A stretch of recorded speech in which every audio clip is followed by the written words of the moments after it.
to facilitate a great virtual experience. First off, we highly recommend that you view the live cast in your browser's extension. It's a quick and easy download and will provide the best quality video and audio. We also encourage you to engage with today's speakers by asking questions using the Q&A function. That's located on the panel to your right. If the Q&A function doesn't automatically appear, you can open it by clicking on the button with 3 small dots at the bottom of your screen. If anyone is looking for just a dial-in number, you can use the same widget as the Q&A to choose audio connection, but we do suggest visual for the best WebEx experience. We also recommend closing out other browsers on your computer for the best connection. Lastly, if your preference is to view all the speakers on the screen at once, you can change it to grid view in the top right corner. We'll now show a short clip from Cisco WebEx.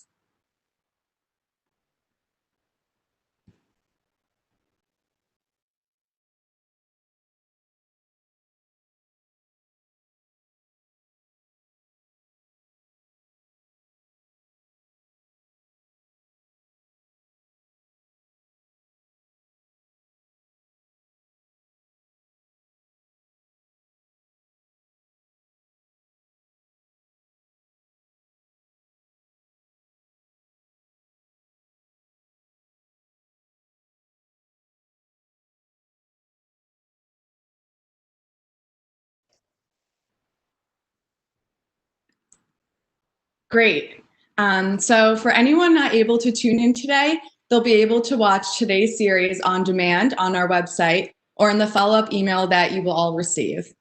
It's also not too late to invite a colleague or friend, so if you know someone who may be interested in the topic or any of the speakers, please feel free to share the link you used to register with them. You can also engage with us on Twitter and LinkedIn using the hashtag BILivecast. And without further ado, I'm thrilled to introduce our host of the day, Sarah McKee. Sarah is the VP of New Business at Viacom CBS, where she focuses on client engagement and has a passion for understanding and championing her clients' needs. Sarah builds new and innovative advertising partnerships, leveraging Viacom's content, products, and IP, and we're thrilled to have her today. Thanks so much, Izzy. It's my honor to join you here today as MC as we explore this concept of brand love. Kevin Roberts, former CEO of Saatchi & Saatchi, says for great brands to survive, they must create loyalty beyond reason in consumers. This is the only way they can differentiate themselves. Fundamental to this philosophy of brand love is a fervent belief that emotional connections and inspirational individuals can change the world. Emotional connections are built on trust, and trust, quite simply, is built through fervent and honest communication, one day, one interaction at a time. For marketers, each expression of your brand, what you choose to do and not to do, serves as a building block toward achieving emotional connection.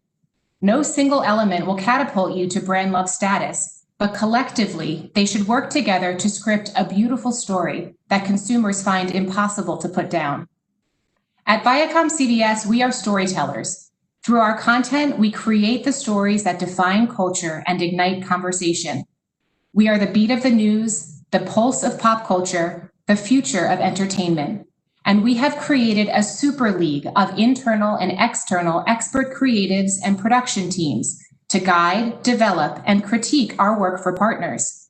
This approach guarantees our focus is not merely for the present, it is a sustained commitment built on trust and the unwavering belief that we can all share in a brighter future together.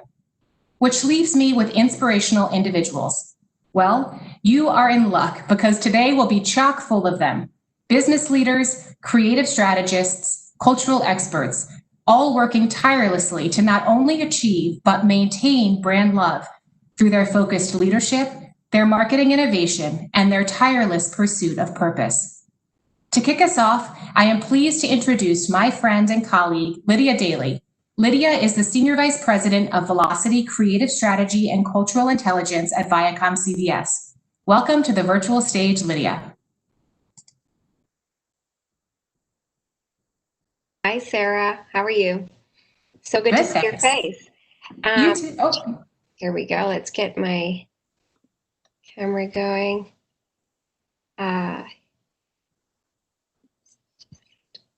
camera does not seem to be working for me. Your voice sounds lovely, though. There you go. Hi, nice to see you. You too. So good to see you also. Thank you for having us. I'm also going to invite Ali and Angel from my team who are going to join because we are going to be doing the presentation together. So if you guys want to join. Fantastic. So for anybody that is here, good morning, good almost afternoon to some of you, depending on which time zone you're in. I will tell you that we're here to take you through the 2020 effect. So the 2020 effect is a mini study series that we created at the onset of the pandemic, and I'll explain how that came about. But before I go into that, I want to share a little bit about our team and give you a little brief introduction. So starting with who is presenting. So as mentioned, I am Lydia Daly, and I also have Angel Balan and Ali Katz from my team a little bit later. We are from Viacom CBS Velocity. We're an in-house branded content agency at Viacom CBS.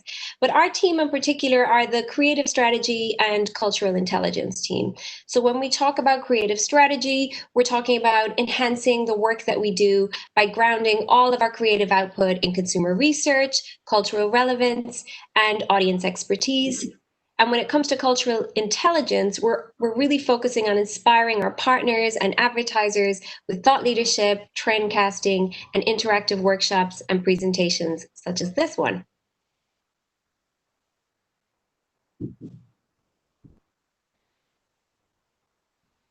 When we talk about cultural intelligence, we're looking at it through a very distinct filter. We're looking at the overlap between what happens in culture on any given day and the overlap between what matters or what should matter to marketers. And increasingly, we're seeing this overlap getting bigger and bigger as audiences demand that marketers and brands, of course, pay more attention to what's happening in culture and respond accordingly. A little explanation on how we decode culture, a question we're often asked at the end of our presentation. So to prove that we don't make everything up, we definitely do qual and quant as you would expect. We also do semiotics and culture tracking. So semiotics, the study of signs, symbols, and visual language. We also do expert interviews, either in the field we're studying or adjacent fields to add context. We do social intelligence. We leverage a lot of our different social listening tools to kind of prove or disprove hypotheses we may have, but also just listen on conversations to understand where trends are coming from, how they're evolving, what their lifespan might be. And then lastly, we've created the velocity trend method. So it is our unique way of describing and understanding trends and signals, defining when they're hitting their peak, how long they're going to last, and so on and so forth.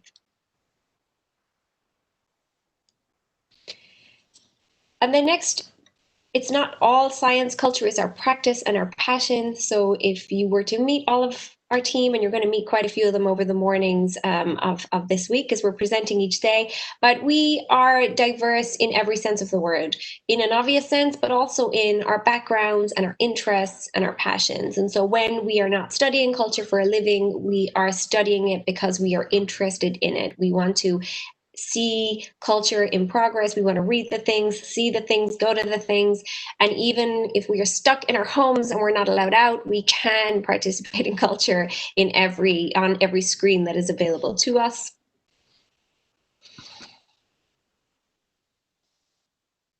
But we're here to talk about the 2020 effect. So as I mentioned, this is a mini study series. So back in March, and it was March 13th, just for reference, that Viacom CBS was the first day that we had to stay home. It was Friday the 13th, so we should have understood then what was coming. But if you cast your mind back to whenever you first went into quarantine, you will remember that we thought it was going to last just for a short few months. We didn't know that this was going to be something that would be indefinite, let's say.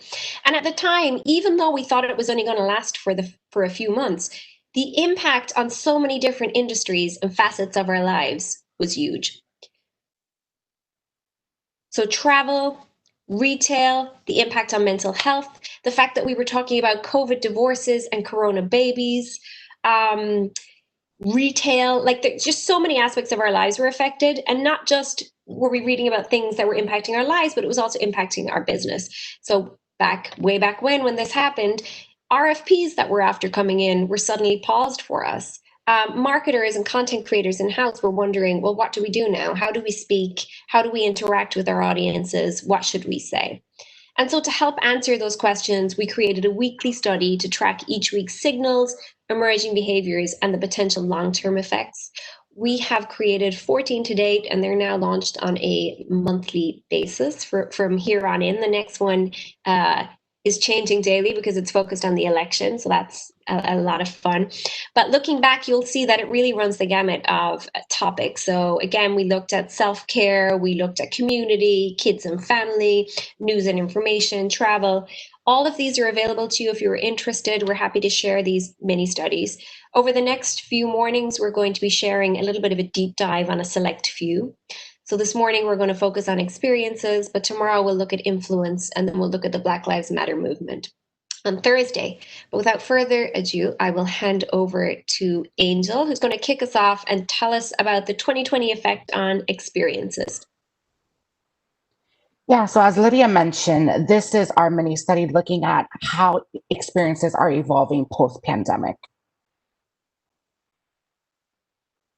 So think about way back when, late December 2019, going into 2021. It feels like 5 years ago, right? It feels like so long ago. There was a lot of hope and optimism about the new year ahead. And there was a lot of events that we were planning and putting in our diaries, such as South by Southwest, getting tickets for Coachella. People were gearing up for March Madness. And then, of course, the 2020 Tokyo Olympics. But as we all know, everything was canceled as we started to get in lockdown and the world shut down. So all of these events we were wondering, how long is the pandemic going to last? Is South by Southwest going to happen, even though we just locked down a few weeks earlier? And as we know, none of it happened. So what happened is what we call this virtual pivot.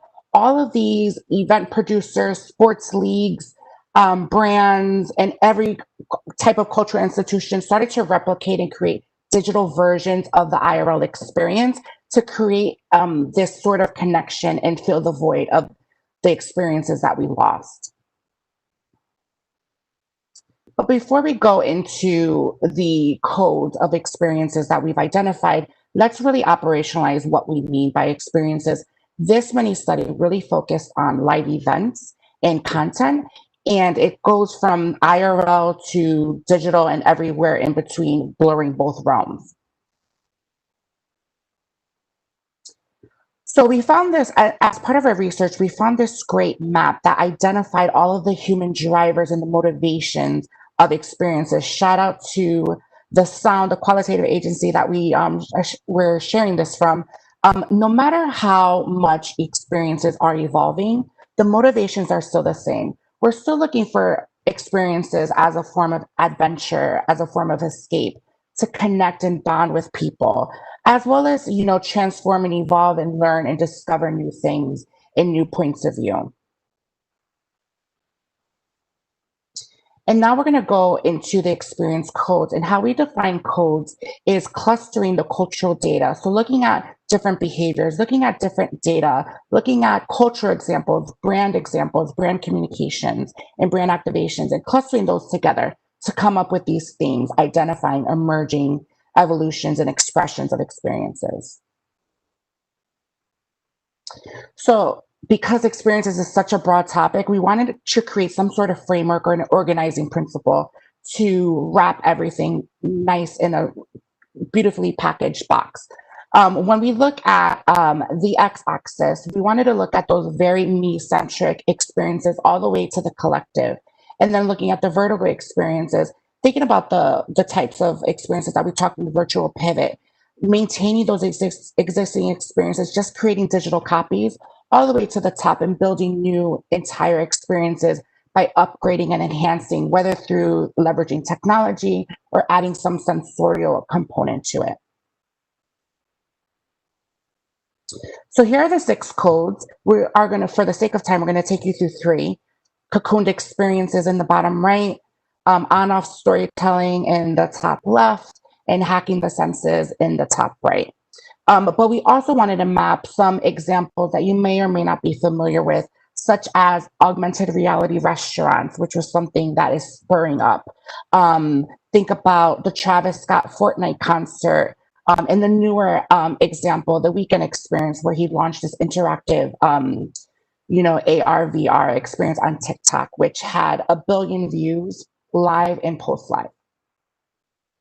So taking us into our first code, cocooned experiences, this might be one of the ones that you may be more familiar with. Think about all of the drive-in experiences that you're seeing, right? People are still craving being out in the world, right? But because of the anxiety around safety and COVID and social distancing rules, and also being shamed if you're not participating in social distancing rule, even though you should, um, people are looking for ways and solutions to still have these collective experiences. And what we find as you start to think about these drive-in experiences, think of like drive-in movies and drive-in festivals, they are sort of appropriating these VIP experiences that we knew of pre-COVID. So like the new velvet rope and having personal spaces and having like your own, boxed in experience in a concert, for example. 95% of consumers are looking for companies to give them these protection and distancing measures to keep them healthy. So looking at the culture first, what are the culture examples when we talk about those cultural data that we're clustering together? The first one, micro shell, which is a concept. It's very sci-fi, very high design, and it's basically an upgrade of the hazmat suit. So it gives you that PP coverage. It's a barrier, but allows you to be right next to someone within, not even having the 6 feet apart, because you're completely protected. When we look at what's happening in nightlife, my nightlife days are over, but in the Netherlands, you can reserve a chair, right? And it's boxed in, think of like the tape to keep people away from out of your box. And you reserve that chair and you're able to sitting down, move to the music. So you still have that nightlife dancing experience, but in a safe, socially distanced way. And then on the right-hand side, we see rapid testing really becoming the new velvet rope for these exclusive high-cost experiences.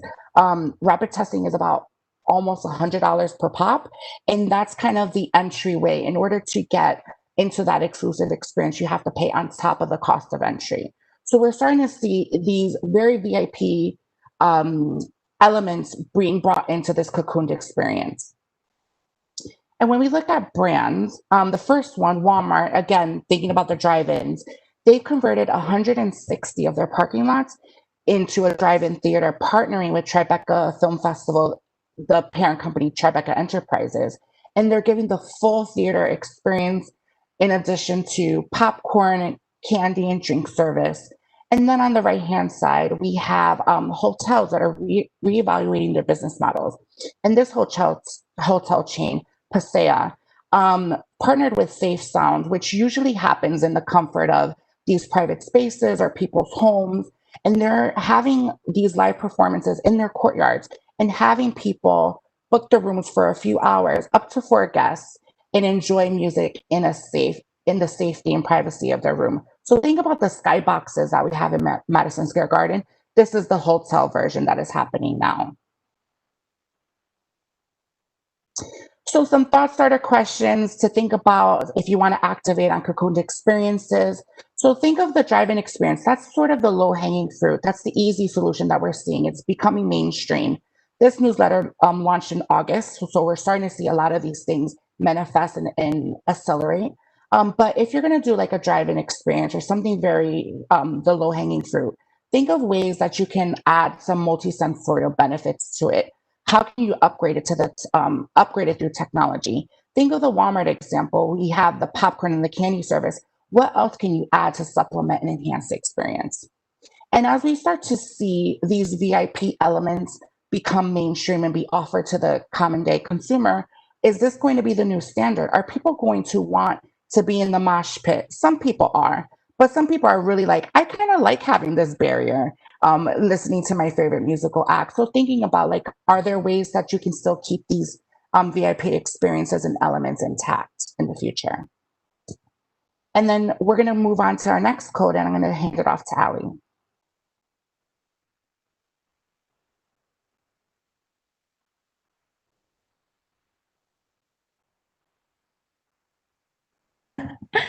So the next code that we have is on-off storytelling. So this lives in the top left quadrant of our matrix. It's an innovative experience for the individual.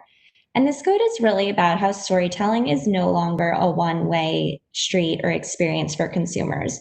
They're actively participating in the storytelling. They're using technologies that blend the real and the virtual to become empowered and engaged in the story. They're making choices that allow them to explore, to experiment, to be a participant in the narrative, and to have an active role in what the end outcome of the story and the experience will be for themselves.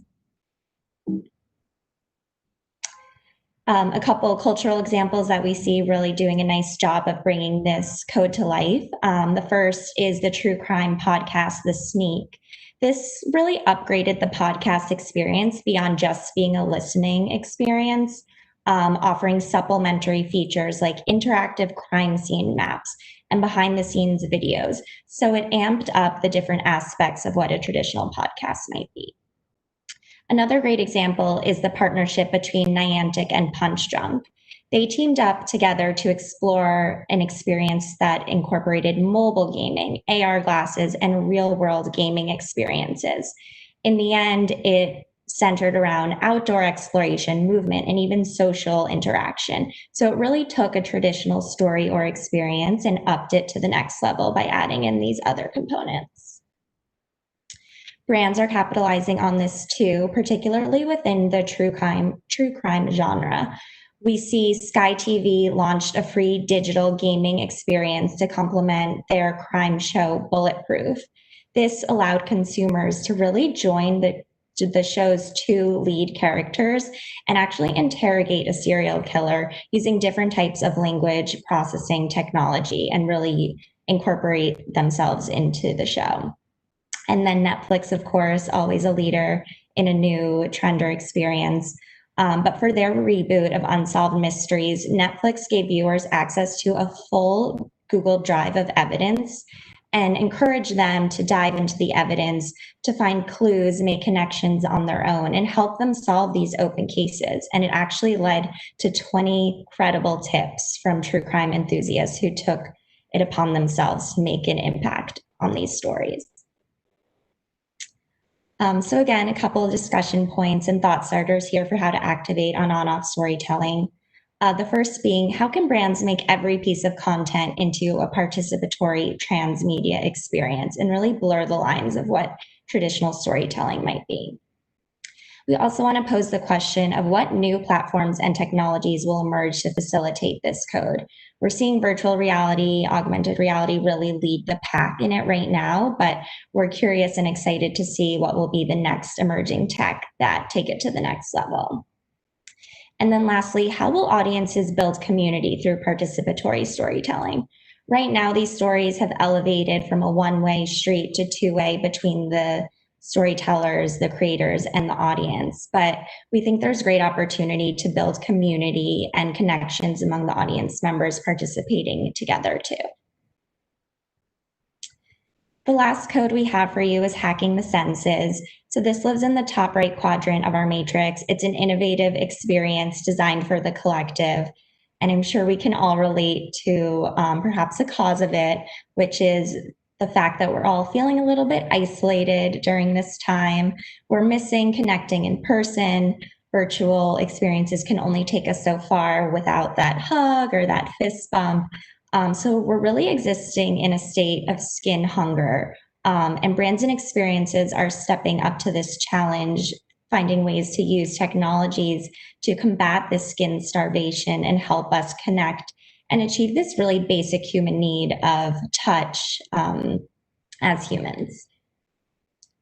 A couple pretty cool cultural examples we've identified that are capitalizing on this. The first is feel the conversation. So this might seem like a traditional phone or two-way communication device. It's a handheld machine that two people use to communicate, but it really amps up the communication aspect. It's not just about the words that the people are saying. The device uses haptic patterns and haptic technologies to communicate intonation and volume and all of the nonverbal aspects of communication that really make talking to a friend or a loved one such a special experience. Moving on to a different one of the senses that technologies are hacking, the Norikami synthesizer is a flavor device that allows people to experience one of the 5 basic taste sensations of sweet, umami, bitter, salty, or sour. But the brilliant thing here is that you don't have to ingest anything. It's just purely that sensorial taste experience that we all love to have. How brands are capitalizing on hacking the senses. Of course, we had to mention BTS and their Bang Bang Kong. BTS partnered with the Weverse app to provide listeners and would-be concert goers with a pre-ordered official light stick for one of their virtual in-home concerts. Their concerts are really renowned for that collective crowd vibe and experience. So they didn't want consumers to feel neglected or missing that in their own homes. So these light sticks actually lit up in sync and provided that group experience, even though people were watching separate from one another. And then launching this holiday season, PlayStation 5 is taking its controllers to the next level, incorporating haptic feedback and adaptive triggers within their controllers. So users will not only press buttons and have an active impact and component on the game, but will actually receive a touch and experience in their own hands as well. A couple thought starters here are around the ideas of how can brands upgrade virtual or solitary experiences with sensations that mimic touch. We've seen that the senses of the eyes and the ears are really the most prioritized in these experiences, but touch can take it to the next level. And then lastly, how will communal virtual experiences blur the digital and physical worlds and continue to create the most well-rounded, immersive experiences for consumers? So we just wanted to end with a few key takeaways that are built out based on where the codes live in our matrix. So just a reminder of all 6 of the codes that we've built, the 3 that we've shared today, and then some key takeaways and recommendations for how brands can act on these. So beginning in the top left with innovative individual experiences, we all know we're living in an on-demand algorithmic economy, and personalization and having an element of control is really important and what's driving consumer engagement across all touch points. So it's imperative for brands to develop these experiences around individual desires, build in opportunities for participation, and just create these things that make each person feel this has been based on their unique identity as someone special. Moving to the top left with innovative we experiences, we know that as people are shifting from physical events to collective experiences online, the physicality is incredibly crucial to maintain. It's not just about having that collective virtual experience. So finding opportunities to inject sensorial features that allow for deeper connections, whether that's through products or celebrities, through the audience component, all of that really takes these experiences to the next level. Moving down to replicating collective experiences, we've seen a lot of things go the virtual route and become a Zoom or WebEx mimic, but that's really just cost of entry and not going to cut it anymore.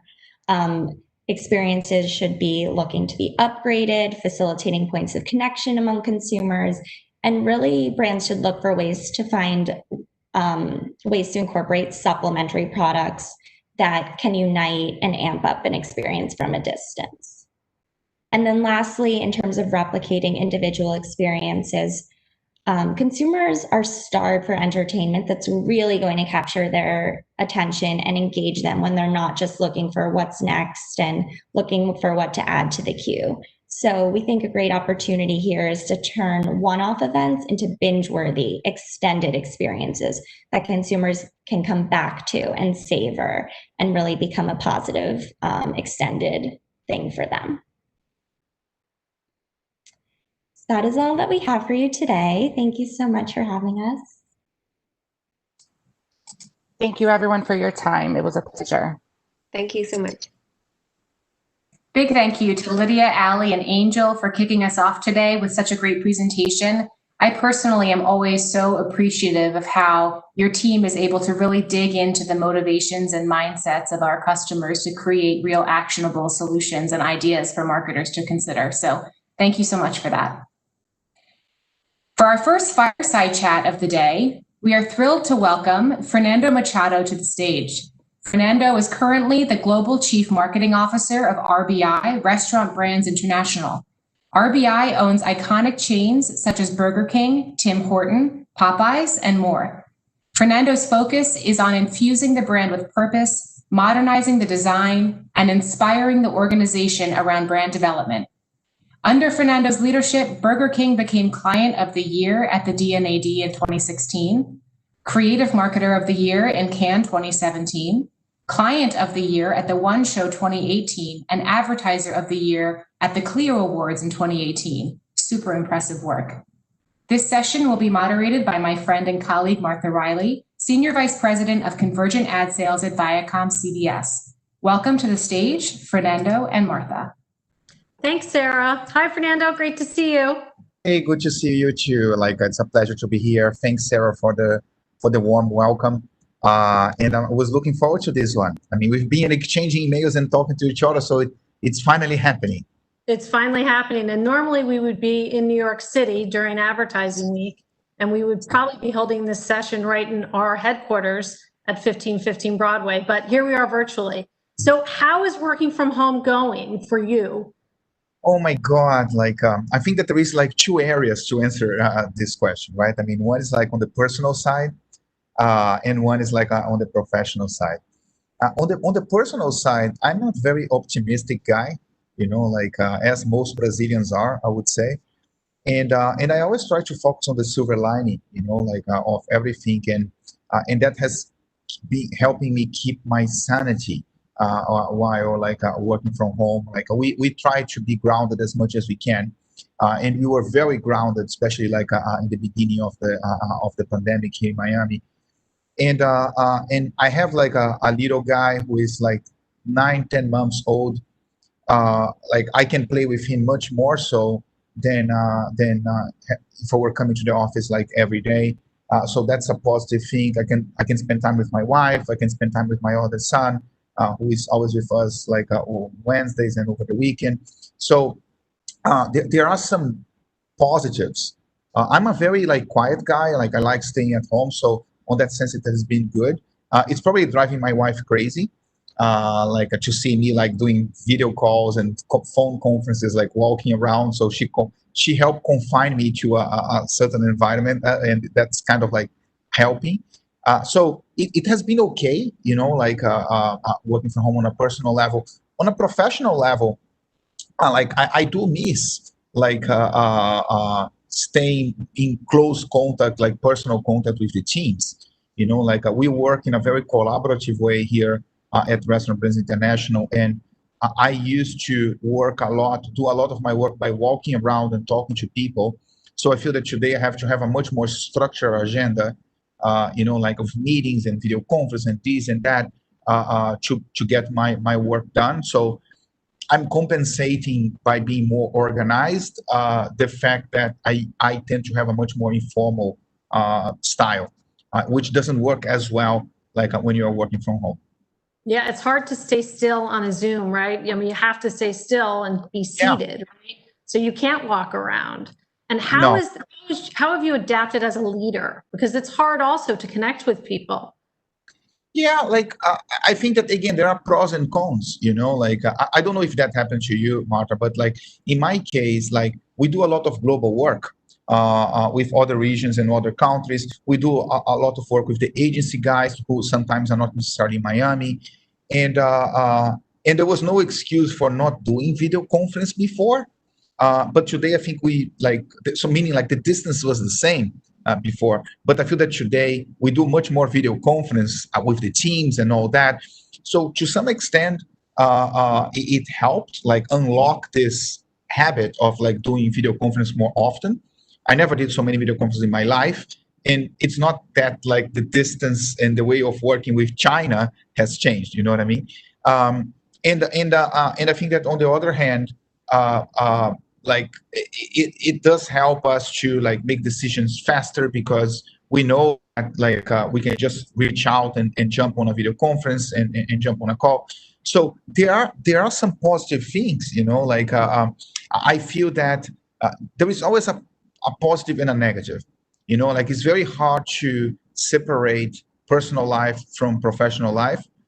You know what I mean? Because like your life is happening around you during the video conference, um, which is maybe a bad thing. But on a good, you know, a positive of that is that I think that maybe a much more authentic leadership style will emerge out of all this because people are going to be more similar to they are at work. It humanizes you, right? You're Yes, human then.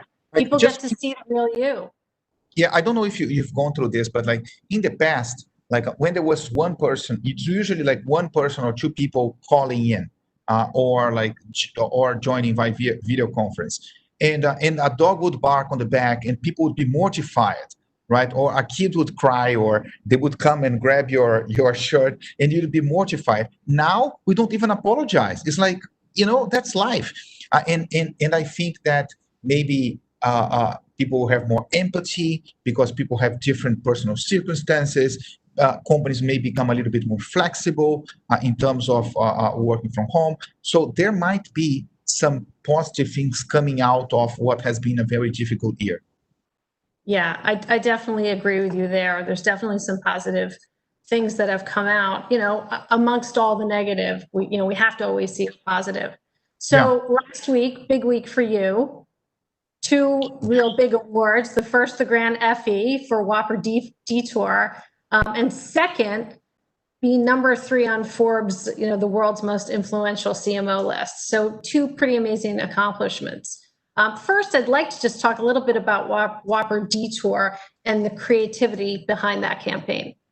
Yeah. So, like, I feel very fortunate to work with a very strong marketing team because I do think we have like a really strong marketing team and a team that's very collaborative, like the different countries, the different regions, and I feel very fortunate to work with like some really strong creative partners. You know, like on the agency side, and we do treat them as partners. They're not like suppliers, or it's not like a client supplier relationship. It's a real partnership. And Whopper the Tour to me is a great example of how creativity can make everything better. You know, we were launching mobile order and payment for in our app. It was a big deal for us because it was really painful to execute that technically. You know, like we have like lots of point of sales. We had different point of sales systems. Sorry. Yes, like the sales system is different. There is a high degree of complexity. You need to bring franchisee partners along with you on the journey because all our restaurants basically like are franchisees. So it took us a while to crack the code there. So when we launched mobile order and payment, which was essential during the pandemic year because it makes the payment contactless, right? When we launched, it was not like new news. You know, like many other players out there, even small players, they had mobile order and payment. So that's when I think an idea can help. You know, like and to come up with a great idea, I think you need to know your target audience really well and have a clear positioning for your brand. So in our case, Burger King, it's known for being like fun, self-deprecating, a bit crazy, a little bit out there. And our fans love when we do that type of stuff. So instead of going with the standard, hey, download our app and when you use to pay, you get a free sandwich, which everyone did. McDonald's did, Chick-fil-A, Wendy's, we did, and no one really cared much about it. Instead of doing that, we went with like an out-of-the-box kind of like crazy approach, which was, hey, download the app, put your credit card details in, drive to a McDonald's, close to a McDonald's, order from there for 1 cent, drive to a Burger King and get your Whopper for 1 cent, which made a very powerful headline, which is you can get a Whopper for 1 cent at McDonald's. And people just went crazy about it. And to me, there's a beautiful lesson there, which is that creativity can bend reality. You know what I mean? Like if you ask, like rationally speaking, what is the best option? Download the app, get a free Whopper, or do what you have to do with Whopper the Tour. I mean, obviously, download the app, get a free Whopper, has no friction, while the other is all about friction. But because we're the brand that we are, and because we know that our consumer loves to have like bragging rights and share that they have done this crazy thing that Burger King is proposing, it worked. It was one of the best, if not the best, ROI that we got in any digital campaign across the globe, and it got a ton of recognition in terms of creative awards. It's the Titanium Grand Prix in Cannes from last year. It also won another couple of Grand Prix in Cannes. And it's amazing to see the Effie recognizing the idea with the Grand Effie. It's the third Grand Effie for Burger King. We won one with Whopper Freakout many years ago. We won one with Mac Whopper like 4 years ago or so. And now we won one with the tour, which shows that technology data in a wrap that's creative can take you to the next level. Yeah, you always seem to have so much fun with this brand. I mean, it's amazing. And I think about the pandemic, and it seems as though your advertising shifted. When it first started, there was a message of help and we're here for you, and then you seem to come back to the fun. Yeah, look, the way it worked and the way that we tackled this year was like we saw the pandemic starting to hit Asia and then hitting Europe. And I still remember when it started to hit the US. I remember the NBA being canceled. I need to be honest with you, I lost sense of time and space a while ago. So I think it was around February, March that the NBA was canceled, and then things got really real. You know what I mean? Like here, before, I think that at least I can only speak for myself. It was like, yeah, it's a really bad situation, but maybe it doesn't arrive here. No, it did. And the NBA being canceled was a big, like, oh my God. And then it was literally like, hey, forget our plans. We had a plan to do something on Monday of the following week. No, forget it. Let's go back to the drawing board. Let's leverage all the learnings that we have from the market in coping with this. And how the consumers reacted there, knowing that the markets are different, and even like how strict the lockdowns were different depending on the country you are in. There were many markets that were in total lockdown. We couldn't even sell delivery or drive-through, while in the US, it remained open for delivery and drive-through in most places. So taking into consideration the nuances and the differences, what should we do? And the immediate reaction of everyone, like without even having a brief, was like, hey, let's leverage our brands as a force for good. Because our vision for the company is to have the most loved brands in the restaurant industry. And if you want to have the most loved brand in the restaurant industry, when people are in crisis mode, you need to help them, right? I mean, so there was no, let's calculate the ROI. No. It's just the right thing to do, help them. So with the three brands, not just BK, like with Burger King, we gave away more than 1 million kids meals because many families, the kids eat at school and the school was closed. With Popeyes, we donated more than 1 million family meals in Louisiana, which is where the brand comes from. And I don't know if you remember, the beginning, Louisiana was one of the areas most affected by the pandemic. That's right. And with Tim Hortons, we donated coffee and baked goods to first responders, to healthcare professionals, to volunteers. So that was the first step. Second step, there was a lot of confusion among people. Is it safe to go? Are they open? So we almost went back to the bottom of the Maslow pyramid in terms of like, okay, help people. Then on top of that, let's help people understand the procedures that we have in the restaurant to make sure that it's safe for them and for the crew. Let's make sure that people understand that we are open and that they can order delivery and that they can order drive-through. So it was really like basic stuff. And then over time, we started to evolve quickly to infuse back the personality of each of the brands. And again, I don't know about you, but in my case, I had CNN on 24/7 at home, and it was pretty doom and gloom. It was tough to watch. And we felt that, well, Burger King, Tim Hortons, Popeyes, they all can play a role because we are in a fun category and we have brands that are fun, each of them with a different personality, but they are fun.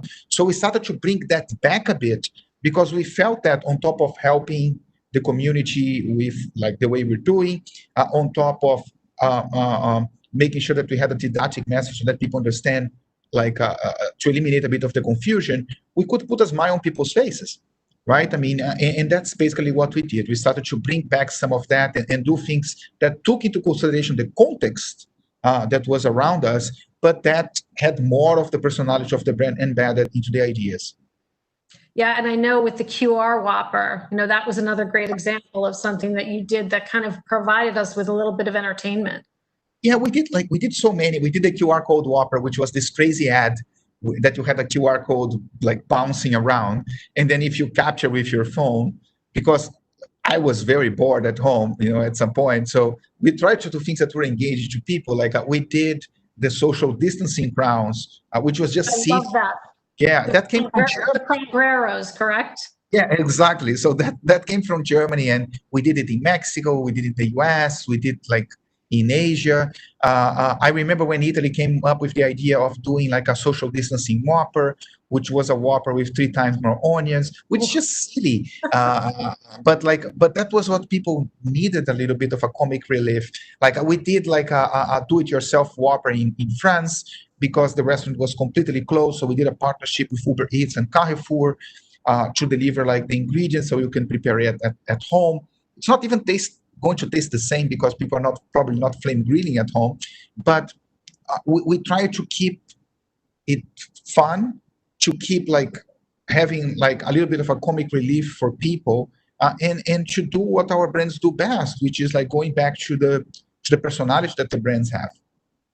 Yeah. So, we talked a little earlier about Forbes. So number 3 on the most influential CMO list. That's amazing. What does that mean for you? And where do you go from here? Look, it means we get so much recognition for the work that we've done, not just for BK, but Popeyes has been on fire since the launch of the chicken sandwich, and Tim Hortons is such a loved brand in Canada. And to me, like any and all recognition that we get, to me is just a testament for the work of the team and of our partner agencies. I feel very fortunate to work with the people that we have on the team and with the team that we've built and the culture that we around innovation and creativity. So every time we get an award, it's either an award for me or for the brands. Like to me, it's for the team. It's an honor to be on that list. The names that are there are very strong. I know like many of them, Antonio Lucio, Marcel, who is from ABI. Yeah. Like the world is a small place, and the world among the CMOs tends to be even smaller. And it's just an honor to be there representing the team for marketing at RBI. Yeah. So I want to pivot a little and talk to you a little bit about purpose. I know, for your years at Unilever and creating real beauty, which is just, really one of my favorite campaigns, to now at BK with Moldy Whopper and Cow Farts. Yes, I did just get to say farts. I love that. Can you talk a little bit about, at RBI, how important purpose is to your mission? Yeah. So, I think that I mentioned that in the beginning, our big dream, meaning like our vision, is to have the most loved brands in the restaurant industry. That's what's written on the wall. Like I don't even see it that way. I just want to help build the most loved brands, period. Out of any industry, and I think that if that is your vision, if that's your big dream, you need to be doing things that will make the brands relevant on the long run. And to be relevant on the long run, you need to be doing some good. For the world, for people out there. That's why step 1 in our 2020 pandemic journey was to leverage the brands as a force of good. So here, I will tell you like a story. Like when I resigned from Unilever to come here, I went to my best friend at Unilever and I told her, "Hey, I'm leaving," and she was shocked. And she's super environmentally conscious. This person, she even left Unilever, and she has her own firm that she does consulting around environmental sustainability. So then she asked like, "Where are you going?" And I said, "I'm going to Burger King." And she was like, "Why the hell are you going to Burger King?"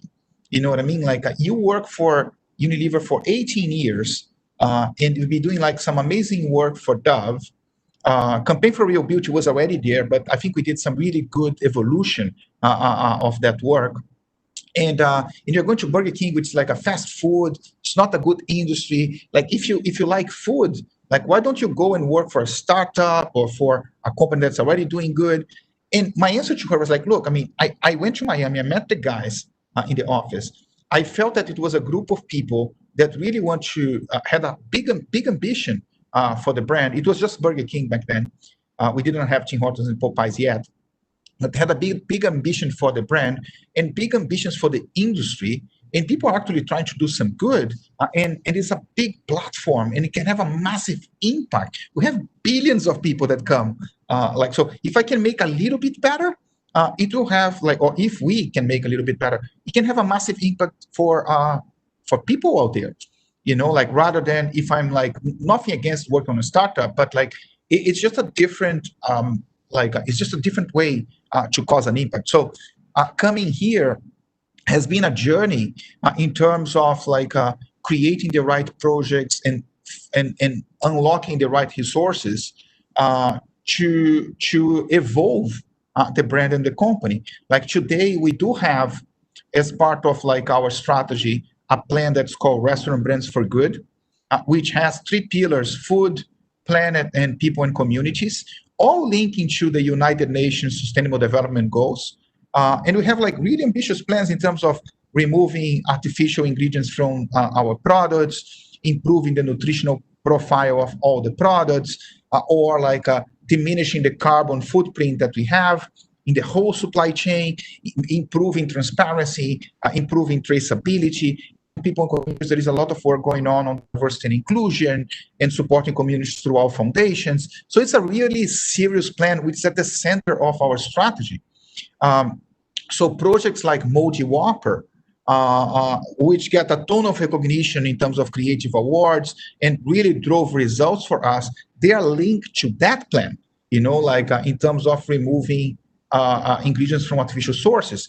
Cow's Farts, which we call it Cow's Menu, it was a partnership that we did 2 years ago with a group of scientists from Mexico that was studying for almost 10 years, how to create natural food additives to add to the diet of cattle to reduce methane emissions. So we did a partnership with scientists 2 years ago to start the work, and now we have a stronger partnership with UC Davis. We are partnering with other universities in Europe, in Brazil. We are replicating the test. We are making everything open source. We are making everything public. We published a paper. The scientists published a paper that's peer-reviewed. So it's really a complex but also leading edge project in terms of sustainability. And we've done many other things. If you go to rbi.com/sustainability, we have all our commitments there. We try to keep that updated with the progress that we are making. We want to issue a sustainability report by the end of this year, beginning of next year. Almost half of my team is only working on that. So purpose to me is how can you make an impact for people and society? And I think that's important because more and more brands and companies will be held accountable for what they do. And if you want, and it matters. It matters especially for the younger audiences, which will become the bulk of your consumers at that point. So the sooner you start defining what your plan is, I think that the better. Unilever does that really well with the Sustainable Living Plan, and each brand has a social mission, each brand has a purpose, and they've been doing that for many, many years. And here at RBI, we are trying to do it also our own way and create a positive impact for our consumers and for people in general out there. Yeah, I mean, and you seem to have a great dialogue with your consumers. That's definitely is part of it. And when I think about all of your brands, you do such a great job of social listening. And what you seem to be able to do is really social listen and then pivot and react. But how do you kind of look at the cadence of that social listening and being part of the cultural zeitgeist versus things like sales, things like, oh, you got to have Whopper Wednesdays. What's that juxtaposition and how do you work with that? Yeah, I think we try to float all boats, to be honest with you. Of course that sales is super ultra important and is the number one.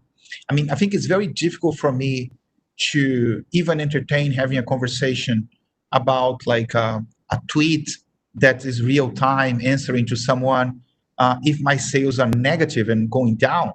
You know what I mean? We really and even if you do that, I think it's not sustainable in the medium long run. I think that today it's very difficult for any marketing person, not just the CMO, to survive if the results are not there for a period of 6 months to a year. So we are very focused on delivering a short-term result, but at the same time, we know that's not enough.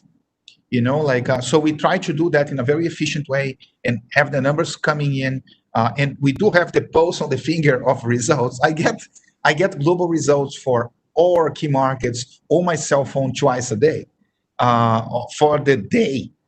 So it's very automated. When I was in consumer goods, it would take a while for us to see the share results, because you don't control the last meter, right, of the sale. Here we do. So we are very fast in terms of reacting to results.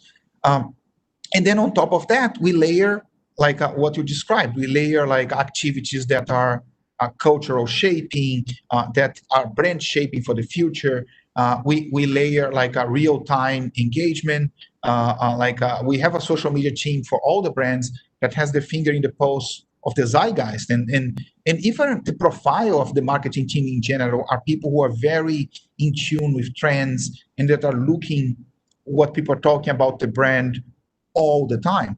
I do that too. Every time I have a break, I check what people are talking about the brand. I check what and when we see something, we move really fast and we make it very efficient. There are not 3,000 layers of approval, for things. There is no, the team is empowered to take action. I think that usually that's taking action and being empowered, and the need for alignment with so many people and layers of approval is what tends to slow people down. It's not that brands out there don't do social listening well. They probably do, and they probably come up with great ideas, but then they take so long to be able to get a yes to it that it really waters down the team. But he is very efficient. It's a very transparent, non-hierarchical type of organization, and we try to empower people to be able to do their jobs, and that's what allows us to move fast and to pivot in situations like COVID or any situation. This is a competitor does something and we want to change the plan and do something different. 2 days later, we managed to. We developed that muscle over time. Yeah, it seems that you have three constituents, right? You have your company, so your CEO, then you've got obviously your consumer, and then your franchisees. So, Yeah. Working with all those three, how do you prioritize, who does what? How does that work? I think that the consumer rules, and even if there is something that may cause some noise term, or that people may feel against on the short term, they will see that on the long run it pays off. I think that if you put the consumer at the center, we say guest, we don't even say consumer. If you put the guest at the center and your brand fan at the center, chances are that you're going to get it more right than wrong over time. To align with my CEO or with my peers, it's very easy because everyone is so approachable and transparent and in easy access. I would just WhatsApp my CEO if I need. He usually don't. We just had him on The Daily Show. Exactly. He was awesome. The example of The Daily Show. The Daily Show, the original plan was to have a crew member participating. And then I told the team, guys, why don't we ask Jose to go? The shooting is here in Miami. So, can you talk to him? Yeah, sure. I call Jose. Jose, we are trying to do this, and this. Are you, would you be keen on doing it? He's like, yeah, sure. Just make sure that it falls in a day that I'm available. Done. That's it. And then I stopped by just to make sure that he was feeling okay. Yeah, done. So it's very fluid. We are a big corporation, but it feels like a startup. And everyone is very aligned in terms of our strategic objectives, very aligned in terms of the ambition for the brand, creative ambition, and all that. So it makes it today, right? I mean, we evolved to become this, but I think it's much easier, and that's why I have fun working, because it's not like a painful grind to approve everything, and people are like more afraid of losing than have an ambition to win. They are not willing to take risks. They don't realize that the biggest risk is actually not taking risks, because most likely we are going to do work that's flat. Here, people get it. So we are able to move very fast because of that. So, in this pandemic, and because I'm obviously with Viacom CBS and media, I have to ask, how has your media mix changed within the pandemic, and how do you see it changing in the future? Well, I mean, we've seen I think that TV still plays a very important role for us. We are a very democratic category, right? I mean, you go to any fast food, you're going to see people of all sorts. So you can blast and have a very strong reach that is effective coming from TV. We've seen an increase year over year in terms of digital spend in percentage terms. That's natural. In our case, we didn't used to spend a lot. So it's evolving. And I think that the pandemic accelerated that a bit because our digital sales channels have increased in importance, right? I mean, I don't have a dine-in. And now I start to have in some states, but in the US, during a long time, the dine-in was closed. So and a lot of people were ordering mobile ordering payment. Delivery skyrocket, right? I mean, just think about yourself. I became a massive user of Instacart. There is not a single week that I don't order Uber Eats or DoorDash or Postmates or one of them. We're ordering much more today than before, and their numbers in terms of sales and active usage are all like through the roof. So and for that to be successful, we had to invest more in digital. It also gave us a little bit more flexibility in terms of how to shift investment, how to change messages, and all that. But TV is still the largest component of our mix, and we have digital that's growing, and that did accelerate faster, let's say, during this year of the pandemic, because digital sales became so important for us and for most brands out there.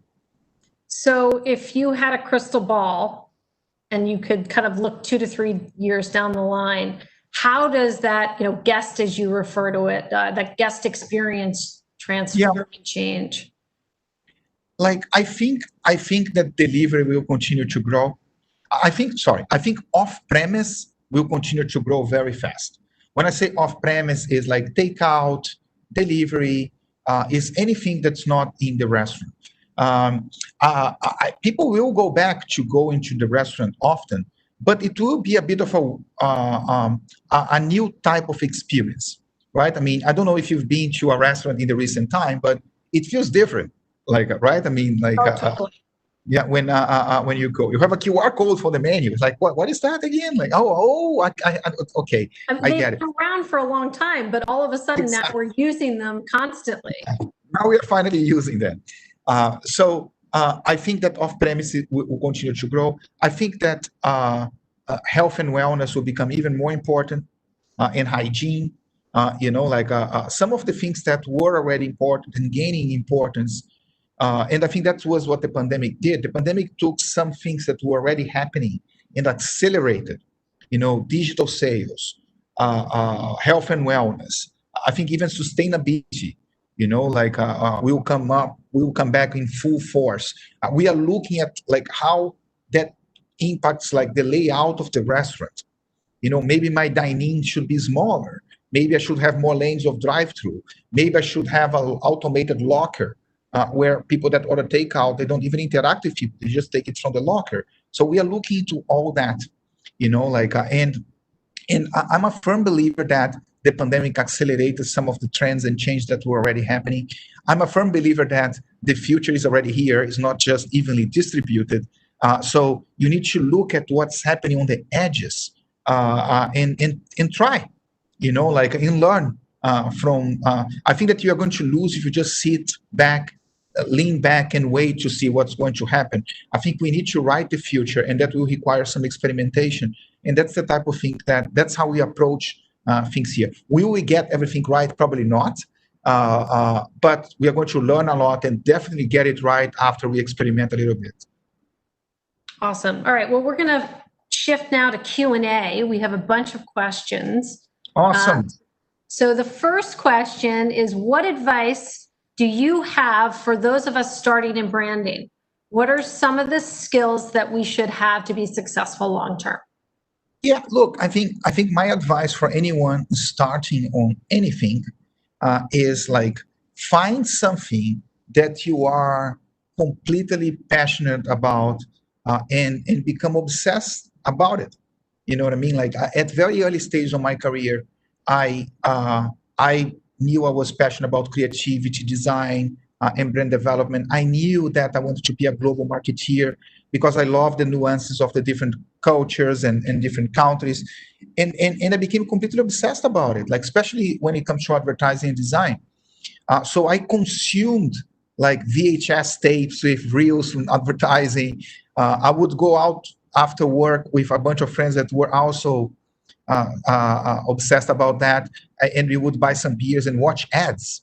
Like, we were like really like ad nerds, and all that helped shape my criteria and define me as a marketeer.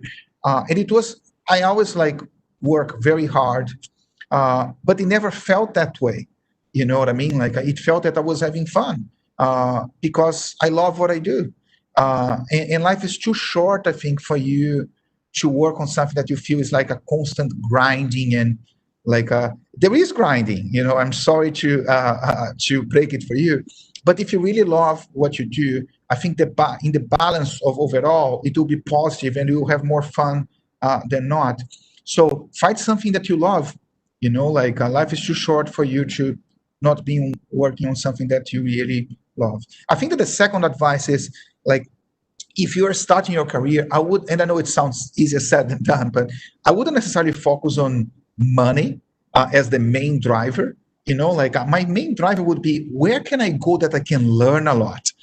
Where can I go that there are really strong people who will be willing to invest a little bit of their time to teach me?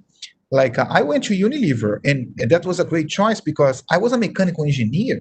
I didn't know who Philip Kotler was. And I was welcomed at Unilever with people who were very,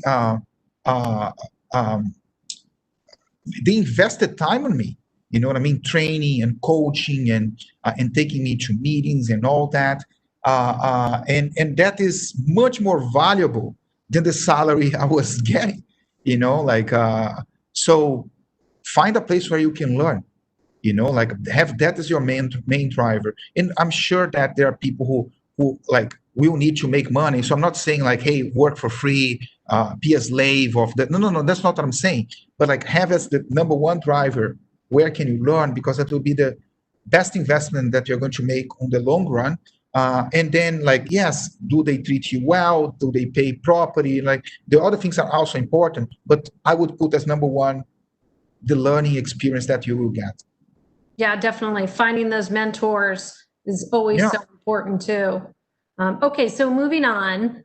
And this one, I definitely think, given COVID, it's hard with remote working. How do you ensure team members feel engaged and inspired in a remote working world? I try to have meetings to bring people together. We have virtual happy hours every week. Most weeks we do. As a team, and then we just talk as humans. You know what I mean? We don't talk as like professionals. There is no job title on the happy hour. So it's basically like, hey, what are you guys watching? Because I finished Netflix. So like, give me some tips of like what you watch, and what are you guys doing, and this and that. So I think that you can motivate people by showing vulnerability and being a real person. And finding space on your agenda to do that. I always try to find space to praise people, and it sounds silly, but like my agenda is so packed, and we are so back to back on stuff, and there is always a fire driven, something urgent, that like I almost like book time, like praise people, and they're like, okay, who did cool stuff, and then I write, call, like make sure that I got all that covered. I try to carve out space for people on the team to have exposure to other leaders in the organization, whether that's my CEO or like our CFO or some of the regional presidents, because it's very motivational, like when you are able as a more junior person to present to someone who is senior and get praise that's not just your boss, let's say. I think that those have been like the three main things I do, to like be there as a person and show that I care. And it's not something like Machiavellic or conscious. I just find the right thing to do, praise people, and open space for them to get some exposure with some of the other leaders in the organization, which is easier to do on a video conference. You know what I mean? Like because like you can always find time to make that happen if you'd like to do so. Yeah, definitely. And, I think for you traveling globally, I'm sure that wasn't easy either in terms of, normally you're on a plane here and there, but maybe it's helped you find time too. That's true. I mean, last year I was probably on the road 30-40% of the time, and there is a lot of downtime, like when I go to China, I lose like 3 days just on the transit. And I got that time back. Like I also, and just on a personal note, I'm also trying to be more healthy. I gain 1 hour of commute per day. Yep. So if I don't exercise now, there is no excuse because that's the hour. You know what I mean? Like, and I know it's not easy, and the work consumes you and all that, but I just get, because it takes me 30 minutes to get to the office and 30 minutes to go back. I don't have to do that every day. There is an hour there. I can consume that hour with more work. And you can work 24 hours a day, every day if you want, because you can create work if you'd like. But like you also need to think about yourself and your health and all that. Yeah, you need to build in those breaks, right? Okay, so another question that just came in. How do you approach emerging media channels and how do you factor that into your overall strategy? Good question. Like usually we spend much more time thinking about ideas than the media channel. Like we normally we let the idea choose the channel. Like we don't normally brief, hey, I need an idea for TikTok. No. We brief for an idea, and then if the idea fits on TikTok or requires TikTok, then we do. We brief for an idea for a certain target to do a certain job. But I think it's also important to devote a little bit of budget to experiment on things. The good news is that I think that our guys tend to be, both the media guys and the creative guys and the marketing guys tend to be very in tune with trends. So they usually like spot very quickly that there is a new media channel, there is a new something, and they automatically come up with good ideas for us to test or to play on those areas. So we do some experimentation, but it's something that comes natural. It's usually not a brief like, hey, I want to do something in this channel. Please come up with an idea. And that's not our typical brief, So the idea drives it. Yeah. That's critical. And sometimes when there is something that's new and that's upcoming, it almost happens naturally, and it gets to me like, hey, we have this really cool idea for this new thing that you probably haven't heard about, but the starting point of the presentation is the idea, Yep. So actually, speaking of media, I've got lots of media folks that are listening in. What can we do to be more valuable to you? I swear that's not me. I think that like I get approached by lots of vendors and brands and this and that, and it's funny because they usually approach me, or celebrities or social media influencers. They usually like, I think that the wrong approach is like, hey, and I'm exaggerating a little bit here, okay? But like, hey, we have this massive space on Times Square. Let's talk because it's beautiful, la la la. Like, I don't get excited about that. You know what I mean? Like, I get excited when people approach me with an idea, not with the channel, not with the execution. You know what I mean? Like, it's almost if the guy from Whopper the Tour had came to me and said, hey, we have great capabilities on geolocation. Why don't we talk? I would be like, meh, you know, but because the conversation was like, hey, here is an idea. And I was like, oh, it does require a geolocation, right? It's almost like consequence of the idea. So and I think that maybe not all clients are like us. I think that I'm sure there are many clients that will open the door and get excited about a placement or about a celebrity. When I say a celebrity, it's like there are lots of people that call me and say like, hey, we have a partnership with this singer. Why don't we talk to do something? I'm like, I'm not interested. You know what I mean? Like, I would be interested if there was an idea that, by the way, requires this singer, you know? So I would try, at least in our case, for us to really like get excited, you need to come up with like, okay, this is an idea. And by the way, this is the channel, you know? Got it. So who from a marketer's perspective do you admire? Like so many, you know, like as brands that I admire, like I love the work that Nike does. I love the work that Adidas does. I love the work that the New York Times does. I think Verizon does some really cool stuff. I think Uber is doing better stuff. Like there are smaller brands from Europe that do really cool stuff. Like I think our industry, I'm a very optimistic person and I'm very passionate about our industry. I think that my competitors do great stuff. I think McDonald's is always doing something interesting. KFC is always doing cool stuff with Wyden. Wendy's does an amazing social media. They have some really cool stuff with gamers. So there is a lot of good work out there, you know, like, and that's why I'm so excited about marketing and advertising, because I always feel that there is something interesting that I can learn from. Yeah, without a doubt. So I think we have time for one more question, and I am going to ask it of you. Who is more popular, you or the king? The king beats me like any day, you know. Like, look, when we film with the king, sometimes we have the actor like having to walk a block to get to the shooting, dressed as king or this and that. It's always a commotion, you know, like people flock around him. He is a real celebrity. Like I may have some people who admire the work that we do because it's not my work, it's the work from the team. But the king is like next level, you know, like I remember doing stuff with him back when we had MTVU. We did some stuff on campus down at the University of Maryland, and the masks and the crowns, they went like hotcakes. You couldn't hold on to them. So, yeah, good stuff.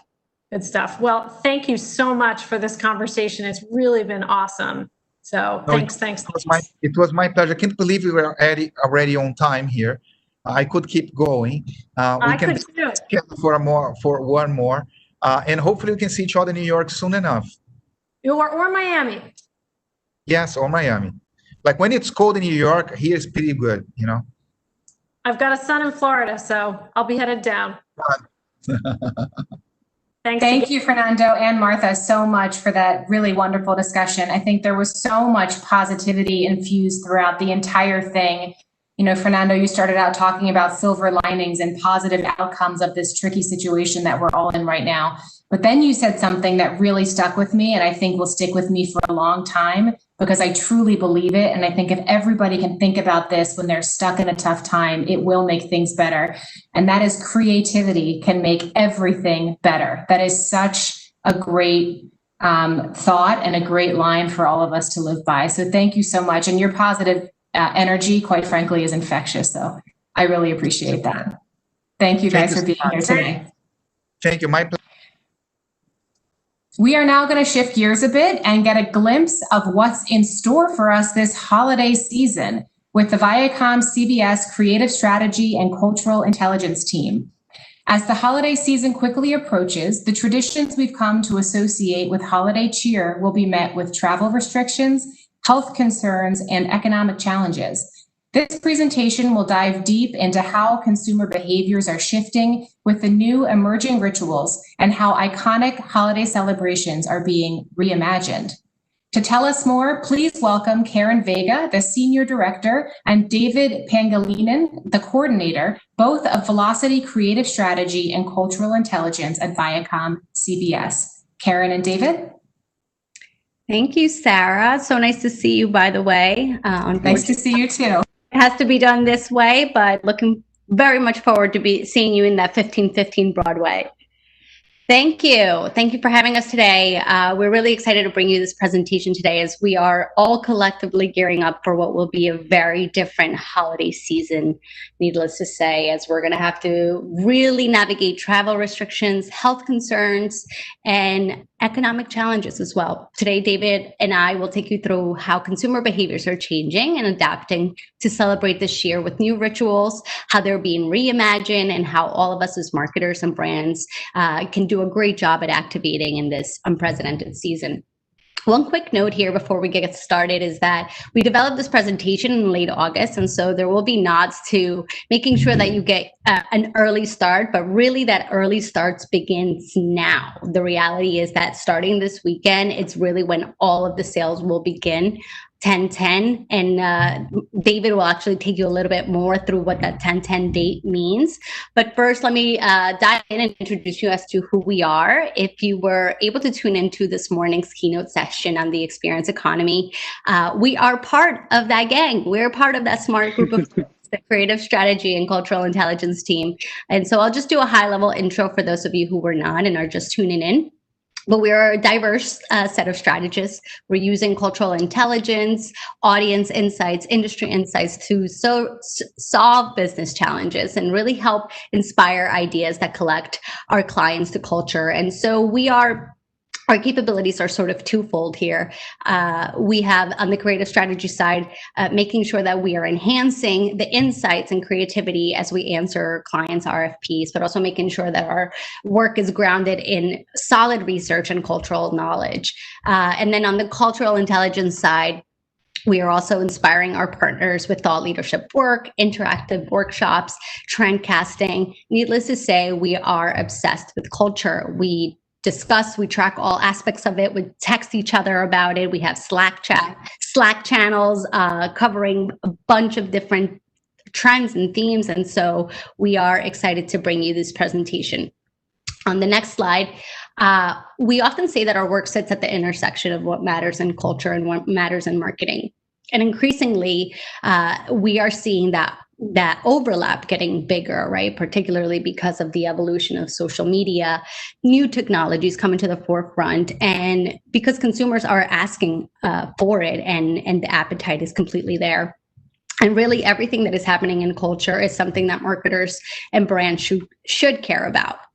On this slide, what you see is exactly how we make the soup here, right? This is our methodology, not only through quantitative research and qualitative research. We also do a slew of social media listening. We do semiotics, which is the study of symbols and signs. And then we also immerse ourselves by interviewing experts in the field and influencers so that we can, again, get a really good grounding on the topic that we're studying at hand. And so on the next page, this is the holiday presentation that we're presenting to you today is part of what we call the 2020 effect. And this was a part of a presentation that was developed early when our lives were suddenly changed and we were in lockdown and COVID started disrupting every facet of our lives. We knew that our stakeholders, which are our marketing teams, sales teams, even our clients, would have a lot of questions about the implications that this would all have into their businesses. And so we got right to work. We developed a weekly series. It's now a monthly series that we labeled as the 2020 Effect Studies. And what we do is we track each week's signals and emerging behaviors to really understand what the potential long-term effects of that is going to be in our business. And the holiday presentation is part of that study. On the next slide, you'll see that the upcoming studies that we're looking to dive into, we're going to be looking into the election. That should be a really fun topic, and really it's ever changing, as we all know. Shopping is also something that we're going to be looking into, and so we are also gearing up to do a year-end review that hopefully gives us a better insight into a bright future for 2021. We're excited for that.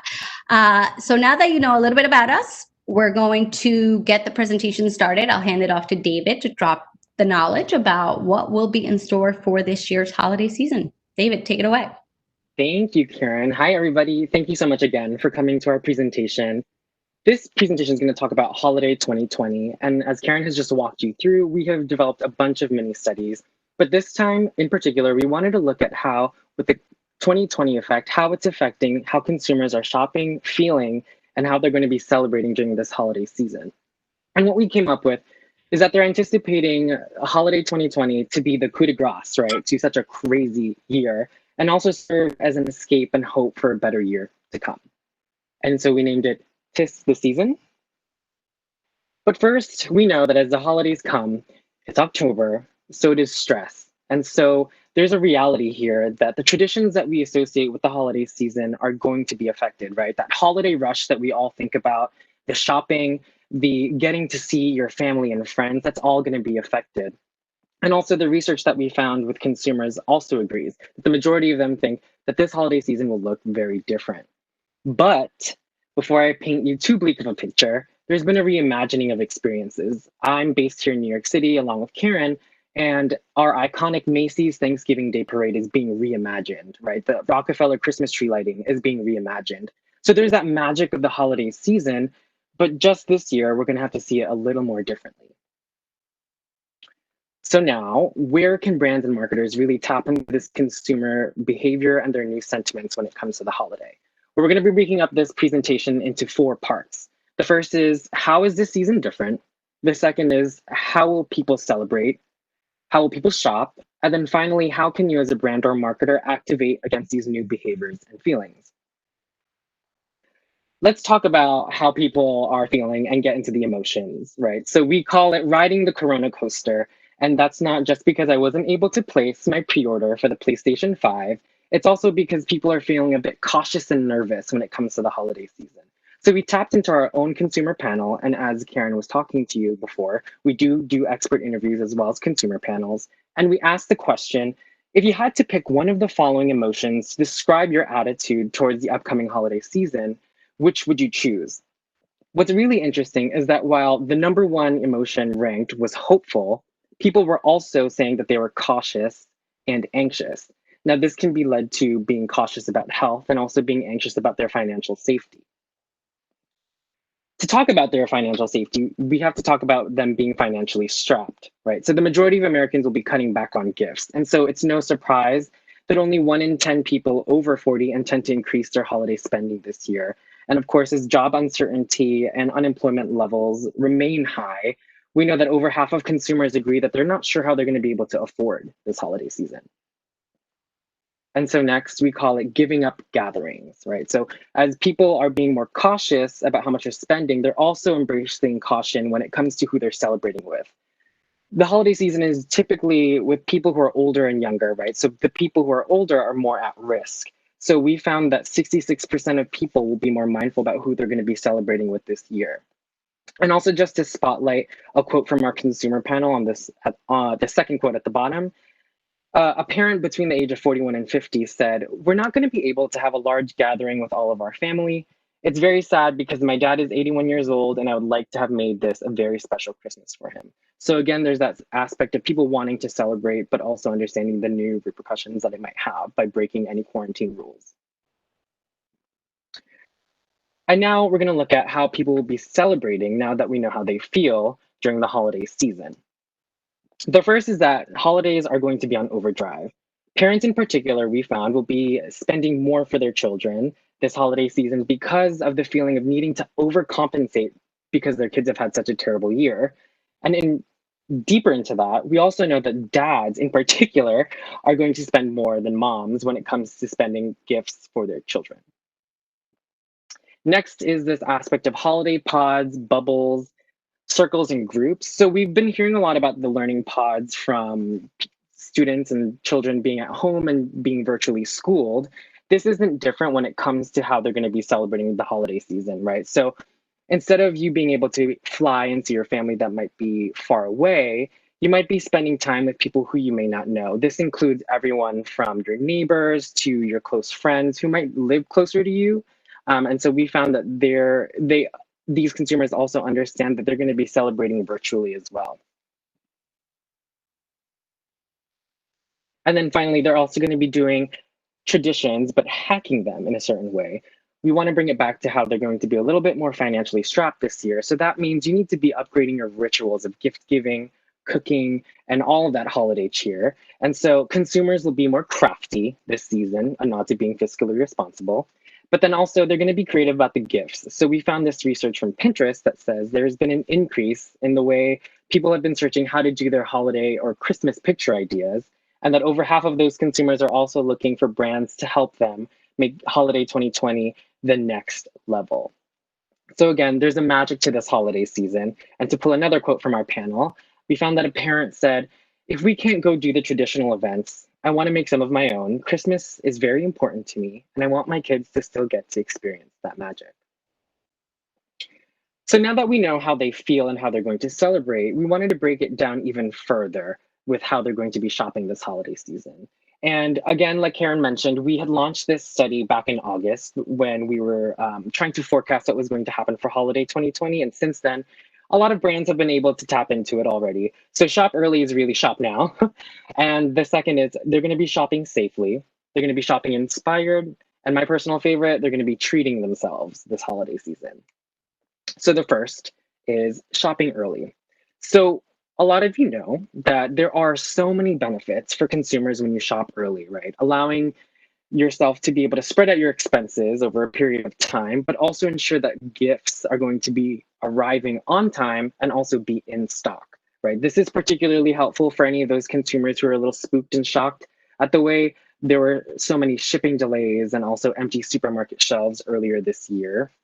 I remember someone on our team who presented earlier this morning, Angel, said back in July, start shopping now, right? And who missed out on the PlayStation 5 pre-orders? I did, because I did not listen to him. But his lips to God's ears, there's been a new shopping season that's been created, 10/10, as Karen had mentioned. So this is really mimicking in China the 11/11 shopping date, which is considered Singles Day in China and is the largest shopping day for Alibaba. And so 10/10 is being created here, and it's been declared the new holiday season, which is this weekend. And Amazon actually announced that their much delayed Prime Day is going to start right after this weekend. I think also a few days ago, 3 major retailers, Ulta, Kroger, and Guess, have also announced that they're going to be taking advantage of this weekend's holiday season. And of course, consumers are going to be shopping safely. So with shopping early comes shopping safely, of course. So shopping online allows you to order quickly, efficiently, but still there's that stress about the shipping delays and missing packages. We found from our research that more than half of consumers plan to shop less in store. And then also 82% of them won't be shopping on Black Friday. And then finally, they're going to be shopping inspired. So what does that really mean? Again, I want to bring it back to what I was saying about shopping with holiday bubbles, right? Holiday pods, these social bubbles. You may not necessarily know everyone that's in the social bubble or who you're going to be celebrating with at the holiday dinner table. So what does that mean? You're going to be looking for gift-giving inspiration and guides to help you find what your neighbor Susan might want, who's coming over for Christmas dinner, or what your nephew wants from all the way across the country, right? Because now, knowing that there are so many travel restrictions, that gift is going to be an extension of who you are and how much you care for that single person. So what was interesting from our consumer panel is that while friends and family wish lists and recommendations rank number one when people are going to look for inspiration, retailer gift guides are also ranked second. And also, when it came to the platforms, we found that parents look to Facebook and Instagram the most when it comes to shopping for the holiday season. And this is my personal favorite, treating yourself. People understand that they have had a very difficult year this year. And so we found research that 60% of North Americans are researching gifts for themselves this holiday season. And 38% of them are looking to spend most of that money on electronics. And of the three categories, or the top categories of where people are spending this holiday season, it's going to be electronics, gaming, and entertainment. And I'm not just talking about the PlayStation 5, even though that's the third time I've mentioned it on this presentation. We're talking about now that people are working from home, they're kind of treating themselves, right, to monitors, keyboards, anything that can make their work from home experience a little easier and also replicate that in-office experience as well. So that might be anything from like a sound bar as well, webcams, upgrading their equipment. But now I'm going to toss it over back to Karen so she can give you some key takeaways on how to activate effectively with these different consumer behaviors.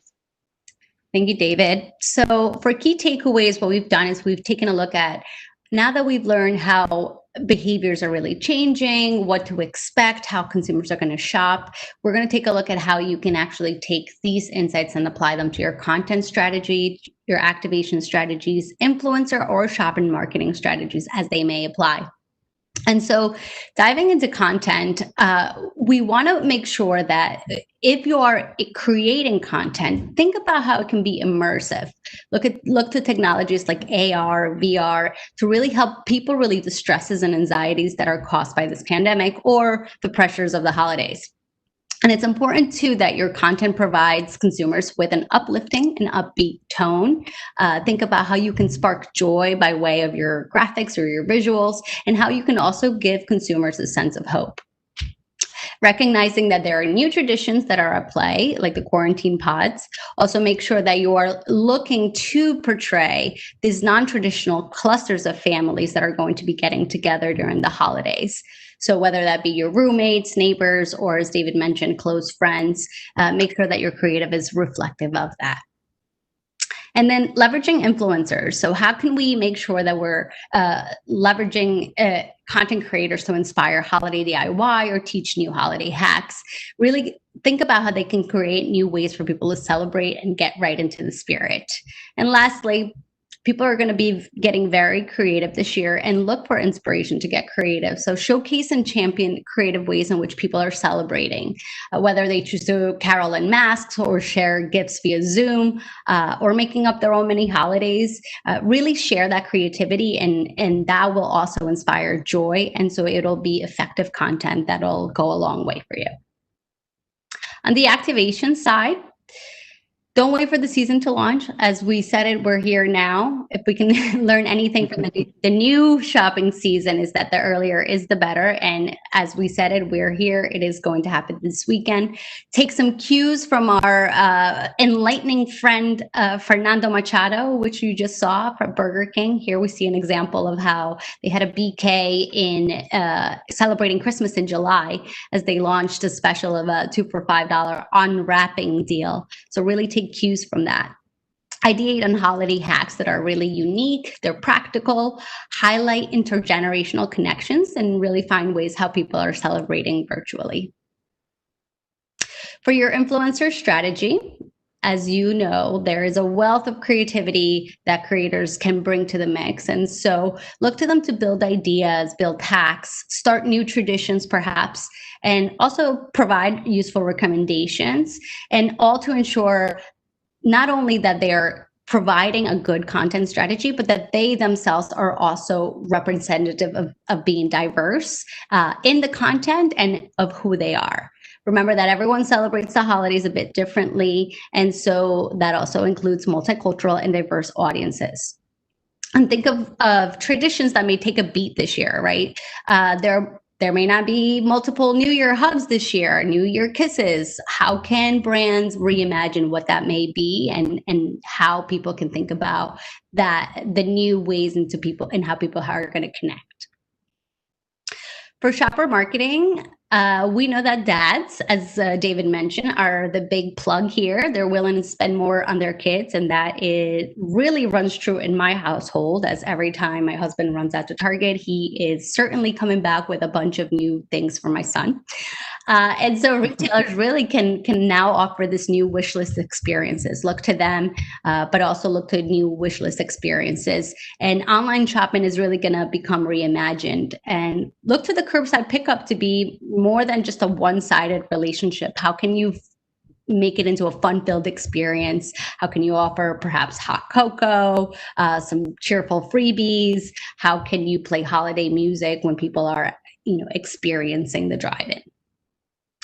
And so that's really it for us. If you have any questions, please make sure to type it in the chat. I didn't see, oh, yes, I do see some questions coming in right now. I will read them off to you. So do you see any shifts toward a more generous charitable spin on this upcoming holiday season? Is gifting to others in this climate going to overtake gifting to self? Ooh, David, I feel like we definitely dove into this a little bit. Do you want to expand on this one? Yeah, I'm just trying to see that. Sorry. Do you mind repeating that question again, Karen? Yeah. Do we see any shifts toward a more generous charitable spin on this upcoming holiday season? Is gifting to others in this climate going to overtake gifting to self? Yes, absolutely. So just about that charitable shift, I read somewhere that retailers like Kroger are going to be able to activate against the charitable aspect, because part of their gifts, as you can tell now too, as I was doing my holiday shopping, Karen, is that you can actually add like a specific like dollar amount, $2 amount, or $3 amount right when you check out, so that you can also add that as well as part of the holiday season. So I definitely see that. And in turn, consumers also feel good about their purchases, which is important, right? It also sparks joys in their experience. Okay, next question. Let's see here. Have you seen any innovative and new marketing initiatives around shopper marketing that are COVID specific this year that you think did a really great job at addressing the climate? I don't think just yet. Actually, personally, I have not really stepped into a store. I am a fan of my Instacart. I really haven't done much of that in-person shopping, but I know from an e-commerce perspective, I am already starting to see that some websites are bringing in the creative elements of the holidays, and whether it be snow starting to sprinkle on the sides or doing holiday countdowns.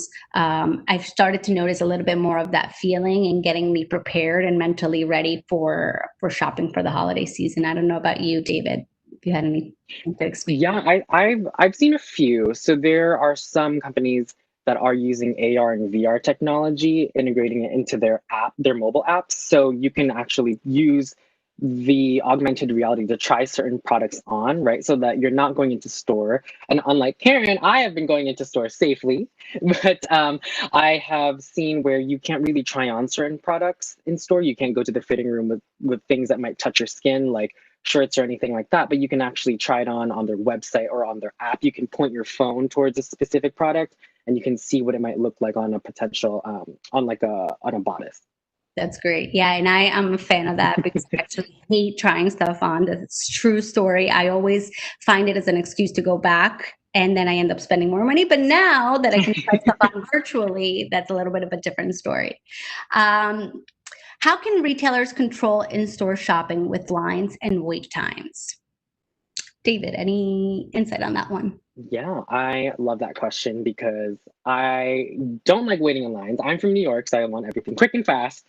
Density forecasting is an amazing tool that brands can use. So what this means is that you're able to, kind of like how Yelp does it for restaurants, of like what is the busiest time at a restaurant, you can go ahead as a brand or a retailer, kind of tap into that type of density forecasting through your app. You can tell someone who might be heading to Target at 6 p.m. on a Tuesday, how busy is it going to be?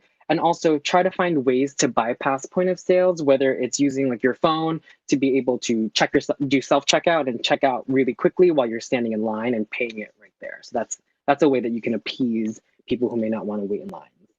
That's a great, you're a wealth of knowledge, David. So I have a question here saying, with all the online shopping, what can we all do to make recycling and use of excess boxes feel less wasteful? I think this is very important, very timely, especially as we talk about sustainability. Wondering, David, if you, and I know that you are great at your shopping and you're always new boxes mailed to you. Are you seeing any sort of trends of how retailers may be addressing this sustainability issue around the holidays? Yeah, I love, I'm the kind of person where like, if it's going to be on sale, I need to buy it immediately, right? Or else it's going to go out of stock. But a lot of retailers have been able to, particularly I've seen on Amazon, as Amazon's Prime Day is quickly approaching next week, that you can kind of put all of your purchases into one big box so that you're not getting, you know, a pen that you need in like a huge cardboard box, but you can get all of your purchases. It may not necessarily be within the 2-day Prime shipping that you pay for every year, but it might come a couple days later, but then you're also being environmentally conscious. I think also receiving a bunch of PR packages as well. They've been a little more conscious about the type of film that they use and the tape that they use to go ahead and cover up those boxes. So I definitely see this shift in brand recognition that sustainability is of the most importance. That's great. It's really encouraging and uplifting to hear that brands are actually considering that. And then, of course, when you're shopping and you're shopping on Amazon, if you can make sure to hit that box where all of your shipments come into one, you as a consumer can also obviously make a change there. Last question here is, what COVID shopping trends do you see sticking around after COVID, whenever that is? I mean, I think personally, people who were not already used to doing online shopping and comfortable with the idea of maybe shopping for certain items, certain personal items online, I think COVID has certainly forced them to, in a way. And so whether it be some personal care products, I know personally for me, shopping for jeans is something that I don't really want to just buy online, or shoes. But I think, like I said, e-commerce is coming around and making the experience much more helpful, immersive for the user. And so I think people are just slowly going to try and figure out, what are these trends that they're going to be looking to enlist in years ahead. Anything to add there, David? Yeah, I think also on our team, we like to analyze like the psyche of the consumer. And I think as we shift in a more kind of socially distant culture, brands are going to have to understand that when it comes to specific pieces of hygiene, you might have to act like a big box retailer, right? Like I personally, when I go somewhere, and if I have the intention of buying hand sanitizer, I'm not buying just one, piece of hand sanitizer. I'm buying like a bunch now, right? So I think just having that mindset of, consumers have seen earlier this year how supermarkets were out of stock of certain products, and that scare, that toilet paper scare, that paper towel scare. And so ensuring that things are in stock and available is probably going to be something past COVID. I agree, especially when it comes to essentials. Mm-hmm. And I think that, there is one more, and this one's an interesting one because it alluded to the insights that we found about shopper dads, right? It seems like a new concept. What are the best new ways to engage a shopper dad, and how does that differ, if at all, from engaging a shopper mom? In your research, David, did you see any sort of takeaways? Yes. How marketers or brands could really make sure that they're talking to the dad that is looking to expend more this holiday season on their kids and or their family? Yeah. So we didn't have it in this presentation, but shopper dads are typically, as we expected, to also be purchasing entertainment and tech type of equipment, right? But because of this holiday season, you want to think about the ways that it's going to be intergenerational. How is this gift that you're buying your child going to not only help them get through this difficult time, but also get the entire family on board as well? And usually it's tech that promotes that intergenerational activity. Yeah, I would add one last thing, that when targeting dads, and specifically, you have to get into the psyche, as you said, of the buyer, is what are the sources that they're looking to for recommendations, for ideas, and making sure that, again, you are sort of understanding where they're consuming so that you know exactly how to market to the shopper dad. Okay, looks like that's all the time we have. So thank you for hosting us again, and I'll kick it back to Sarah. Thanks, guys. Karen and David, as always, super insightful and interesting conversation. You've given me a lot to think about. I feel like I need to start holiday shopping now and also find a lot of more unique and creative places to hide said gifts heading into the holidays, so my 3 curious children don't go rummaging through and finding everything that I'm buying in advance. Absolutely. You've also given me some inspiration to talk to my husband about potentially becoming a shopper dad, because I kind of like the idea of sharing the wealth in terms of gift planning and purchasing. So that's great. I actually have a question for the two of you, not directly related to your research, but more on a personal level. What's your most interesting COVID purchase been to date? Ooh, my NutriBullet. It's always been on my list and I've always put it off, but I found it that this year I really need to, as I'm on the go still, even though I'm home, I'm still crazy and on the go. My NutriBullet allows me to put everything into my little shaker, anything that's nutritional, and then just, again, take it down and then go. So that's been my little purchase. I'm sure I could find other ones that are probably very useless, but that's my main one. That's great. And on par with your self-care trend that you talked about in your presentation too, which we know is so important right now, especially for busy practical, Karen.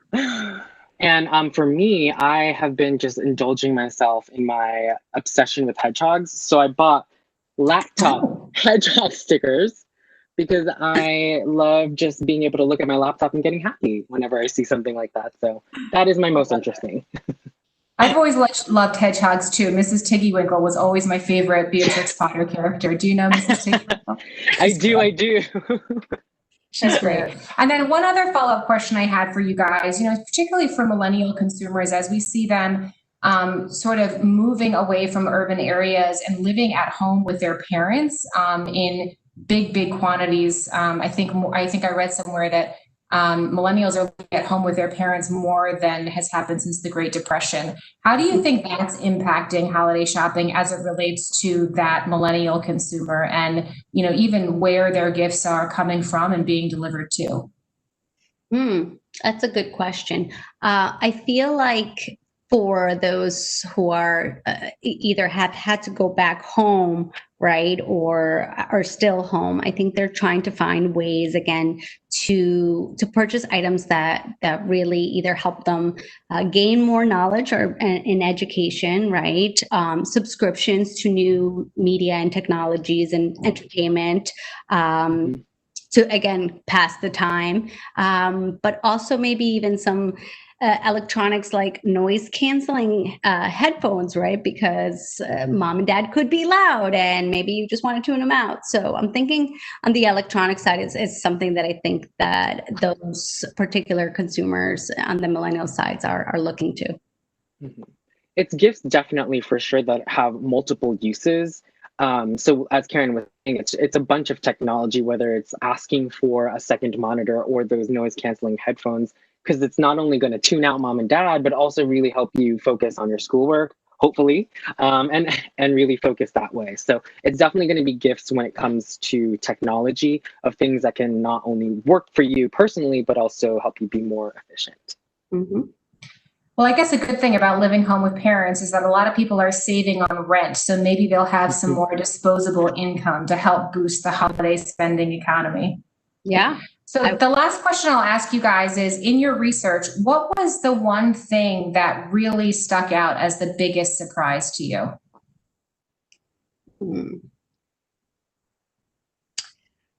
Well, let's see. I can go first, Karen, if you want to still noodle on the David. question. Yeah, when we were looking at travel concerns and how people were going to be switching it up with who they're going to be celebrating with, the fact that there was still a pretty sizable percentage of people willing to break rules to be able to see their family, not necessarily quarantine rules, but making sure everyone was safe and being able to group together, right? We think of the holidays, for me especially, like it's a big celebration, but understanding that people, while they want to take that quarantine aspect into their mindset, they still want to be able to spend time with their family. So that was really sweet and concerning, sweet and concerning. I would agree. I feel like the dad's was kind of, that aspect was kind of shocking to me, but then as I thought about my own experience, I can understand that. I could understand how dads want to sort of make sure that they're overcompensating for a year that's been really hard mentally, emotionally, physically, on all levels. And so I felt like that one was a really insightful piece of nugget of data that I think we all need to make sure that we don't forget. Dads, as they go into the malls, if they do so safely, as they shopped on e-commerce. And so that, for me, I think that one was the one that really stuck out. Awesome. Well, thank you guys again so much for that insightful presentation, and thanks for indulging me with all of my extra follow-up questions. Of course. Thank you for having us, Sarah. Absolutely.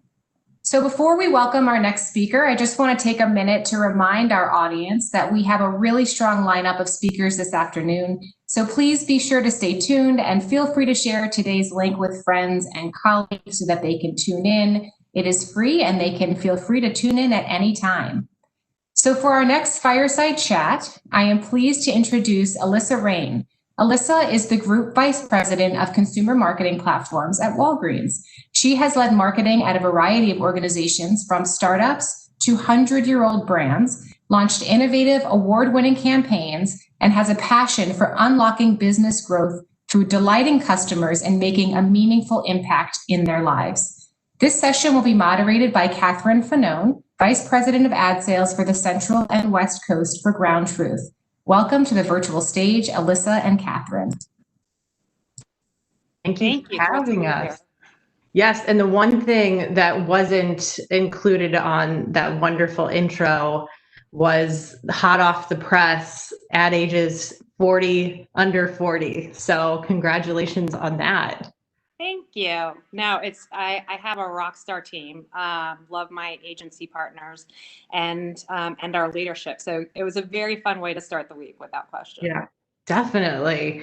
So before we get into the meat, can you quickly talk through your role within the organization, just to give a little context as we get into some of the content, to give everybody a little bit of context about your role?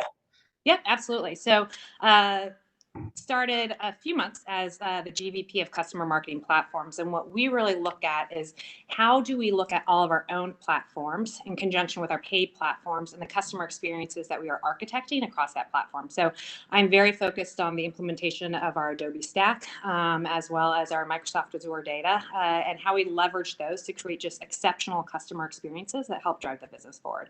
But it is a newer role for me. I came over from brand and creative. I've spent a lot of my career in brand, love creative, but this is a really fun opportunity to really lean into the sort of data and technology side of marketing, which I think is just, bleeding edge and really exciting, and helps us as a function also prove that we can deliver strong business results. Yeah, and it's going to give us, as attendees, a really well-rounded view. So I think it's going to be a really interesting conversation. So as a seasoned marketer who touches every aspect of Walgreens' roadmap and vision, how do you build purpose into your marketing strategies to connect with your audience in a meaningful way? Yeah. So I'm a big believer that your purpose is your business strategy and therefore also your marketing strategy. For us at Walgreens, we are very honed in on improving the health and well-being of our customers and our communities. For us, that means leveraging our pharmacists. We have tens of thousands of pharmacists that are across the United States. It means leveraging our store footprint because we are in these micro communities that we can help serve. And then it's also taking advantage of our 230,000 team members that are really able to, connect with customers on a daily basis. And then, of course, our My Walgreens app, which we see as, your access to Walgreens in your pocket. One of my favorite programs that really has leaned into our purpose is called Feel More Like You. It comes from an insight we had a few years ago that when someone is going through oncology treatment, not only do they not feel good at all, as well as going through, just the sort of mortality aspects of it. But they start to not feel like they look like themselves. So they will be looking in the mirror and feel like they don't look like themselves to themselves. And they wonder how they look to their kids or how they look to their, loved ones. And it was really important for them to feel as much like them as they could as they went through that, that oncology battle. So we took our pharmacists in our clinical office and we did a couple things. One is we gave empathy training to all of our pharmacists across the U.S. so that they would really know what it's like to go through oncology. It's more than just being nice or kind to your customers. It's really understanding what is that person going through and therefore how can you most help them. We then took our pharmacists in partnership with our beauty consultants and looked at what are the side effects that are making people not feel like themselves that we can help address. So we took the top 10 ways that people are treated for oncology, looked at what those medications and treatment plans are, looked at what the side effects therefore were, and then looked at what are the products and services that we can offer in our store and in our app that help address those so that people can feel like themselves. It's everything from, not having eyebrows or eyelashes or of course hair to discoloration of skin, sensitivities in fingertips, issues with nail growth, dry mouth, sensitivity to different ingredients in some products that they maybe used before, but are not as useful now. And so we developed that program and then launched it across 3,000 of our stores in partnership with, again, the pharmacist and the beauty consultant. So anybody can go into those 3,000 stores or interact with us on our app and have free access to all that information about how people can feel more like themselves. So we launched it with a campaign that we call Battle Beautifully. I have a lot of heart for this campaign. Cancer really impacted my family. I think many of you out there probably feel the same way. And the campaign was great. We didn't use any actors or actresses. We just used people that were currently going through oncology treatment or had within the past 6 months. Our director had lost their mom to cancer, and we went bold and we went real, and it's wonderful. I remember we were looking at the boards, I'm sure as many of you have, and we're looking at the first one, we're like, are we really going to start the ad with the woman shaving her head? And it's like, yeah, that's a bold, way to break through, but really be honest and real in terms of what that experience looks like and feels like for our customers, and then how we can help them solve it. So I have a video, I believe we can play that shares some of what we heard as reactions to that campaign and the program.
So I still get goosebumps when I see that. I think, we talked about marketing purpose and business purpose, but there's also personal purpose.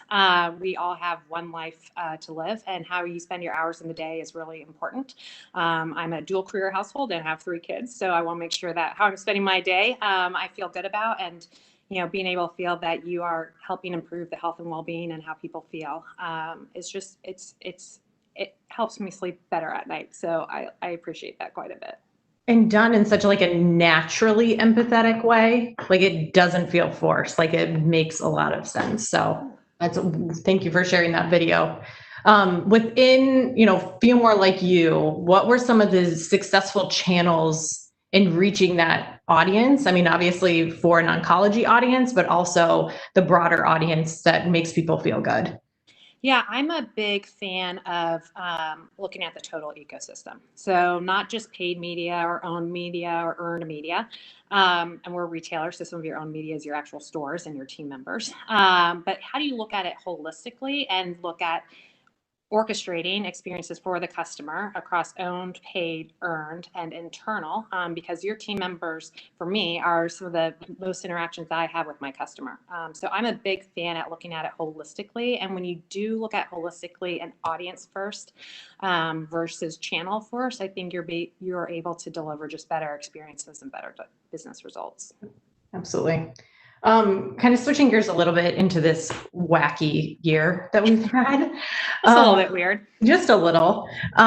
So how is Walgreens adapting to the changing consumer needs? Like if you looked at your marketing plans January 1st, 2020, they look very different today, I'm sure. So what programs or plans were accelerated, and were there others that were put on the back burner just because of the nature of what we're going through? Absolutely. So we were partnering with NBC for a big Olympics program that clearly we did not launch. We quickly found out. I still remember the day I drove home and said that we were an essential service. And as an essential service, it is extremely important that we remain open as much as we can, so we can take care of our customers and our patients, and that we are making our team environments as safe as possible for our team members that are still going into the stores and aren't able to, work from home like some of us, and making sure that we're making our environment as safe as possible for customers that are coming into our store. So that means enhanced cleaning, social distancing, plexiglass, different hours. We launched drive-through, which drive-through for home essentials. So in the past, you could only get your prescription through drive-through. We've been talking for years about how could we be leveraging the drive-through for access to more of our total store, and we're able to do that. And it was great. We launched that in less than 4 days and scaled it in a couple weeks. So we've really put the focus foremost in terms of the health and well-being of our communities, our customers, and our team members, and how can we activate against that. Olympics would have been fun, but that became a shift of focus. And then another one that changed rapidly is Red Nose Day. So we were 2 weeks away from launching Red Nose Day, which is one of our key campaigns and key times of year, right? Our team members love it. We partner with NBC and Comic Relief. We've done it, 6 years now, helped hundreds of millions of children in poverty. But we looked at it and said, okay, we are starting to go into shelter in place, and we are asking people to come into our store and buy a nose to put on their face at a time when people are being told to stay home and not to touch their faces, right? Especially your nose and your mouth and your eyes. And so we quickly had to pivot because we didn't want to sunset the program, because there are children in poverty and they are being impacted more so during the pandemic than some of the other populations. And so we decided that we really quickly had to pivot because we had 2 weeks to do it. So we partnered with different social channels to launch Red Nose Day filter. It was really fun how it came to life. I think was just great. And then we partnered with NBC and Comic Relief to create a bunch of great content to really ask people to go, donate to Red Nose Day, get your filter, and be able to help children in poverty during this critical time. And I believe I have a video to share on that as well.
You got the gist of it. No, I think that that's a really great example of pivoting quickly within days, right? So I think that's very, very impressive. We've talked a lot about Walgreens being an essential service. There's a lot of brands on this call right now who may have more challenges than opportunities in this environment. What advice do you have for brands and marketers who aren't as well positioned as Walgreens in today's economy? Yeah, it's really tough, without question. I know I have a lot of friends and mentors that have been impacted. I think from a business perspective, if you can pivot your business model to meet emerging needs, I would definitely look into that. One example is not as large as Walgreens, but there's a startup started in Chicago, More National Parachute, and they used to connect parents with classes for their kids. And they pivoted to providing connecting for pods for education. So I thought that's a really good example of, pivoting to meet emerging needs that leverages parts of the business model and technology that you have. I think from a marketing perspective, continuing to really look at the evolving consumer landscape and the channels in which our customers interact. I think some things coming out of the pandemic will change back, maybe not back, but will change, and some are here to stay. And so really keeping your eye on the consumer and the evolving landscape, I think, is critical. Prior to pandemic, I certainly wasn't on TikTok. By the way, I try to do a TikTok dance. I can't. I wish I could. It's a talent at some point I would love to pick up, but I can't currently. But we were looking at TikTok, and TikTok was becoming a real, politics aside, source of joy, and also, creating some movement and entertainment. And we were looking at that in conjunction with Grad, which was coming up. And Grad is a business, it's one of our key businesses. If you think about our photo and cards business, as well as our different decor.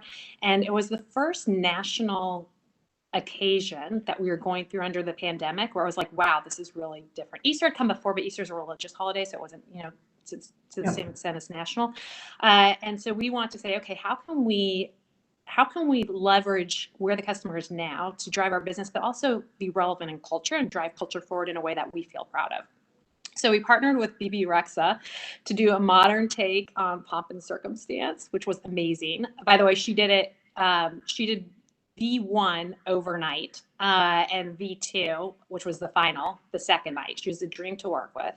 And then we launched it with a grad jump on TikTok, where they are, so she did it first on TikTok. Walgreens launched our TikTok channel, and it really took off. And it was a great way to just celebrate, bring some joy to what is certainly, a difficult time period, but find that silver lining, bring some joy, and activate in channels that are where customers are today to help drive relevancy and drive culture forward in a way that we really felt proud of. So, and it was fun in the TV spot that we did for it.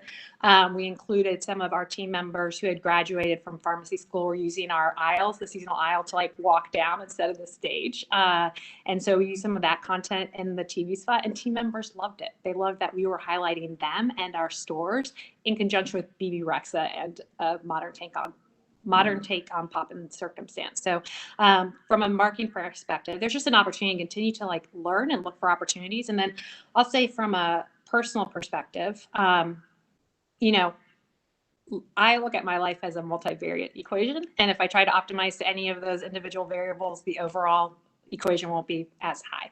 So there's opportunities to, and I've seen people lean into it, build parts of their house that they feel really excited about, take up a new, hobby that you think that you may be able to apply to your career moving forward, spend more time with your kids and just creating those great memories with them. I know there's a lot of articles I've read about, as parents, you're talking about how this is such a really hard time. For kids, it's like mom and dad are around more and, we have family dinner together and how wonderful that is. So I think there's just an opportunity to continue to look for the opportunities and the silver lining so that, you get something out of this time, even though it's definitely a very trying time.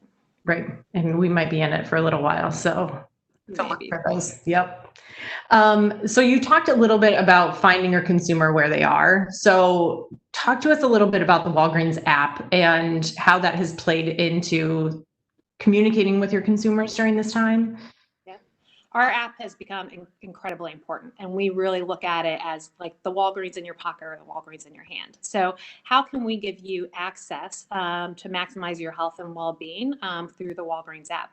A couple things we do there. One is we provide, in partnership with Microsoft, access to taking the COVID-19 survey to see if you should go and get a COVID-19 test, and then if so, partnering you with where you can go get that test. So that's one key way the app has really leaned into this time.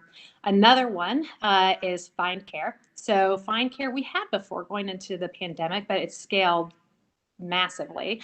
There's 30 providers that you can connect with to treat over 100 different conditions. So rather than going to a doctor's office or having to make an appointment, you can just go on our app and within minutes be talking to a doctor and somebody that can help you. It's really interesting what they can do now in terms of eye care and skin care. And I know I've dealt with a kid's ear infection via the Find Care app. So that's been really key for us helping get physicians closer to consumers during this time in a telehealth way. The other one is pharmacy chat. So 24/7, you can talk to a pharmacist for free with any questions that you may have. And we've scaled that quite a bit as well. And then we offer personalized information in terms of what's happening in your community that's relevant for you. So for example, if your community, and not like, I'm in Chicago, not like Chicagoland, but my individual neighborhood, if there's a flu spike in my individual neighborhood, I will get alerts and information through my app with that. So that's all been really helpful ways just to bring, health and well-being closer to our consumer to really help them during this time. That's great. So you spoke a little bit about kind of the good.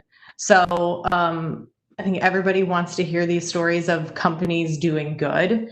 What are some of the social good initiatives that are underway within the walls of Walgreens to help with COVID relief? Yep. So a few. The first, from a business perspective, is the COVID-19 testing. So COVID-19 Test and Protect was launched, and we were one of the first retail partners to provide COVID-19 testing on our sites. And we are now in almost 50 states. So that is a massive lift. I remember my team getting even just the signage up to help direct, traffic through and to understand the different steps to that testing, the training of our pharmacists to administer that COVID-19 testing. All of that's been great work, and I'm excited for us to continue to help in COVID-19, hopefully towards a vaccine. The second thing is that we have a newsroom that we've leveraged in partnership with the CDC to get information as quickly as possible to our team members and our pharmacists so that they can then be helping their communities as well. So that is a daily haul to get that information to the forefront as quickly as possible. From a marketing perspective, I used to joke that I was going to make the pharmacist cool, and people were like, "Oh yeah, right. Who's going to make the pharmacist cool?" And I feel like we've made inroads there. So we see them as our internal influencers. Like, they have a wealth of knowledge. They're amazing to talk to. And if you just think about the profession, they're really good people that can help you out, that you have immediate access to. So we launched a series called Ask a Pharmacist on YouTube. We partnered with Google for what is information that people are searching for, which also varies by geography, depending on what's happening in people's markets. And then how can we be partnering with our clinical office and our pharmacy office to be creating content to get it for free out there to our customers. So that's been a really great initiative that I'm excited to continue to build on. The second was Cheddar. So we did a partnership with Cheddar, launching a health series there as well. We'd started the partnership but hadn't actually launched. And then week one was the first week that COVID really hit the US. And so we pivoted and made it really a COVID-19 focused series, again, as information was continuing to roll out to different markets. So that was very fun too. They are a great team to work with. And it's fun to look at some of our younger, hip, urban pharmacists on the Cheddar show. I love it. And then the last one, which is near and dear to my heart, is we partnered with Sesame Street, so the Sesame Workshop, to create content around caring for each other, which I think is just, again, as a mom, really touches me in terms of how there are hard conversations that are happening right now, but how can we have them in a way that we're making our kids stronger and that we're not scaring them, though. And so Sesame's been an incredible partner there. I love the Abby pharmacist Muffet, and it was funny to because not funny, but it was interesting how much our team members really appreciate it, especially those that, again, are going into stores every single day to help with our patients and our customers, that they had a tool for their kids to understand that they were essential workers and the role that they're playing in their community to help during this pandemic. And so I think there was a lot about, the parents as the hero that was really, really struck a chord with our team members that are in stores every single day. That's great. The last one, and then I'll stop talking. Yeah. But the last one is South Chicago. So our first store opened in South Chicago. South Chicago has been incredibly impacted by both the pandemic, but also social unrest. And so for us, it is very key to be taking care of that market. We'd start even beforehand. If you live in some zip codes in South Chicago, your life expectancy is 20 years shorter than if you're living just 2 miles north. And so for us, it's really important in terms of how can we get access to health to those communities so that we can improve those health outcomes. So we are partnering with city officials, Lori Lightfoot, and members of her team, as well as some really great community groups here to help improve the health of South Chicago, and then looking at how can we scale that to more urban markets, in particular across the U.S. So those are some of the things that we're doing to hopefully, drive some good and improve health and well-being during this pandemic. Yeah, like I said, I think people want to hear what their loved brands are doing and in that social way. So thank you for laying it out. We have one last question. Put on your clairvoyant hat. As we head into next year with all of the shifts and changes that have happened, what are your predictions for 2021? I feel like it's a tough exercise. Yeah, impossible. I don't know what's going to happen next week. No, I think that health and well-being is going to continue to be a big focus. It's interesting because if you look at those that have been diagnosed with chronic conditions in the past, health immediately comes to the forefront of something that they care about. But that's on an individual basis. As a nation, we have now realized how important our health is to us. Because we want to stay here as long as we can, hopefully. And so I think health and well-being is going to continue to be a big focus. And I think it's going to be more in terms of how we can, protect our immunity, how we can be as healthy as we possibly can and help family members and loved ones be as healthy as they possibly can so that, going into the continued pandemic, we are as safe as possible and safe as possible for what may be down the road. So I think that's going to continue to be a focus. And then I think as Americans, I think we have an optimism about our culture and wanting to find those silver linings. And so I think that will continue to. I think we have a long road ahead. I'm not really thrilled going into winter in Chicago and not being able to be outdoors as much. So I think it's going to be a long road ahead, but I'm very pleased with the optimism I think that we have as a nation on being able to find that silver lining and trying to continue to get through it together.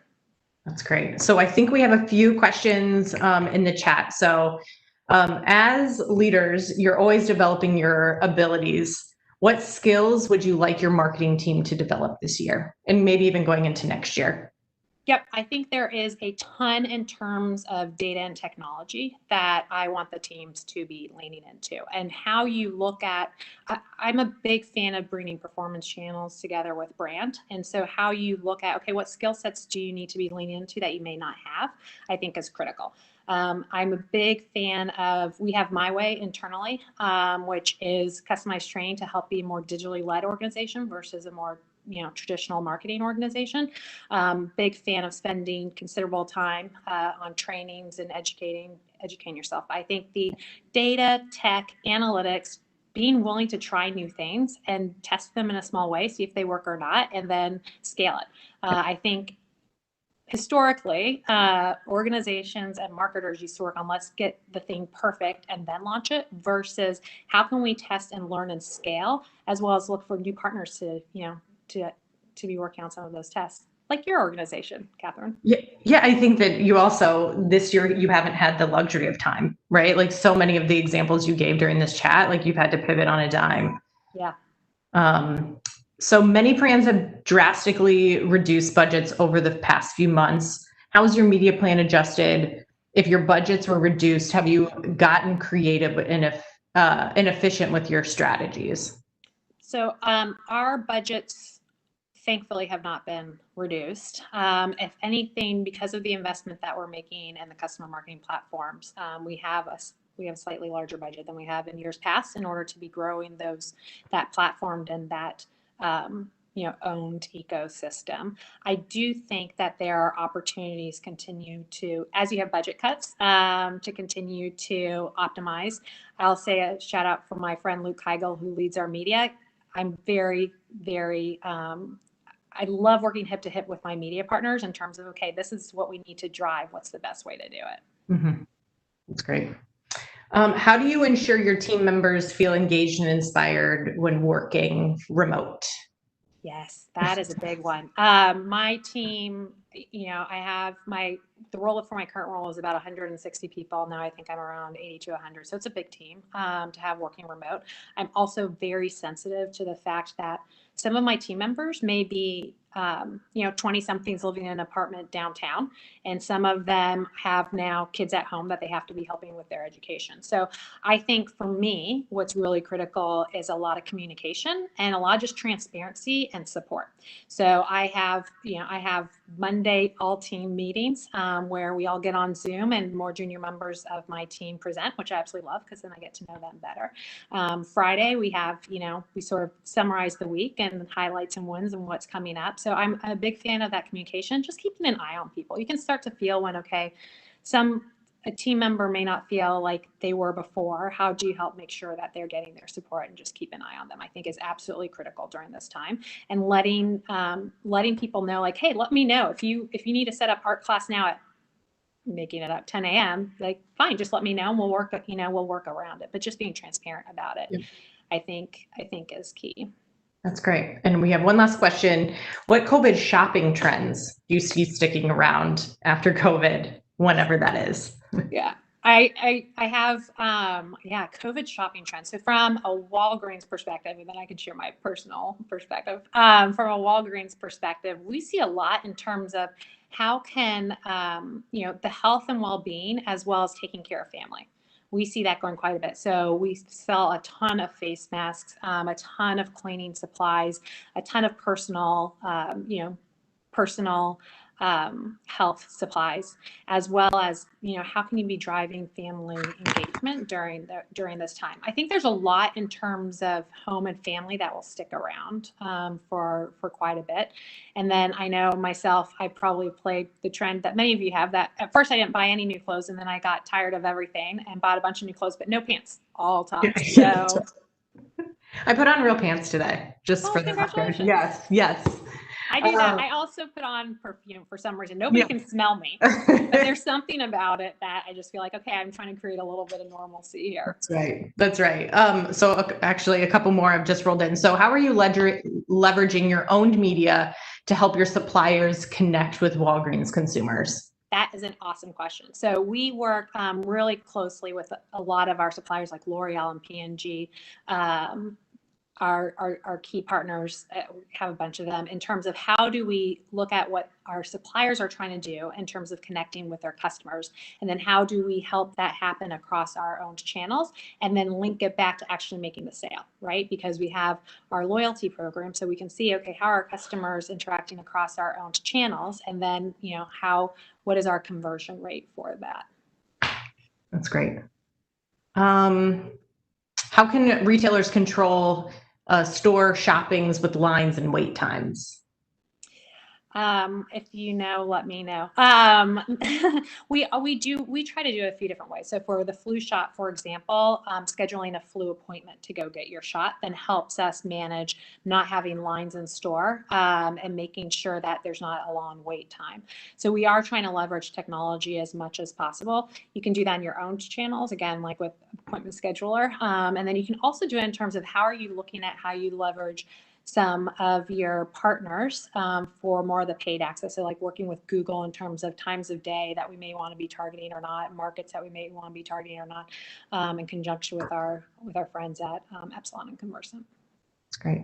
I know Brand Innovators, I know we're 3 minutes over.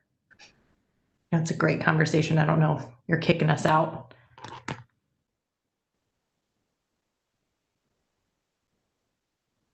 Not yet. I guess not yet. All right. Well, we can do one. Let's do one more. So do you see any shifts towards a more generous charitable spin on this upcoming holiday season if gifting to others in this climate is going to overtake gifting to self? Yep, I think that gifting to others is going to be big. I think there's a lot of people that have been impacted during this pandemic, and people feel better helping somebody else that needs it more versus doing it themselves. I also think there's a trend of wanting to teach that to the next generation, right? So that you are teaching your kids to want to give to others more so than wanting things for themselves, and then seeing how that makes them feel.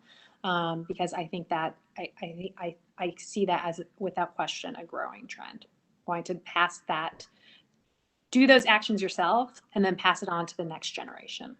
Yeah, I love that. I think especially from companies, like if sales companies, when they're maybe historically for the holidays giving out trinkets or something like that, switching that completely this year and doing something good. Again, going back to that social initiatives that people feel good about. I don't need another umbrella. Like I want to help. Right. I want to help the larger community. Exactly. And I think there's more in terms of providing those activities to kids, right? So that they have things that they can be working on and creating versus sometimes in front of a screen if you're able to for education, but really being able to give, tools to those that need it. I think it's really key. Yep, absolutely. All right. Thank you so much, Catherine and Alyssa, for that wonderful conversation. I couldn't help but be reminded, Alyssa, when you were speaking, of something I learned when I was a very small child from Mr. Rogers, which is in times of crisis, look for the helpers. And I very often think of helpers as people. I don't often think of helpers as brands. And I think it's incredibly inspiring, not only the number of ways that Walgreens has stepped up to help during this time of crisis and in general, but also the adaptability that you've shown and being able to take things like Red Nose Day within a 2-week period and still utilize it as a really important way to help other people. So I just, as a consumer, want to thank you for that. I think you're doing an incredible job helping, and I wish you a ton of luck in the future. Thank you very much for joining us today. Thank you. Apologies that my conference light went off, but at least it happened at the end and not in the middle. So thank you very much for having me. Catherine, thank you for being a great partner. I really appreciate it. And thank you so much for the kind words, Sarah. Wonderful. Hope to see you soon. Sounds great. So for everyone watching, just a quick reminder, if you are posting about today's livecast, please be sure to use the hashtag #BILivecast so that we can hear what you're saying. So now moving into our next fireside chat, I am thrilled to be joined by Steve Gregg. Steve is the Vice President of Global Marketing for Visa. This session will be moderated by Laurent Ezekiel, Chief Marketing and Growth Officer of WPP. Steve and Laurent, take it away. Great. Thanks, Sarah. Just checking you can hear me, Steve. Laurent, I can hear you. Can you hear me? I can hear you very well. Can't see you at the moment, but I'm sure others can, hopefully. Okay. We'll check the settings to make sure I have everything set up properly. No problem. Give you just a minute to do that. There we go. You got it? There you are. Hello. Hey. Nice to see you, Steve. So we've got a lot to cover today. Leadership, innovation, purpose. There's a whole ton to cover. Maybe we just start on a more personal note. You've got a fascinating background there. Where are you calling in from? And that's my first question. And although you were introduced by Sarah, you've got an absolutely fascinating role. And as a sports fan, I'm very jealous of some aspects of it. So talk us a little bit about your role and where you're calling from. Yeah, well, you got a good eye for observation. I think you see that on my cup of tea here. I'm calling from Sun Valley in Idaho. I've been, my family and I have been up here since early August. Typically, we're based in San Francisco, but we decided to get out of San Francisco and have a bit of a change of scene. So we've been up here since August. My wife and daughter and my cat, who may well make an appearance during this conversation. In terms of my role, yeah, it is a really fascinating role actually. So I'm working in global marketing Visa. I lead our efforts on travel, which has been a particularly interesting year for obvious reasons, as well as e-commerce, and for similar reasons, it's been a super interesting year from an e-commerce perspective, as well as core products and some innovations, including something called Visa Installment Solutions, which we're really excited about, a set of APIs that allows merchants and banks to allow cardholders to pay for items on sort of predetermined basis over time. So doing that across 200 countries across the world, it's really interesting role. No small feat. And on that 200 countries, I mean, tell us a little bit about some of the challenges that you've faced, during the pandemic since February, March in managing a global brand. And in fact, before that, frankly, talk to us a little bit about those challenges. I can imagine many. Yeah, no, there are. And look, I think Visa is one of the most global brands in the world. Kantar had us identified as the 5th most valuable brand in the world in Brands East study that came out in July of this year. And so we're operating in over 200 countries around the world. There are over 3.5 billion Visa cards in issuance, working accepted in more than 45 million merchant locations around the world, 2.5 million ATMs. So the scale is vast, and that's a big advantage. That's a big benefit to the business, but it also is a challenge when it comes to from a marketing perspective. So on the one hand, it's a big advantage. On the other hand, our ability to develop really compelling platforms globally across that scale is a challenge. I guess at the heart of great marketing lies great insights, and great insights that resonate with people, whether they're consumers or whether they are consumers that are purchasing, whether they're consumers that are a B2B audience, whether they're government, whether they're clients that work in merchants or banks or acquirers. The ability for us to identify insights that are compelling, that travel, and that we can create into something that is a global platform is always a big challenge. So those are kind of challenges that exist ordinarily, and in the world of COVID, it's certainly been magnified. Yeah. So we have just the economic climate, we have the social climate, both in terms of just people's well-being. You have thankfully increased focus on social inclusion, all happening at the same time, and just that makes it increasingly hard for us to make sure that we're engaging with the multiple audiences that we engage with around the world in the most sort of the most relevant way. And so I think we've always had a really strong pulse on insights in the business. We've always had strong partnerships with customers. I think we've ramped that up in sort of cognizance of the fact that there's so much happening around the world. Some of it is happening to varying degrees in different parts of the world, but what's making sure that we're tapped into understanding what's happening, using that as we think about our marketing efforts around the world. So yeah, I would also add that it's impossible to predict. Like you just can't predict what's going to happen. I mean, one can try, but we're probably not going to get it right. And that's a lesson of the last year.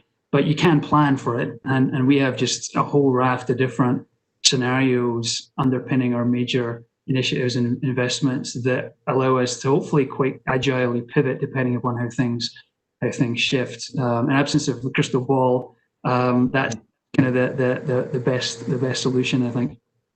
Wish we all had that crystal ball, but just on the subject of insights, I mean, it sounds like you, as you say, you can't plan for it, but it sounds like you're as ready as you could be for something like this. I mean, the ability to ramp up insights in a matter of weeks, perhaps months at most, sounds like quite a challenge, but it sounds like you managed to do that. Definitely. I think a few things. We're fortunate to have just a really strong insights and intelligence team. We're fortunate to have a set of studies that are running ongoing basis that allows us to get a sense and pulse of what consumers are thinking and feeling around the world. And then also able to tap into social listening as a means of understanding what people are saying and how they're feeling. So kind of combining those things together, as well as making some smart pivots with non-planned research to make sure that we're supplementing it. So it's kind of a combination of those things have allowed us to keep track of the sentiment around the world. And back to the crystal ball. I need to get my sports question in quickly. So the NFL, FIFA, Olympics, no secret that these are huge properties for you. Can't predict the future, but how do you tackle something like the Olympics? I mean, what are the plans? What's your thinking currently in terms of the visa's role in that as we move forward? I mean, that is a big deal for you. Yeah, no, it's a great question. For sure, as you mentioned, we're fortunate to have this array of world-class partnerships at Visa that have been very long-term. And I would sort of tie back to some of the comments I made earlier, which is in a world where you can't predict, but you can plan effectively. And so we have various scenarios mapped out for how we're gonna manage things as we move forward to Tokyo next year. Like the Olympics is always this moment in time opportunity. I think about the Olympics before I was working at Visa, and then sort of since I joined Visa more than a decade ago, and everything that I've found out and discovered in research just really relate to as a consumer of the Olympics. This moment in time every 4 years every 2 or 4 years where the world comes together to kind of celebrate sport and prowess, and it really is just like this moment of togetherness that has patriotism, but there's also it's a moment in time where the world comes together, and I think it's so important, and I think it's so important now more than ever. And when COVID is behind us, there's going to be this monumental feeling of positivity and optimism. And as an individual, I choose to think optimistically because the alternate is sort of depressing. But I just truly believe that once we get this behind us, there's going to be this fantastic sort of rush of optimism and excitement and positivity that we've not had for a long time. And I hesitate to give some historical benchmarks, but I think it's going to be a great moment. And so we're hopeful that Tokyo goes ahead as normal next year. I think that would be the best scenario. We're planning for that. A couple of things I would say. One is that one of the things that has been a smart shift due to COVID that many businesses have done is just to shift to digital. And the reality is the vast majority of Olympic fans around the world, like the vast majority, regardless of where it takes place, the vast majority are engaging with it from their home country. And I know you had the opportunity, I believe, to go to the games in London in 2012, which I also did. I was working at that event, and it's fantastic if you get there. You can't beat it. But the vast majority of people are consuming it from their home or now increasingly from a mobile device. And so I would say that COVID is sort of given us even greater emphasis on determining how we connect the fans around the world to and I think we're seeing that with some of the sports around the world, with some really nice work that has sort of looked to try and make sure that we're connecting fans to the event, connecting fans to other fans, and connecting fans to the athletes. So again, we'll be positive about next year. I think that as it goes ahead, like there's a variety of different scenarios. The degree to which it's virtual versus physical, we'll figure out. And if it's heavily digitally led, we'll have a great set of solutions against that. Yeah, and fingers crossed it all goes ahead. But yes, there's nothing like the Olympics. Hard to describe that feeling. Just moving into a couple more questions on leadership. So we want to talk about your career. You spent 10 years at Newcastle beer, ale actually. Very different industry. You've gone from beer to commerce and technology. Talk us a little bit about the differences, similarities, and what that transition was like. Quite fascinating. Yeah, I've had that question a few times over the years. So I had 12 years working in the beer business with Scottish and Newcastle in the UK and Europe, and ultimately with Heineken in the US. And it was great. My formative years a lot younger back then, and it was a lot of fun, and made the jump into Visa. That Lura Visa was too strong. To answer your question, similarities and differences. Similarities. There's a couple of things. On the one hand, scale matters for both. So in the drinks industry, soft drink or alcoholic drinks, like the ability to scale quickly and manage distribution, whether just in one country or one city or whether you're globally, it is really, really important. And so the sense of scale is critical, and it's important in payments too. People want to be able to pay around the world as they travel or on a variety of different devices. So I think that's one thing that is very similar. On the other side of the coin is in payments, the technology is so important. Like the payment technology, like what Visa does to enable these millions of transactions that are taking place at the speed of light without you even knowing, is important. Like that tech, the Visa network and the security and trust that goes into that is just incredibly important. In drinks, the supply chain is critical. Like the ability to kind of manage your distribution is key. When it comes to marketing, like I think that there are differences for sure. In the drinks industry, you have the on and the off trade, the on trade restaurants and bars, which is kind of specific. Clearly, payments plays within that, but it's a very important territory for the drinks business and where a lot of brands are historically built. So that's a kind of bit of a peculiarity there. In payments, we're working with our partners in government, in banks, and in merchants, and so that's a slightly different structure and culture that goes with it. I think some of the core fundamentals of what it takes to be a successful marketer in both are very similar. In fact, in many of the team at Visa, including many of my team, come from consumer goods and FMCG background, and that gives them the ability to kind of cross the array of different disciplines and skills that are necessary. So they understand the business, they can think and talk commercially with the business partners they're dealing with, so that they have credibility and can influence that. But then they also have like the marketing capabilities from insights to creative development to media planning to measurement. So those are and I think those skills and capabilities are important in both. Yeah, great answer. Totally. I would say that the trade visits, the euphemism of trade visits, which is getting close to going out in bars and restaurants and stuff, was a lot of fun. But maybe it's healthier that I'm not. You're feeling healthy these days, are you? Yeah, I think so. Yeah, it's fun now. Understandable. Much constraint needed in your previous role.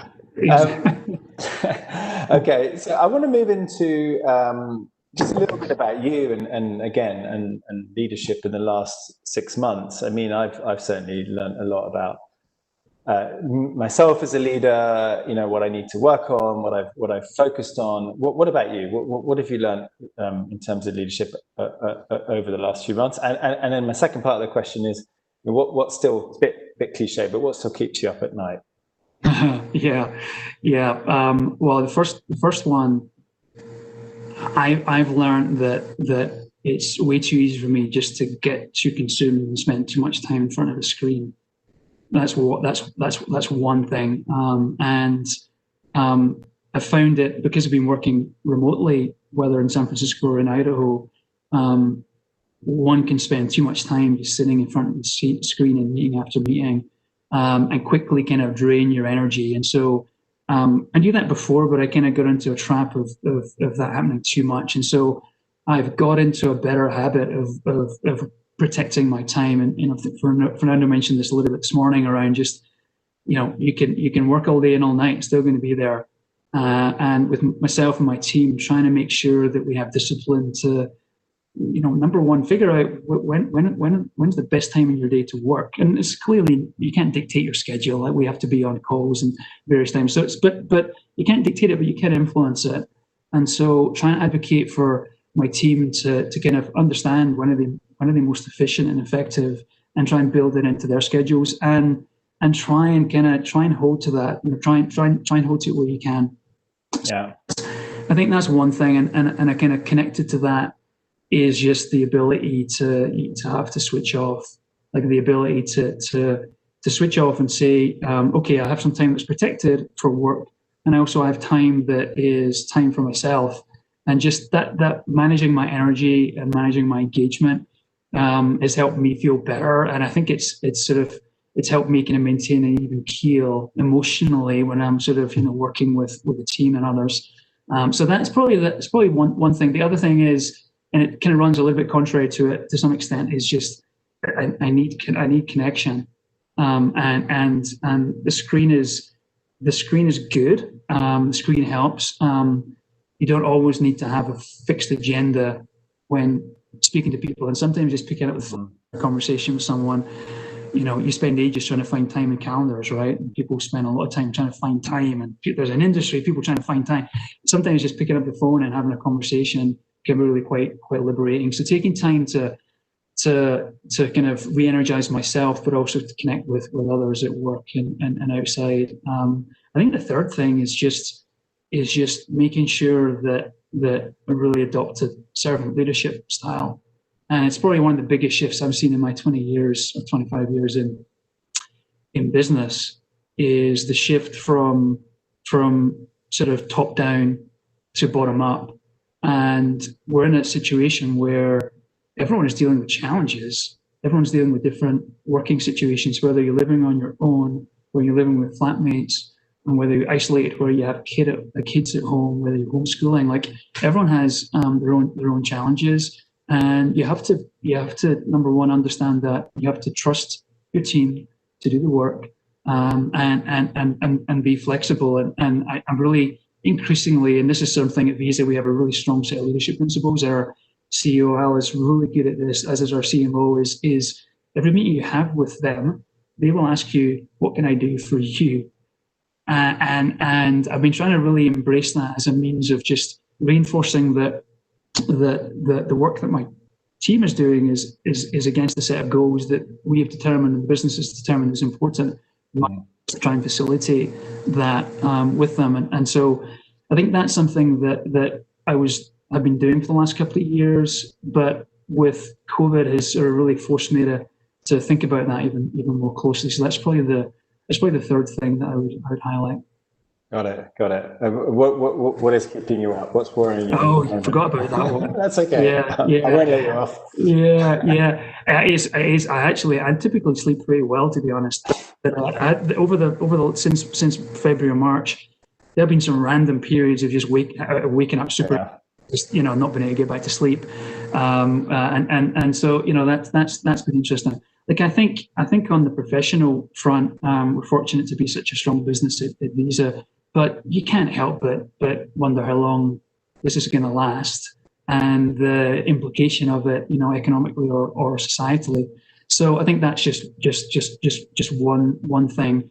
I think just the reality of COVID and the vulnerability that humans have just reinforced to me, number one, that as a fact, and number two, just other broader issues like the environment. And I have a kind of daughter, and sometimes I worry a little bit about the future from that context, given our vulnerability in climate change and everything else. So it's probably that more than work.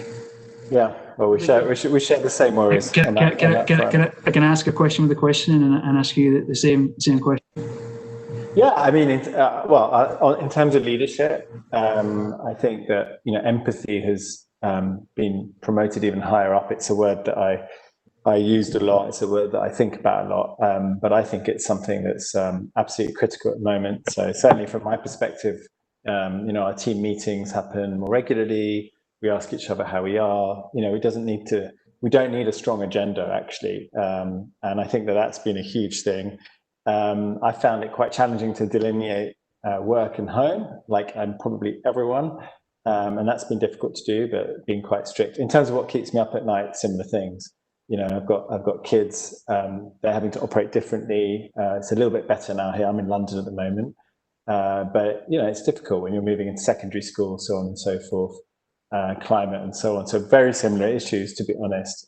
What keeps me up is probably issues that are not related to me, just people around me. So I think we're all thinking the same thing. Yeah. In terms of I want to pick up on the economic question or the economy question and segue a bit into COVID. I mean, clearly COVID has accelerated. There's a lot of talk about cashless society before. That's been accelerated through COVID, right through to contactless society. What's your perspective on that? Talk to us a little bit. Talk to us a little bit about your perspective on that, particularly around the contactless point and where Visa is in that respect. I think that's very interesting. Yeah, it is super interesting. So we're in a classic age of disruption, right? I mean, this is an era of disruption, and disruption creates these forces that accelerate, and for sure that's affected payments.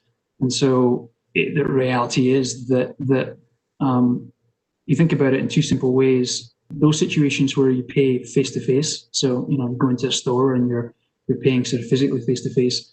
There's been a significant drop in cash usage in those situations, and because consumers frankly feel that cash is dirty and cash is not as safe and hygienic. These notes that have been passed around and have germs, and so that's led to increased usage of contactless payments, which was growing. Had grown significantly in markets, and you'll know it in the UK where contactless is just so pervasive, has been over the last 2 or 3 years. That's happening, has accelerated a lot in many of the markets, including the US. And so that sort of digitization of payments is happening, and I think that it'll be interesting when we do get back to commuting again. I think we'll see that behavior, people getting used to tapping and going. I think we'll see that carry forward into sort of as people commute back into cities. So that's kind of one side of it. And then there's the non-face-to-face e-commerce digital transaction. Clearly, if you look at payment volume around the world, digital payments have exploded as we're spending so much more time at home, and as of that we're buying tops and not bottoms, and we're buying food and everything else. And so we've been a big shift to payments there around the world. And I mean, it's been happening in many markets of the world, and in AP in particular, markets there have just sort of embraced that. That's gonna have accelerated a lot by the time we're over with COVID. I guess an ancillary point is what's really quite interesting is we're seeing some shifts, some payment behaviors that were quite popular in some markets shifting to others. So QR payment have been huge in many markets in Asia for a number of years, have started to increase significantly, not just QR as a means of reading the menu on the restaurant with your phone, but also as a means of paying. So there's another manifestation of a contactless payment. So I think for sure when this thing is done and dusted, we'll see the chart will show a big shift in a positive way. I mean, it's one of the great things about Visa. It's this huge business, incredibly strong performing. There's still $17 trillion worth of cash spent around the world every year. So $17 trillion of payments that are taking place on cash. Now, COVID will help eat away a little bit of that, but there's massive growth opportunity for us out there, which is just from a category perspective is pretty positive when you think about the growth that's ahead of us.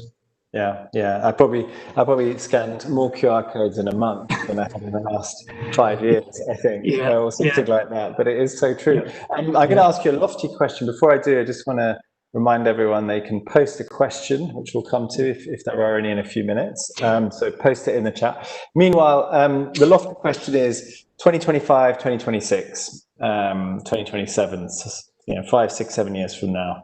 What do you see the norm for payment to be in those years? I thought we agreed we didn't. Either of us didn't have a crystal ball. Oh, sorry. I forgot about that. I conveniently forgot about that. That's a really hard. It's such a hard question. It's such a hard question to ask. I think that the most obvious, and I'm going to go to the most obvious answer, is just an increased level of digitization.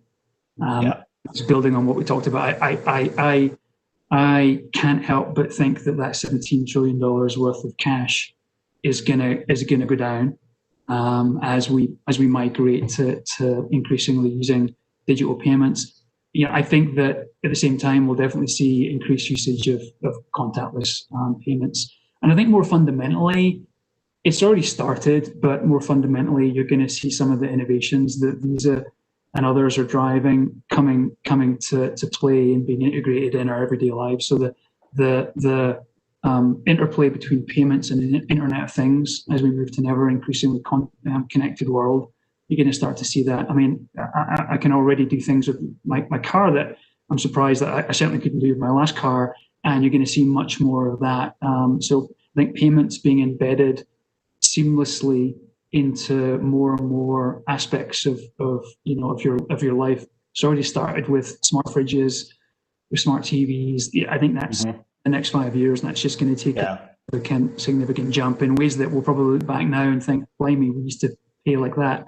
I mean, that's probably the one biggest thing that I would highlight. Okay. It's a very good non-crystal ball answer. Thank you. There you go. Well, we'll see. The crystal ball might be broken. So. I want to move into a couple of questions on purpose, and then we'll end with some quick fire ones. So, Visa have, and we've spoken a little bit about this before, but Visa has a strong purpose. But talk to us a little bit about Visa's purpose and why it's important, not just to the company, but your role. I'm really interested in that, in your role in particular. So let's know a little bit about that. I love this, the theme of this event and focus on purpose and innovation. It's so relevant. Look, one of the great things about Visa is we're very purpose led. We're focused on connecting communities in a way that uplifts the economy and allows people and individuals to thrive. And it's a really, really powerful territory for us and gives us something that really matters. And I would give you like the marketer's answer on purpose, and others have talked about it really eloquently, and I agree with everything that was said. Consumers are looking for brands that they can relate to, that are a force for good. But consumers are increasingly looking for brands that don't just say it, but actually take a stance and take action.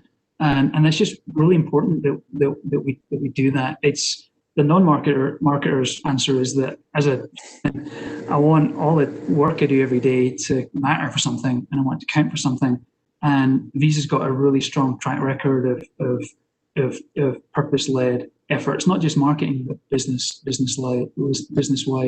I've just been so encouraged by the commitment from our CEO around social injustice, and we have a amazing program in place that with a significant multi-million-dollar fund that is going to offer permanent roles to underrepresented people in the US and other markets over the next few years, and that's the start of many other exciting things in that area.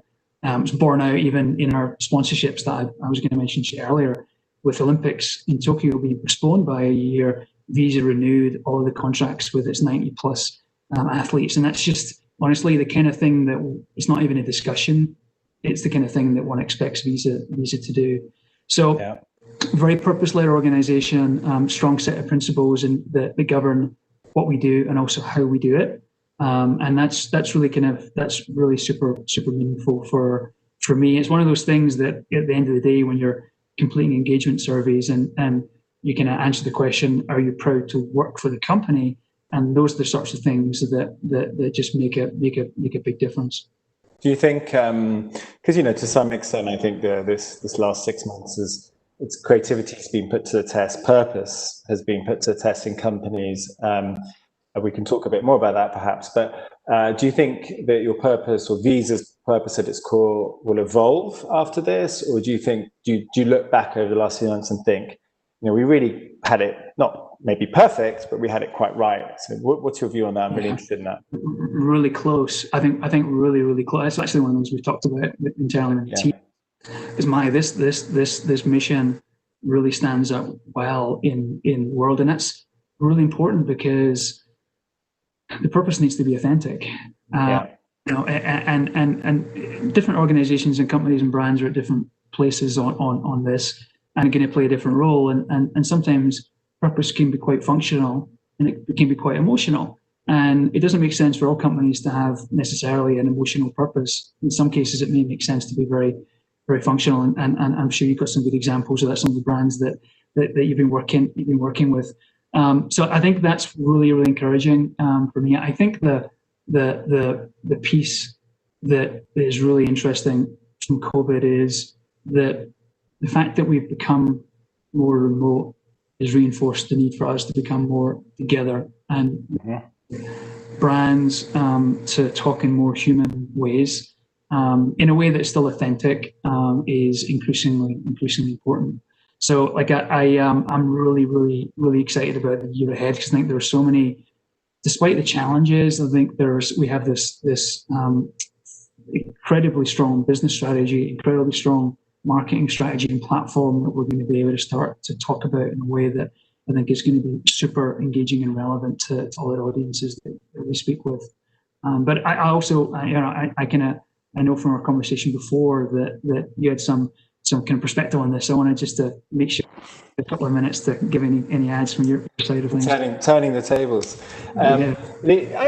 From our perspective, we obviously work with some of the biggest marketers in the world, and it's been fascinating, I think, through COVID to see those that have really promoted or been able to use their purpose in their marketing simply because they had a very strong purpose embedded through the company, through the supply chain, through the people, through the marketing already. And actually, I've had conversations with organizations that have paused and said, is our purpose right? Not just for today, but for a post-pandemic world. And the fact that they've paused and thought about that has meant that they have perhaps paused a little bit on the marketing, not necessarily because of pure dollars, because of actually authenticity and purpose. So I would say it's been a range of conversations. And I think on social injustice, it's been fascinating to see brands that have really got a permission to go to market over the last few months because they've done it before. And they've done it before. I'd call out P&G as an example of a good shining example of that, for instance. So it's been very interesting in that respect. And I think from a WPP perspective, our purpose is to build better futures for our people, clients, and communities. And if I look back at the last 6 months, I would say that we have surfaced that more because we have the permission to do so, because it's a very strong purpose, actually. And it's quite focused on communities. So it's been really interesting in that respect. It's a lovely purpose. And I think it's interesting I always think in those situations when you're defining a new strategy or a purpose or evolving it, is the pressure test is the sort of before and after, or the from and to, and using that as a filter to determine what would we stop doing, what would we continue, what would we do more of, and what would we shift. And it's almost, if you're not able to identify things that fall into those buckets, then probably the strategy is not perhaps decisive enough, or the purpose is perhaps not clear enough. So we've been using that approach in making some decisions about some of our activities moving forward. Yeah, I want to take a couple of the questions. So we've got one on media spend. Many brands have drastically reduced media budgets over the past few months. How has your media plan adjusted? And if your budget has been reduced, have you gotten more creative and efficient with your strategies? Great question. So some plans have evolved, for sure. Some of the go-to-market plans have evolved. Some of them, we've had an increased emphasis on certain initiatives like small business around the world. There's been a big focus, given how important they are as a bellwether of the economy and really important, sort of the high street, as many of them are trying to shift to digital experiences. So we've shifted some of our investments to supporting those efforts. Within some programs, we have increasingly gone to more agile forms of media. And so, for example, in e-commerce and in travel, for example, shifted from some larger, more fixed cost investments, which were less able to change easily, or less nimble, and shifted into some tactics that it's easier for us to adjust, because we're kind of just trying to figure out, do we have the right audiences against some of these initiatives in different parts of the world? And in some cases, we have a bigger audience and we can ramp it up quite quickly. So that's probably been the second piece. Overall budgets have fortunately been pretty flat, and we're in good health going into the new financial year, which just kicked off on October 1st. But definitely some shifts in travel that I mentioned earlier, because it's been affected so much, where we've kind of made some significant changes to how we think about that, and we're using data from Visa and partners externally to figure out which travel corridors are starting to recover, so that we can be really smart in starting to, so that we're on the recovery of those, not before the recovery or not after those. So we're kind of being quite thoughtful about how we're using data to inform some of the media investment levels and also some of the media choices. Great, fascinating. And there's another question here on a very different topic on sustainability. So I think it's two parts to the question really is Visa's point of view and perspective on sustainability, and whether you talk about that in any messaging to consumers. Yeah, I love that. I love that question. Visa's made a significant, well, there's been a long time focus on the organization around environmental issues. We actually just issued the, believe it was the world's first sustainable fund this year amongst major organizations, which was a first. There's a big commitment within the organization to environmental issues. We're committed to, pre-COVID, we were committed to be an office environment where we were kind of carbon neutral. And I'm sure that commitment will exist when we get back into the office. We've also, I talked about travel. My team has also been working really closely with our government relations team and external bodies on initiatives that look to manage the environmental impact of international travel. And so there's a really, really interesting efforts underway with government and non-government organizations to support that. There are parts of the world that are overpopulated with tourists pre-COVID, and we've been playing a big role to figure out how do we help manage that. Visa also was a kind of founder in the Visa for Venice initiative, which is essentially helping to raise money to support the protection and regeneration of Venice, given the changes that tourism has caused in that city. Difficult balance, right? The economics and how important tourism is to many parts of the world, but making sure that we're being responsible in how we play a role in trying to manage that is definitely a key focus on Visa, and I can only imagine it being more important moving forward. Yeah, big passion subject to mine, sustainability. So there's a great question here, which I really want to ask. How do you make sure a global brand purpose is integrated into the market level? How to make sure it's not lost in translation at the moment of truth? I think that's a fantastic question. Somewhat focusing on Visa. That is. I love that. It strikes me that as I spend more time in organizations, that so much of our time is spent communicating effectively within an organization. And so it's very easy for things to be lost in translation. I think for me, the first order principles here are making sure that your purpose is powerful in the markets in which you're operating. And so you can look at different models of how you market. Is it global to local? Is it global and local? Is it local to global? I tend to think that building it from local up into global is the most powerful way. Regardless of how you build it, making sure that purpose is truly relevant and engaging and motivating and true to your business is number one. The second organizing principle for me is making sure that it's simple and is clearly understood, in the same way that you spend a lot of time translating a tagline or transliterating a tagline from English into a variety of different languages. You got to make sure that you're crystallizing that purpose in a way that those words are the right words to use in different languages, and that we've learned around that over the years through some mistakes that I've made for sure. And so that's interesting. So I think that's the second piece, and third is just making sure that people understand it, will buy it and understand it and live and breathe it and feel and know and believe that they are not just on the receiving end of the purpose, but actually they are kind of, their efforts are fundamentally supporting that and bringing that purpose to life. Brilliant. We could talk for another hour if you're up for it. I'll keep going. The crystal ball. Should we keep going? Yeah. We'll do one more question and then we'll finish on quickfire. So over the last couple of years, what would you say the piece of work or an initiative that you're the most proud of since your time at Visa? Actually, I would talk about our travel initiative, which has not been a huge recognized industry campaign. Rather, it's been a study in transforming how Visa was approaching international travel marketing before, and how has shifted that. And so, without going into all the details, the kind of purpose of that campaign was to give international travelers the freedom to make the most of their international trips, to give them the freedom to make the most of their trips. We're very reliant on using cash. And we spent a long time doing a bunch of research that essentially validated that the various ways that you can pay with Visa was giving people the freedom to do what they wanted to do on the trip.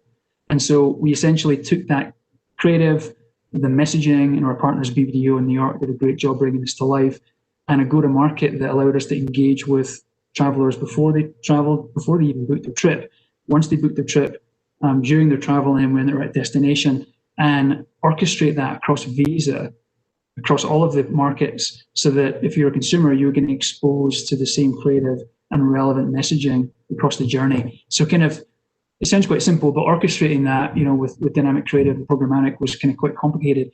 But what about the team delivered was that our collective Visa team came together to deliver this. It's been super effective from an ROI perspective, but for me, like most encouragingly, consumers have really responded to view Visa as being even higher levels of preference than before. So that's pre-COVID, that one's the big one for me. And then post-COVID was just how we pivoted to e-commerce. It was important before, we've pivoted to it, and my team and working with our product colleagues have really accelerated our efforts on the Visa Installments initiative I mentioned earlier, which is a product that is made for these times, because it gives people the opportunity to pay items that otherwise they couldn't afford right now and pay for them over fixed amounts, most cases without incurring any interest.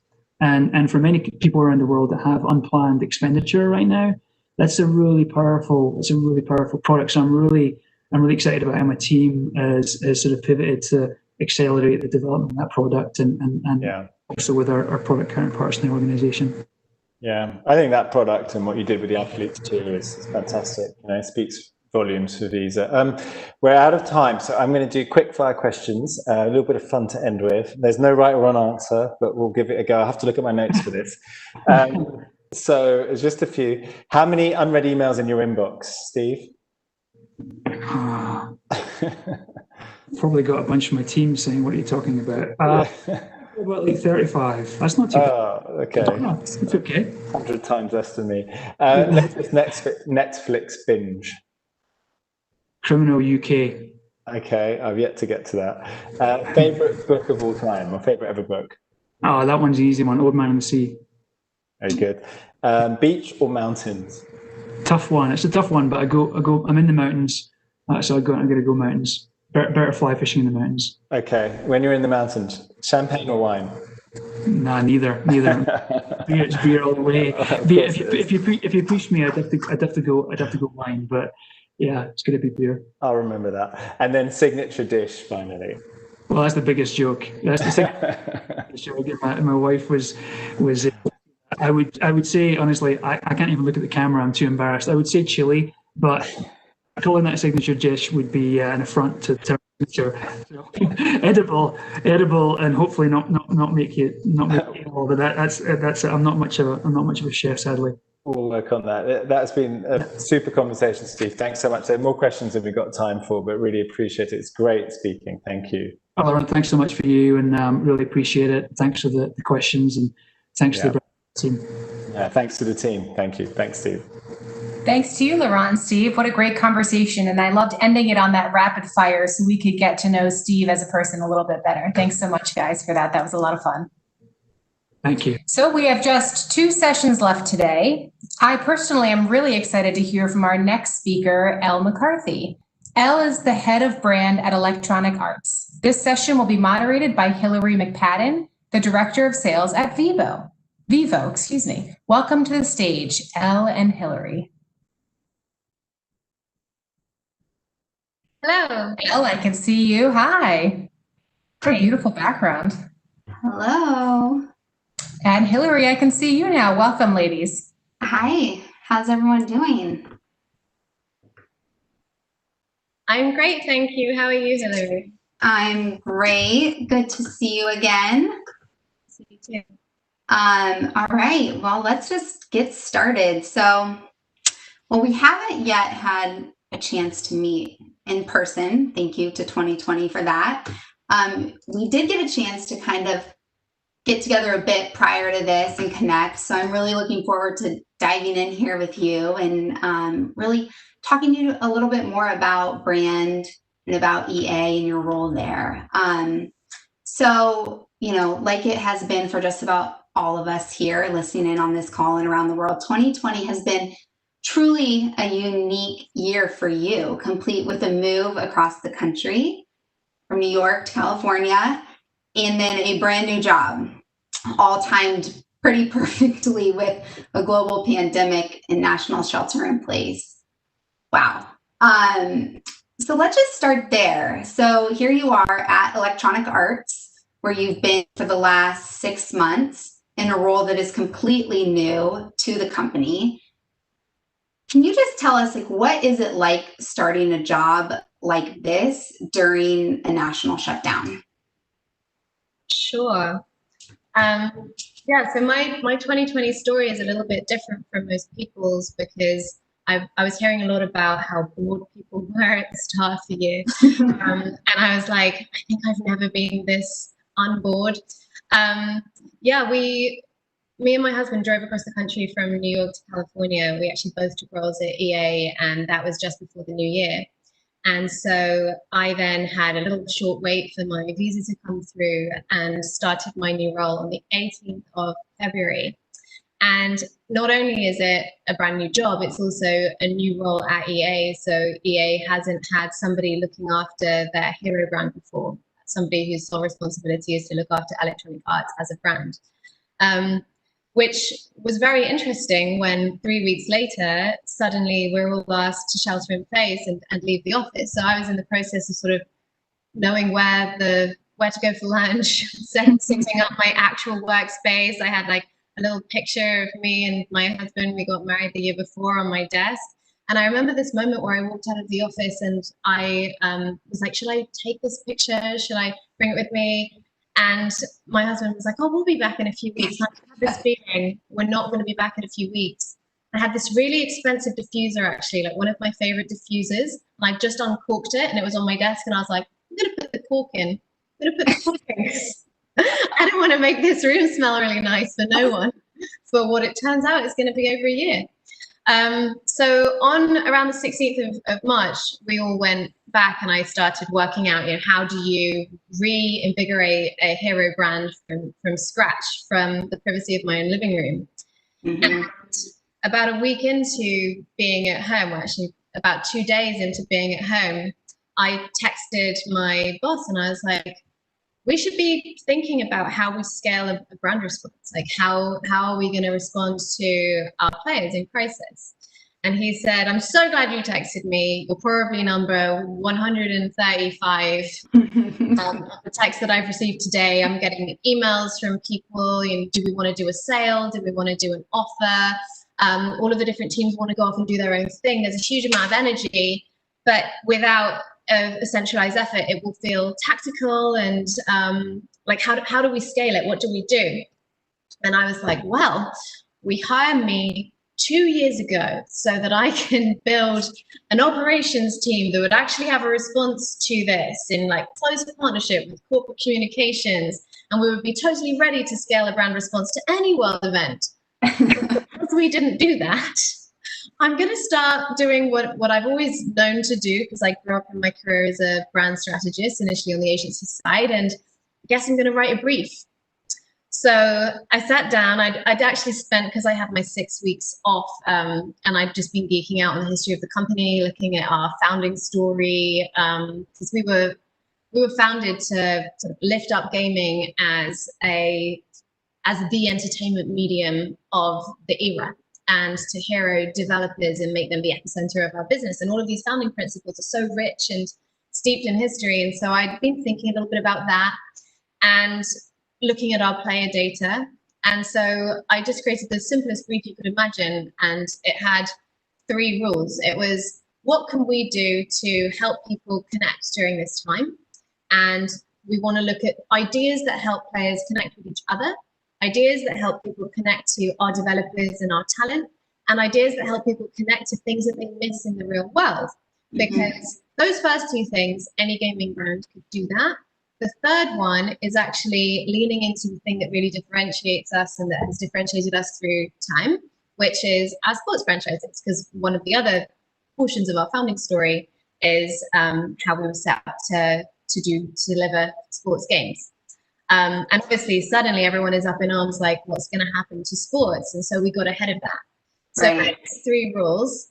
We were like, I've got a brief. Oh yeah, and the one thing that we don't do, so we don't capitalize on the crisis. We don't commercialize the crisis. This shouldn't actually be about offers. It shouldn't be monetary. It should be about human connection. How can we make this super, super human? So I'm holding a brief in my hands and I'm like, what do I do now? Because I don't have a team, I don't have infrastructure, and no one has ever received a brand level brief. And people were very confused about what my job was. In my first 3 weeks, people kept on saying, so, wait, when you say brand, do you mean corporate brand? And I was like, no, I mean like if our brand was a brand like Netflix. And I'm like, right. So, but like for corporate PR, I was like, no. So there was also sort of a misunderstanding of what I was trying to deliver, like the big macro shifts that we're trying to create. So my boss was like, well, why don't we just send it to all of marketing and let's just see what comes back, because there's so much energy, we can corral it. And we can also say, those of you who've been submitting ideas, why don't you send through your ideas, maybe tweak them against this strategy? And so I sent out a template, and we had, I think, just under 100 responses came back in 48 hours. So then I was like, wow, okay, I'm going to sift through all of these responses. And we started to see some themes in the work that came out. We engaged a branding agency and went, can you create some hero brand level badging and branding, some distinctive assets that means that if players start seeing a name, so we came up with a name, Stay and Play, with the tagline Stay Home, Play Together. And we were like, we just need people to recognize when we do something in The Sims or when we do something in FIFA, that this all comes from a horizontal approach. And so we had our little brand device, and then we had a distinctive asset, which was a little house with a controller and the EA logo in it. And we made that into a GIF and put it on Giphy so that our players could use it on Instagram as they were talking about staying home, play together. And our players started using it to advocate the message stay home, which a lot of brands were doing at the time. We were very, very quick off the mark. So we were all over Instagram with that. We actually integrated the little bug into some of our games as well. And suddenly I've accidentally scaled our biggest only brand campaign within like month 1 of the job, when I had come in and said, this is going to be built from the inside out. It's going to be a slow process to get us to having a hero brand. And you shouldn't expect to see a brand campaign from me in year 1. It came to week 5 and we have a brand campaign live in the world. And it's worth saying that that is not me. That is about, and actually also that is an inside out effort. This is about the incredible creative energy that exists within our business. You know, all I really did was become a sort of spontaneous project manager for the 467, I think that's accurate, people who work across marketing. And I was like a sort of coach, project manager to them, holding a single piece of paper that ended up reaching, I think our figure was like, we reached like 350 million people. One of the biggest scaled activations, which is all thanks to the FIFA team, was we brought back football with the Stay and Play Cup, where we had 20 pro footballers across all of Europe play each other. And they're actually not pro esports players. So like the ability was really mixed, and there was something really like humble and really grassroots about that. And suddenly people sort of understood what I was here to do. Then, of course, there was the expectation that like I had a whole team and that we were like this operation that existed. It's still actually just me. So it's just the expectation. I mean, talk about ripping off the Band-Aid, right? Just jumping in with both feet. That's amazing. Yeah, so I think it's really interesting. You know, this role is brand new. It's not a role that EA has ever had before. You've basically been given, you know, carte blanche to really establish, build, and create a brand. And, you know, I would love just to hear, you know, pandemic aside, right? You know, what does it mean to be the head of brand transformation, which I believe is your title, in a role that, you know, this has not existed before? And how do you even get started with that when you're not creating a brand response for a global pandemic, kind of grassroots? Where do you get started with something like that? Yeah, it's a good question, and I think I had a lot of imposter syndrome going into the role, because I was like, you know, how do you start, and am I going to be able to start? Mm-hmm. That was the thing that really kept me up at night. And now I've developed this philosophy that I talk about inside the company, or that I'm just about beginning to talk about inside the company, which is valuing brand pragmatism over brand purism. Because a brand purist would say, to really have a hero brand presence, you have to have the hero brand strategy. You have to spend probably at least 6 months, or probably a year, 18 months, unpacking that with data, making sure that the strategy is completely robust, socializing it around the whole company, doing the brand training, and setting up the brand operation. And we are doing all of that. But brand pragmatism, which is my philosophy / also like the only option, was to go around the business and find the opportunities to ladder up the amazing stuff that we were doing that we weren't getting credit for into clear platforms, giving them North Stars, and directionally beginning to tweak and align them so that we become more consistent and distinctive, while we build the brand strategy that allows us to become more meaningful, because we don't want to land in a meaning area that we haven't yet tested and proven out with data and actually had our stakeholders build with us. Because I always say great brands are built from the inside out, and that's the journey that the brilliant brand strategist who we've hired recently, who's come to join us, is on today with her stakeholders. So we're basically balancing getting started and building our long-term future. Getting started was actually way easier than I thought it would be. And I think I mentioned the creative spirit within the company. But there's been so much goodwill, and there's been so much existing activity and behavior that it was like a gift when I arrived. So partly just creating the branding systems, because we haven't had a singular brand identity for a really long time. In fact, since we became more of a franchise-oriented brand, we haven't had a singular brand identity. So going back and looking at the heritage of our brand identity, updating it for the modern times, and creating what we call an interim toolkit. We're constantly pushing things into the business and going, this is WIP, this is interim, this is just a little thing that can bring us closer together. We often get the question, are you mandating that I can't rebrand 20 of my web pages? I don't have resource for this. And we're like, no, it's fine. When you next make something new, you can use this.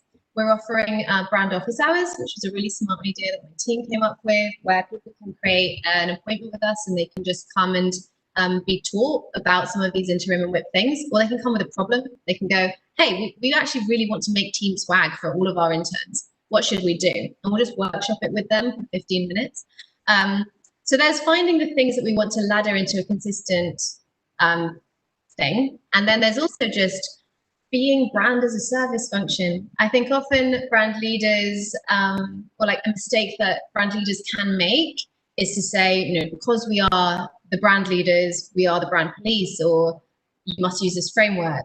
Mm-hmm. That wouldn't work in a company as creative and idiosyncratic as ours, in a company where it's really our game brands, our studio brands, our franchise brands. They have to like live and breathe and be their own brands and be really amazing. And so we also don't want to ever try and like control or dictate something to those brands and to change them. We just want to make sure that Electronic Arts becomes a multiplier rather than a subtractor. So there's like what you do, and then there's the cultural shift and like how you show up with like soft influence rather than hard power. Right. Yeah, it's a slow build, it sounds like, and little tweaks made here and there that slowly get you to kind of your end goal. That's really interesting. So I want to touch a little bit on gaming and the gaming community, to be more precise. You talked a little bit about the stay home, play together. Obviously, the gaming community is very important. It's very powerful. And really just with all of the streaming and the social aspect that has now come into gaming, I'm curious to know, how is EA really finding their brand voice, or as you say, hero brand, within the gaming community? And how do you guys really look to and lean on this active community as you build out your overarching brand? Yeah, that's a great question. So, as we think about the brand strategy, of course, we're working through the data and making sure that we're giving players what they want from a hero brand presence. Because today, our hero brand presence essentially, retweets or like promotes horizontally the things that we're doing amongst the franchise brands, but without necessarily giving it additional meaning. Specific to the community, one of the things that had been happening in the business for about a year before I joined was this initiative to drive better community health, which is called the Community Health Framework.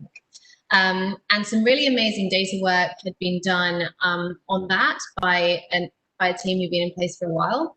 And they were just looking at like, what are the things that players want to feel like gaming is an inclusive and a safe and a fair space. And that data has been invaluable to us because it showed us that whilst 50% of the player base in the world is female, if you look at our social channels and the people who are having the most active voice, it's skewed heavily male.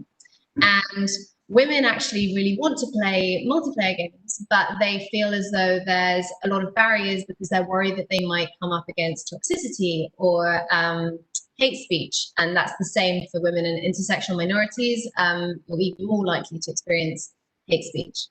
And so as a result of looking at this data, we're trying to build inclusion into the very foundations of our brand strategy. And what we've also been able to do, I mentioned taking the existing activity within a business and giving it a North Star and laddering it up to become meaningful. We've actually brought forward the launch of our brand purpose platform just by looking at all of the actions that our business has been taking to respond to this data work that had been done. And so we turned the Community Health Framework, which was the framework that we made and the work that we were doing to address the framework, into a platform which hasn't fully been launched into the world yet, but which we're building in the background. And the first expression of it is the Positive Play Charter. So we've been working on our community guidelines, essentially, what we do and don't tolerate, the premise through which we shut things down, the tool which the people on the front lines of our brand experience, the people who work in EA Help and all of those teams get to use in moments where somebody reports something or where they just see something that we don't tolerate in other spaces. And so we changed something that would have been quite a corporate publication, these are our guidelines, this is the matrix, and instead called it the Positive Play Charter and made it about our bigger point of view that we're taking lots of actions to inspire positive play.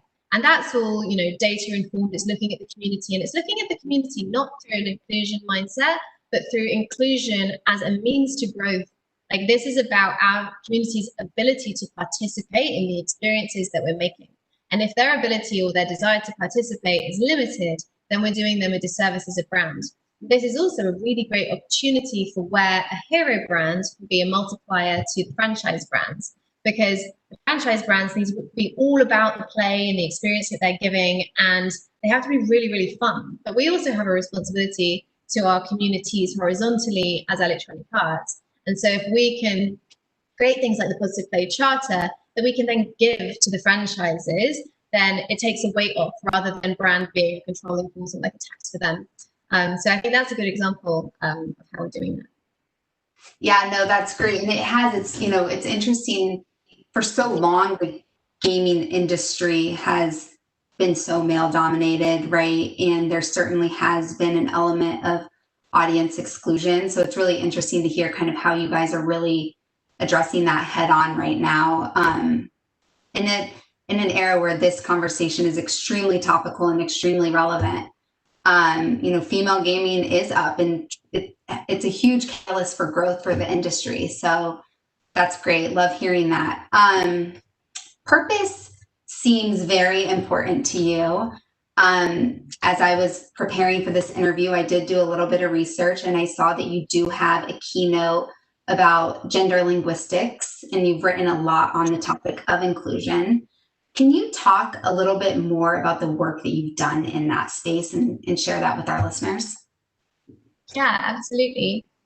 I gave a talk a couple of times, not the keynote. So my keynote is called "What If Language is the Patriarchy?" And it's about basically the pronoun problem and how our language doesn't furnish us with the right words to break the binaries that we receive from the day that we're born. And that's why I'm really interested in like the introduction of the gender neutral pronoun in Sweden, han, which kids are allowed to use if they want to self-identify in primary school. So I did a bunch of research into the space, but I also did some primary research because it was maybe like 2017, and I was quite active within various equality driving groups in my advertising network, BBH. And we brought in unconscious bias training, as most sensible grown-up businesses have at this point done. But I noticed that there was a slight problem with how unconscious bias training was being received, or like the outcome of unconscious bias training, which was that you had all of these groups, and I've observed a lot of groups, and in them you'd have the moderators say like, well, I realized that I had unconscious bias. They would give their example, and everyone would do the training, and people would say like what they were surprised by, and then they would never talk about it again. And you could see people walking out of the room, feeling shame at the bias that they had to reflect on that they had. And that is a really important thing. It's really important that we confront our biases, and it's really important that we interrogate and we question ourselves. But if we don't do the follow-up work, then what is the outcome that we're trying to drive? In advertising specifically, anyone needs to be able to look at like a casting lineup and say, why are there no people of color in this casting lineup? Anyone needs to be able to look at an edit of an ad and go, when the woman walks in and berates the man, that's like actually a really damaging gender stereotype. And I think that we should be moving past that in 2020. But if people feel like they can't call out a bias because they've identified it in themselves, or if they just feel like they're not furnished with the language, they're more likely to say nothing than they are to speak. And so I did a bit of primary research. I did two things. One, I looked at the riddle of the surgeon. So the riddle of the surgeon is the riddle that's most often given in the UK unconscious bias training. And it goes, a father and a son are killed in a car crash, and upon entering the hospital room, the surgeon goes, I can't operate on this child because they're my son. How can that be? And around the room, you get different responses. And these days, thankfully, you sometimes get responses that imply that the son has two dads, because isn't it nice that in 2020 we can acknowledge that might be true? But historically, in the 70s, when this riddle was first used as an example of unconscious bias in both women and men, the struggle is that like nobody even considers that a surgeon could be a woman, and so nobody says that. And today, the data shows that about 76% of people still don't acknowledge that the surgeon could be a woman, like spontaneously in the moment. They're like a spontaneous reaction. If you give them 5 minutes, they're like, oh, okay. And then everyone feels the shame. If you change the riddle though, and you say father and a daughter are involved in a car crash, then you introduce more female pronouns in the upfront of the riddle. And that actually primes the brain. So the data changes. Way more people go, well, of course, the surgeon was a woman, when you've used a female pronoun in the upfront of the riddle. So that just shows you how powerful pronouns are. And so in this talk, I unpack that, and then we talk a lot about pronouns and how we apply that in advertising amongst the teams that I've been a part of since then. Yeah, that's fascinating. Definitely encourage people to check that out. It's very, very interesting. So how would you say that you have brought this kind of thinking into EA, or have you managed to do so yet? Well, 6 months in, and so yeah. But I did. So I think it's important that we always feel good about calling out something that is uncomfortable. And I've made sort of a lifelong career commitment to do that. And so I've done that in every single workplace that I've been in, and I continue to do it in the workplace that I'm in today. I've been really heartened to see like amazing, strong female leaders around me at EA. Like I will say not as many as I'd like to see, but our chief people officer and our chief studio officer are two amazing women, Marla Singh and Laura Mealy. And they invited me to do, we have a women's group, like a women's forum called Women's Ultimate Team, which is like a play on the naming convention of FIFA Ultimate Team. And they asked me to be part of a panel discussion with them on gender microaggressions and bro culture, which we did recently. And I thought that that was really amazing. Coming into the gaming industry, I felt a little bit fearful. It's not an industry that I saw myself working in. This is also my first client side move. And I felt like, well, I come from advertising, which does have its Mad Men history, but surely gaming is going to be even more, like the things that I've experienced are going to be even more present here. And I have to say, advertising, my experience so far, advertising is way worse, way worse. And there's a lot more actual balance of like women in leadership roles in advertising, but somehow that culture has really permeated almost every agency that I've worked at. And it was just amazing to see such an open discussion. It was so honest that we talked about what a gender microaggression is. And I always like to make whenever I talk on a panel or do something within an inclusion or like within a women's forum, I always try and make sure that what I bring is actionable. So I was talking specifically about women and men's tendency to review women on their team according to their soft skills and men on their team according to their hard skills, even when the review is positive. So women are way more likely to say that it is way more likely to be said of a woman, she's so lovely to be around, she brings a great energy to the team, everybody wants to work with her, as the intro to a review. Whereas the men's tends to focus more on hard measures, and that perpetuates our expectations then of how we show up in a role. And we think that being liked should be more important than being respected. I always say I'd prefer to be respected than be liked. Let's see how that goes.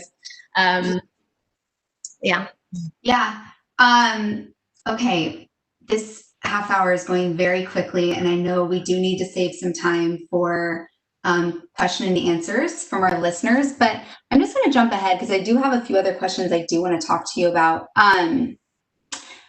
Let's talk about team. So you started one-man band, right? And now as you're really looking to build out your team, obviously having the right team that shares the vision and the passion for the work that you're doing is very, very important.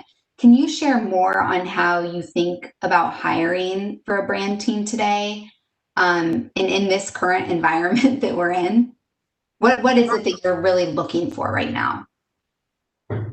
I posted a job description on LinkedIn yesterday, so not plugging it, but also plugging it. Like, come and join me. Everybody out there. And I don't know why I said I'm not plugging it. That was a lie. I apologize.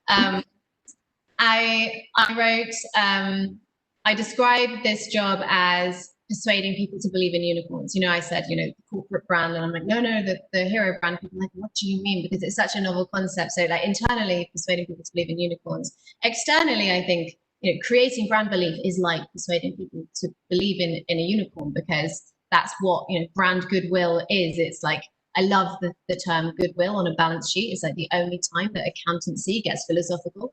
And so I wrote, it's like persuading people to believe in unicorns, but because it's my activation director role, so it would be the person who's tasked to bring the brand to life through campaigns and actions, you also have to build the unicorn.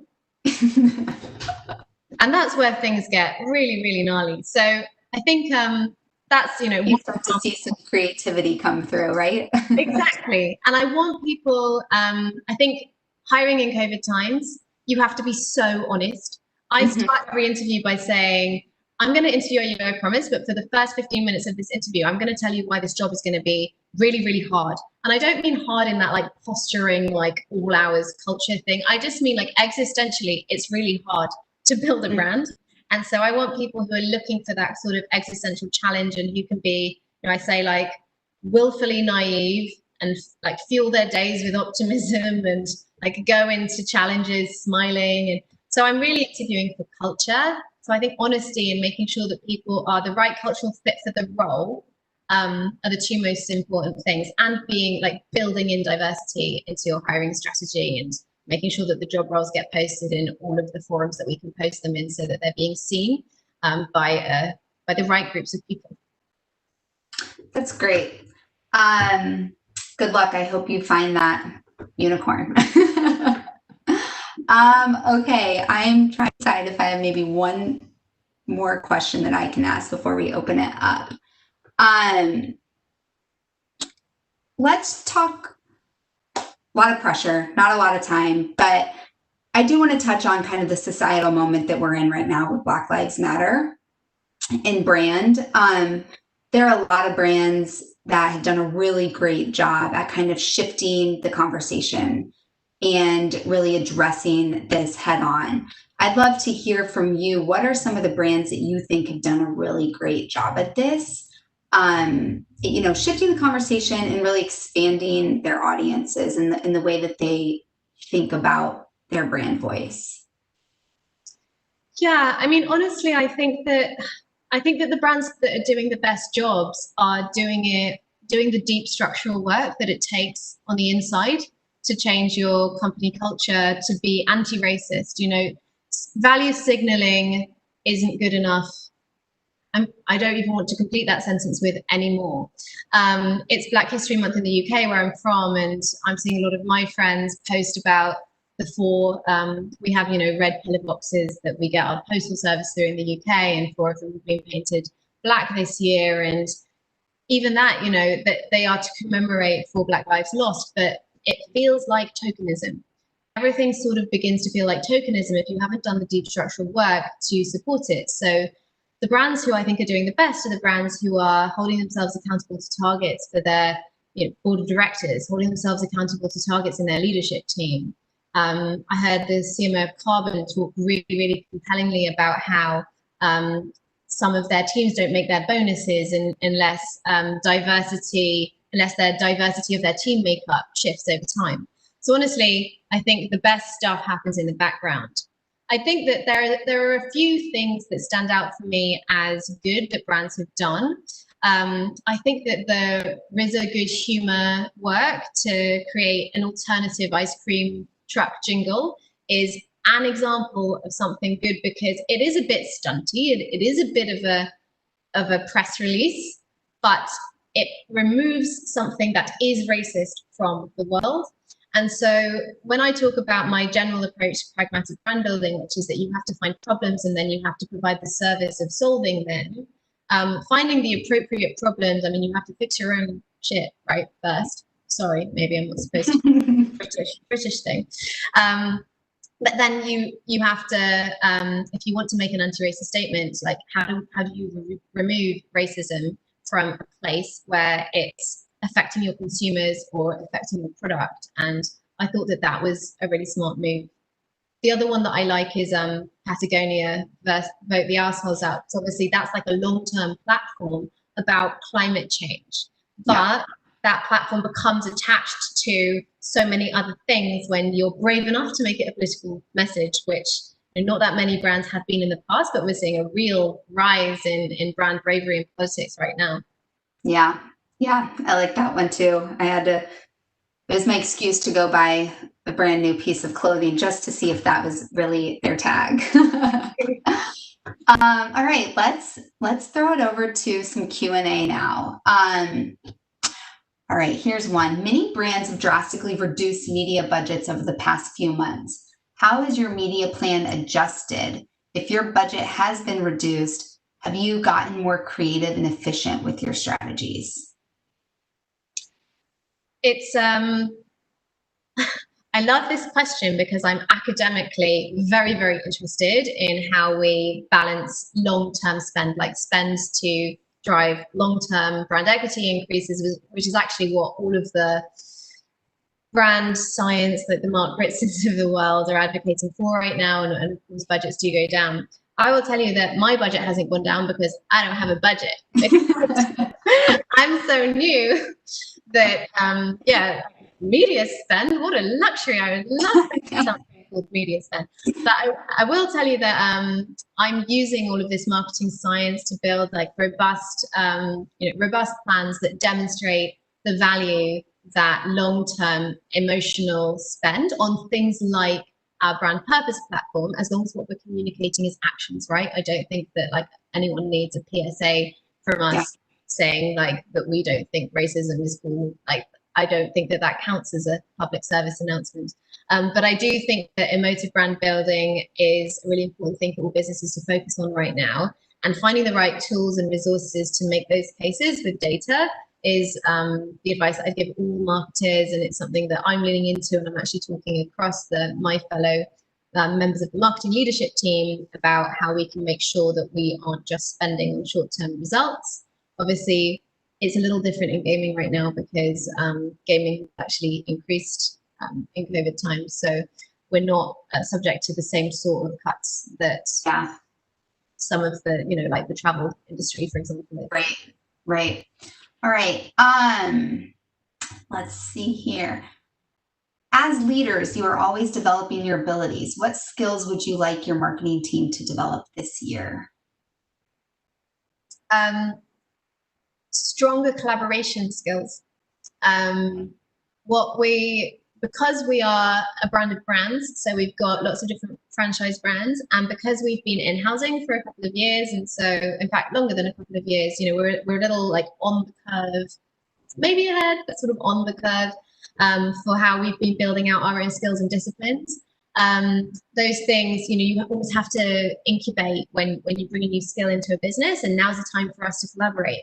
And I think collaboration is a hard skill, and I think that it can be taught. Often there's a sense that it's something that should just happen, or there's frustration that it isn't happening, and all of the other teams are to blame. If you speak to any individual team, all of the other teams are to blame. So actually, it seems like maybe there's a collaboration issue. I'm sure that most marketing departments experience like how verticals play out. And that's the thing, that's really my area of focus for the next year.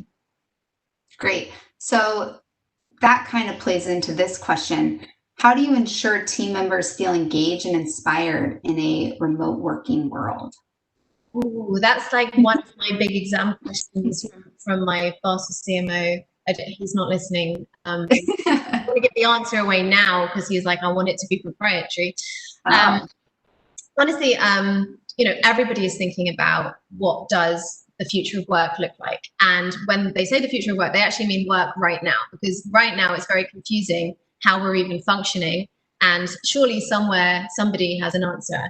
And the speed at which all of these consultancies have popped up saying like, we can consult on this stuff. And I'm like, okay, wow, like that was fast. They must have the same time traveling powers as I suggested my boss might want us to have in our stay and play moment.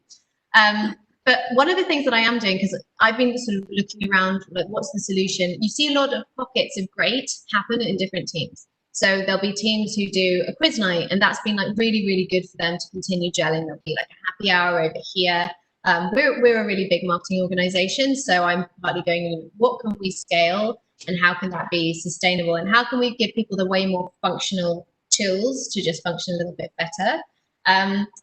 My first action, because I don't know the answer, is I'm going to be doing an open brief to the whole marketing department, a bit like the stay and play brief, this week to say, and again, with like a clear strategy and parameters, and like, if this is what we're going for culturally, what would you like to see from us? And we can receive ideas about this sort of thing, this sort of thing, this sort of thing. And I'm just going to see what kind of altitudes we get back. And then we're going to commit to scale like 2 or 3 of them. And I think that the exercise of asking people is actually part of the answer.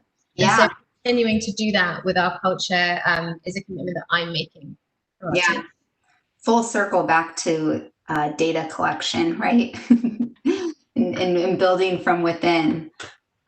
Okay, we have 2 minutes left. I would like to do a rapid fire, get to know Elle a little better. I think it's kind of a fun way to end this. All right. So you are a new California resident. What is something that you are most excited to do or see out here once this world gets back to a little bit more of a normal practice? Okay, so I'm obsessed with animals, and I'm like a bit obsessed with dangerous animals. And I was sort of joking with my husband when we were arriving in California, like, I want to see a rattlesnake, I want to see a mountain lion, I want to see a great white shark, and I want to see a bear. And the only thing I haven't seen is a bear. So I'd really like to see a bear. And I went to Yosemite and they just hid from me. So well, and I've heard your rattlesnake story, so good luck. Okay, if you could do your job from anywhere, where would it be? We'll roll through these fast, 60 seconds. Honestly, we just moved to the Santa Cruz Mountains, and we live up in the palm trees, surrounded by rattlesnakes, as you know. Yeah, it here, and we've only just like managed to construct our lives so that that's true. So I'm gonna say home. Okay, good. Contentment. I like it. How do you start your day? I get woken up about 4 a.m. by my new puppy barking at me. And after we've dealt with him and tried to go back to sleep for a little bit, I'm one of those people who's just re-picked up. I had a very slovenly period, but I started doing HIIT again in the mornings, having a coffee, reading the news, and then just getting started. Sounds nice. All right. Favorite vacation spot? Because of the time that we're in, and I haven't been able to go back for so long, like, I'm going to say my mum's house. I just want to go to my mum's house in London and see my family. If I could go on a vacation, that's where I would go right now. I love it. Last book you've read? Last book I've read, Girl, Woman, Other by Bernardine Evaristo. So good. I recommend it. All right. I think we're getting kicked out. I'm not sure if I'm allowed to keep going here. Sorry, guys, we're at time. Great questions, though, and I love the rapid fire at the end. I think that's great. Thank you, Hillary and Elle, for participating in the live stream today. It's been really, really interesting, a great conversation. And Elle, we wish you a ton of luck as you continue on what is already a successful tenure at EA. Thank you. Thank you, everyone. Thanks, Elle. Okay, our day is coming to a close, but we have one more fantastic session left. We are now going to be joined by Surbi Martin, the Vice President of Marketing from Danone. This session will be moderated by Jess Santoro, who's a Senior Vice President of Advanced TV and Video at Cadent. Welcome to the stage, Surbi and Jess. Thanks, Sarah. Appreciate it. Hi, everyone. Hey, Jess. Hey, everybody. Surbi, can you hear me okay? I can hear you great. Can you hear me? All right. Yeah, I'm glad. And we both, we had talked prior to this, and I can see we both put our actual wires in instead of our buds. Yeah, so, we're matching. That was the plan. Well, Sarah, I guess we're good to go here. I want to start by it sounds like we are the anchor of a pretty amazing day. I've been able to check out some of the amazing sessions and speakers this afternoon. So I want to start by thanking Brand Innovators for hosting the event and also including us. As Sarah said, I'm Jess Santoro. I'm from Cadent. Cadent is an advanced TV platform and solutions company that provides a combination of marketers and agencies a range of tools and solutions to help them plan, execute, and measure really data-focused and audience-focused investments across a broad range of linear inventory, such as cable and broadcast, OTT inventory, and household addressable. And I am blessed and grateful today to have you, Surbi, as my guest for the next and last innovation chat So hello, Surby Martin from Danone. And Surby, we had a little time prior to this to get to know each other and chat about where we wanted to go with this. You and I have spoken a few times, and what I really genuinely enjoyed learning about is your role and focus at Danone. Can we start by you just sharing a little bit about that role and why you're at Danone and what you're working on with the audience? Sure. Yeah. Thanks, Jess. And thank you for inviting me into Brand Innovators, for hosting me. I'm really honored. So I joined Danone just about a year ago. I'm the Vice President of Marketing, looking after a couple of our yogurt brands, Oikos and Too Good.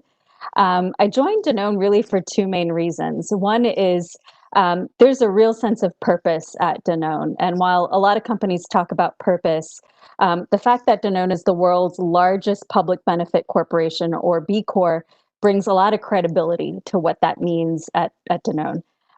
It means that we are actively talking about purpose, about how we will use business as a force for social good on a daily basis. It's really quite unbelievable to me since I joined that every day I have some kind of conversation about how we'll walk the talk around purpose and being a certified B Corp.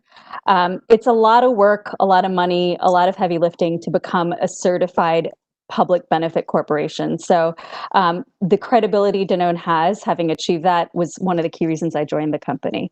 And working on a brand like Too Good is a real dream. And I'm really looking forward to talking about that more today. Well, thanks for the introduction, and we can start there. I know that you shared with me and you've shared in some press that you've spent a lot of time over the past almost 7 months now, reading and thinking about the impact that COVID and this kind of new world order and the structural shifts around things like how we eat, how we shop for food, and how consumers are thinking about where they're spending their money. So kind of along the lines of this purpose-driven approach that attracted you to Danone, can you share your point of view on some of those cultural changes underway and how they are impacting the way that you're looking at your marketing, your channel strategies, and your messaging overall? Yeah, thanks. It's a great question. So, like many of us, I and my family have been cooking a lot more at home and shopping a lot more online. So, right, nothing earth-shattering there, but we're definitely seeing and experiencing personally a lot of the shifts that we're, seeing our data show us in terms of structural changes to how consumers are behaving during COVID, especially as it relates to food. So we're leaning in and looking at how we innovate in more large packs that are suited for home cooking, value packs that also speak to the needs of consumers who are more value conscious than ever in a sort of post-COVID recessionary context. And we're also thinking a lot and looking at data around how consumers are shopping more intentionally and thoughtfully, right? How consumers are looking to shop their values and to really make purchasing decisions with brands that are sharing their values and walking the talk when it comes to social and environmental issues. And we've been spending a lot of time looking at that data and asking ourselves, how can we reposition some of our brands, specifically Too Good, to speak to a consumer need and a behavior of shopping more intentionally and shopping values. We've seen research that shows that consumers are meaningfully making purchasing decisions more along the lines of being motivated to purchase brands that will positively impact the environment as well as social causes that they care about.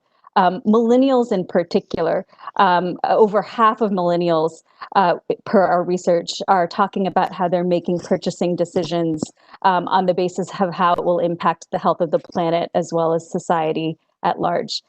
So when we look at that data, when we think about how we're experiencing the world post-COVID as human beings, we see a real opportunity to show up in a much, much more purpose-led manner that I'm happy to talk a little bit more about. Yeah, I think you just used the term "shop their values," and previously when we spoke, you had said used a term that just resonated with me, which is a bigger vote with your money, with your dollars.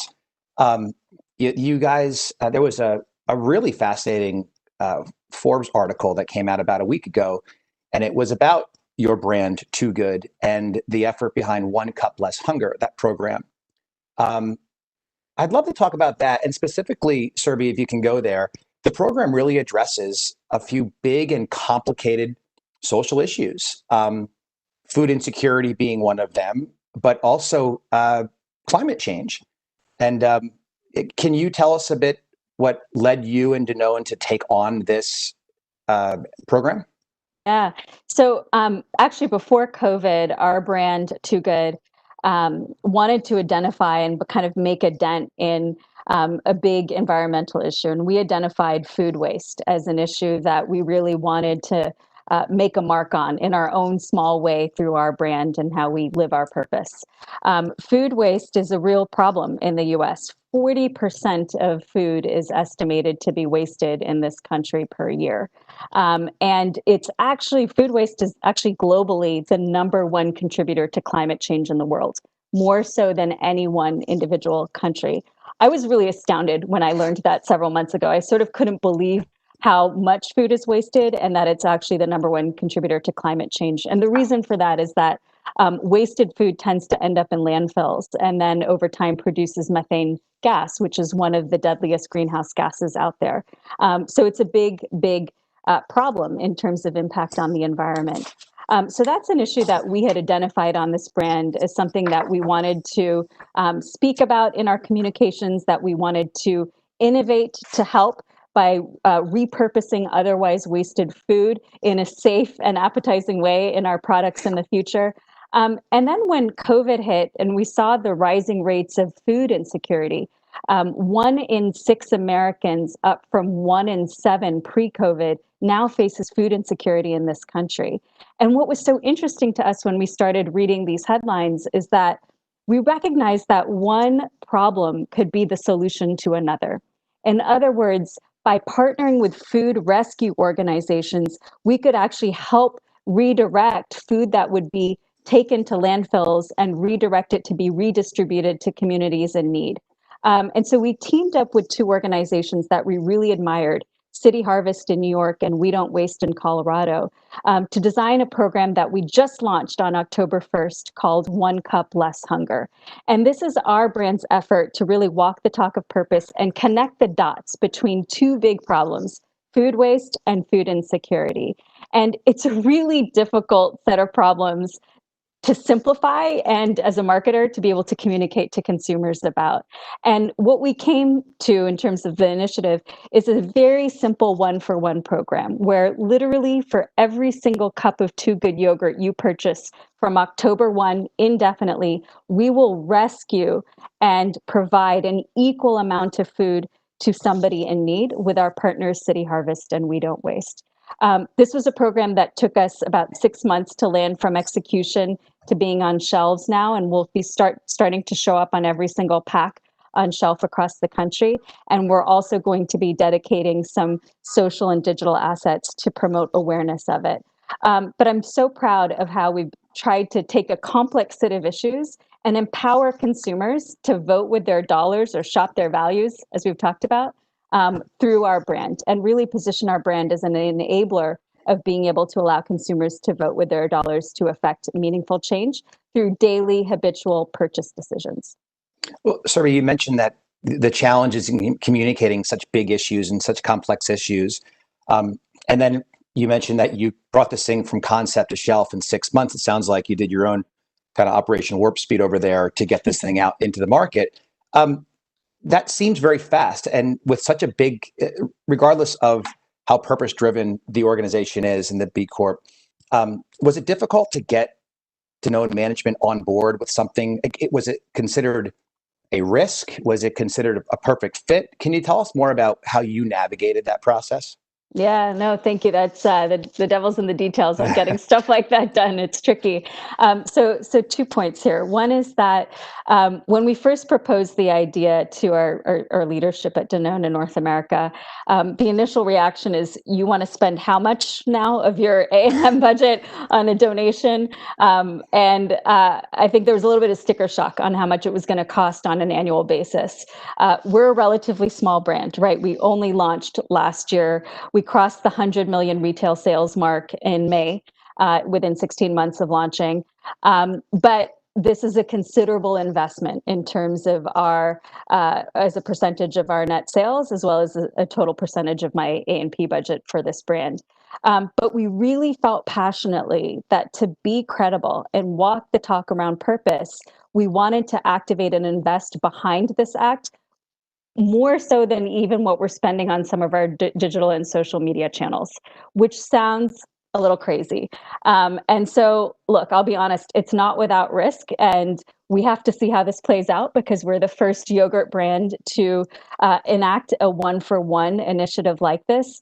But it feels right for our brand, and we were able to develop a business case around it to get our leadership comfortable. Now, once we had that support and alignment and got past the sticker shock, we had a lot of legal kind of criteria that we had to meet, right? Because cause marketing is pretty, as it should be, heavily regulated in terms of what you can and can't say and how you ensure you don't mislead consumers. And personally, I'm really happy that there are a lot of safeguards in place so that consumers aren't misled.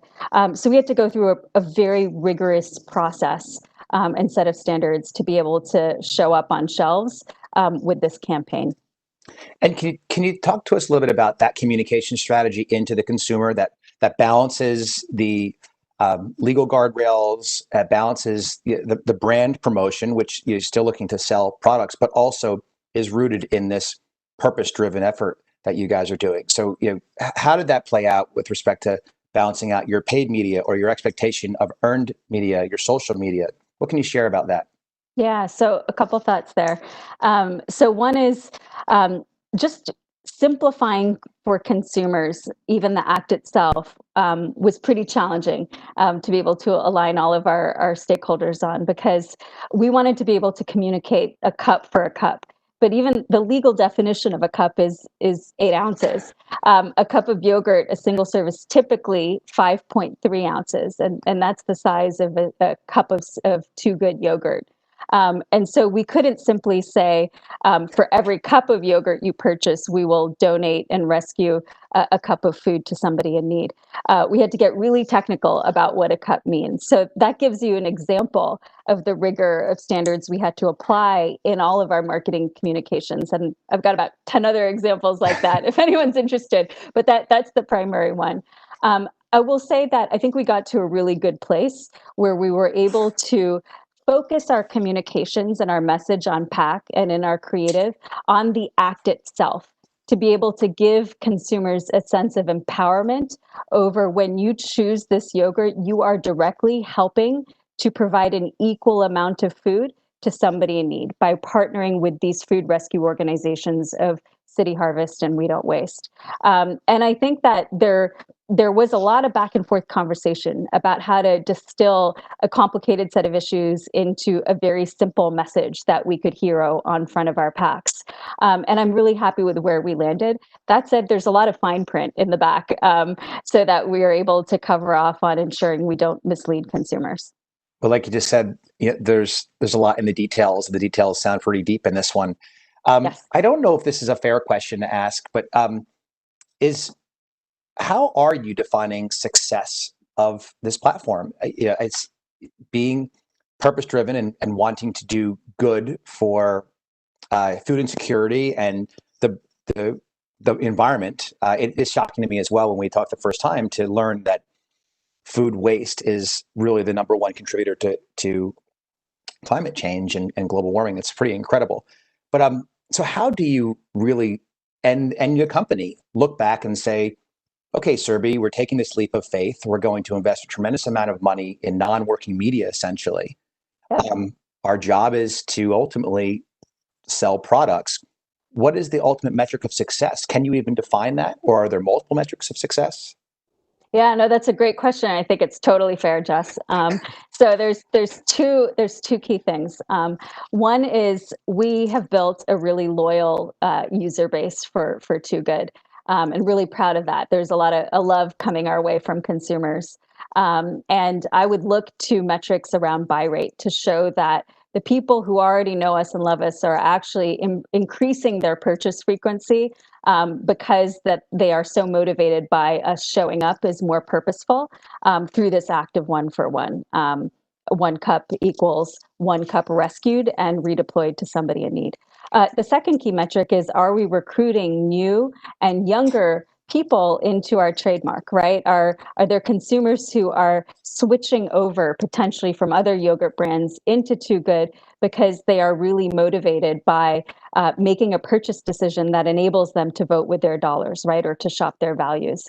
And I think ultimately it's that second one that I'm going to be really looking at carefully to measure success at the end of the day on this brand. Great. And yeah, you touched on this, but and I know that you are in the process of working through some messaging into the market, but you're defining a broad target now, right? And a diverse target. You've shared with us some of the innovation you have behind the value packs and the larger packs, and this cultural shift of behavior about cooking more at home, less trips to the market for more, and then you have this purpose-driven food insecurity, which is a very different end of that spectrum. Can you talk to us a bit about the way that you're trying to design creative to support this platform?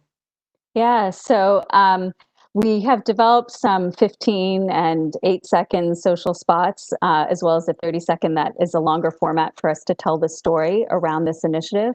It's all going to be on digital and social, although next year we may look to amplify and be on TV as well. And what we focused on is that message of the act itself, right?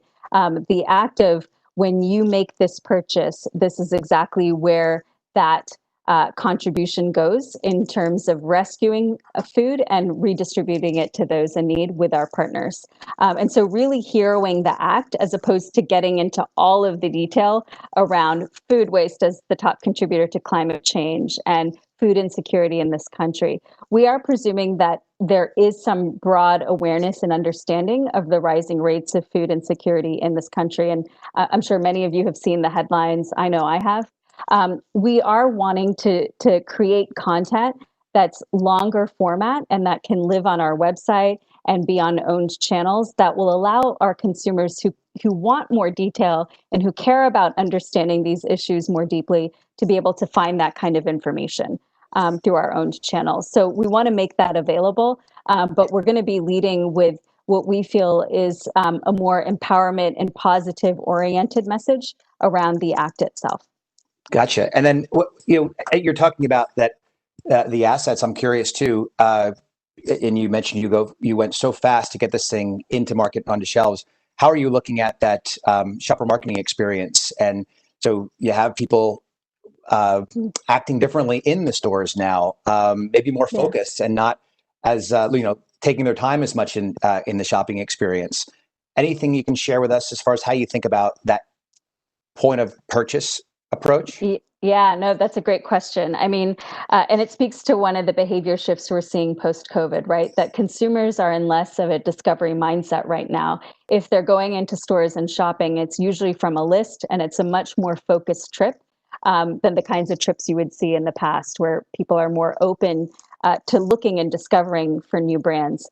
And I think that's a challenge for us as a relatively new brand. Too Good was launched only last year. By the way, it's the fastest growing yogurt brand last 52 weeks in the category, and it has also driven the largest absolute dollars of retail sales in the category. So both fastest and largest. So that's tremendous growth we've achieved since we launched last year. But we want to keep up the momentum. The challenge is, if consumers are in less of a discovery mindset, as we grow and build our distribution, as we actively are planning to next year, how do we hero this initiative and this campaign at shelf to be more discoverable? And so we've invested behind a shopper program starting this fall to support the launch of the campaign that started on October 1st and continuing into next year, to be able to have shelf talkers and other materials or collateral that live at shelf to help call attention to our brand and to the initiative. Because we're still a fairly small brand. We don't have a huge brand block at shelf. We're lucky if we have 4 to 6 facings in most grocery stores at this point. We have a lot of ambitions and plans to grow, but we're conscious that at this point in time, consumers might be less open to looking and shopping for new brands like ours. So we have to do more and work harder to get their attention by heroing an initiative like this, not only on pack, but through point of sale, shelf talkers, and other collateral. Well, congratulations on the tremendous run that the brand is on. I'm going to start closing out our conversation. I'm getting pinged that there is a tremendous amount of interest in asking you some questions from the audience. But can I, before we do that, what can you share in general about what you've learned? What can you share with other marketing leaders about what you've learned going through this process internally, developing the platform, championing the platform, bringing the platform into market? Whether they be positive learnings or negative learnings, what can you share with the group? The first thing that comes to mind, honestly, is to be super bold in the ideas you bring forth, right? I mean, this felt like a bit of a crazy idea when we first proposed it. And frankly, being fairly new to the organization, I was a little bit nervous to put something like this forth. But I really give a lot of credit to our leadership, to seeing the potential, to understanding why this was the right initiative for this brand at this time, and for supporting us accelerating it. But I think if the team had not had sort of the courage of conviction to put it out there, then we would have gotten nowhere. And so if I regret anything, it's that I didn't even think more boldly about what we could do. Is that possible, Survi? I don't know. I think it's important to keep raising the bar on oneself and on one's organization. And I think what we did to get this through is that, you had a committed set of passionate marketers who enlisted a broad cross-functional team and got people really excited in a really authentic way about what it is we're trying to do. This initiative, we're estimating next year, will rescue 46 million pounds of food that's perfectly good and fresh, perfectly safe to eat, and would be ending up straight in landfills. And that 46 million pounds of food, most of which is completely fresh and healthy, by the way, that would otherwise go to a landfill, is going to contribute 28 million meals to people in need next year. Those are our projections based on our current volume forecast of sales next year. So when you kind of paint that picture of what could be, and you excite people, and you do all your analytics, you do all your research, but at the end of the day, I think it's that courage of conviction and that passion and commitment that has to come from a really authentic place that gets people in bigger organizations like Danone excited across functions. And when your supply chain team is really excited, you're doing something pretty exciting. It's a win, right? It's a win. And when the finance team's super excited and showing up to all the meetings, that's a win. So I would just encourage, folks who are out there and listening to just think bigger and bolder, right? Because I'm actually surprised this one got through as fast as it did, if I'm honest. And it's definitely whetted the appetite for even more. Well, I mean, 28 million meals, and considering the statistic you shared earlier about the increase in food insecurity, that's just an amazing Herculean effort by the organization and by you and your team. I want to use that and to bridge into some of the questions that are popping up on my screen here. Speaking of you and your team, one of the questions is, in a world where we're not all together anymore, offices are not as full and vibrant as they used to be, how do you do something like this and ensure that your team members remain engaged and inspired in what's predominantly a remote working world?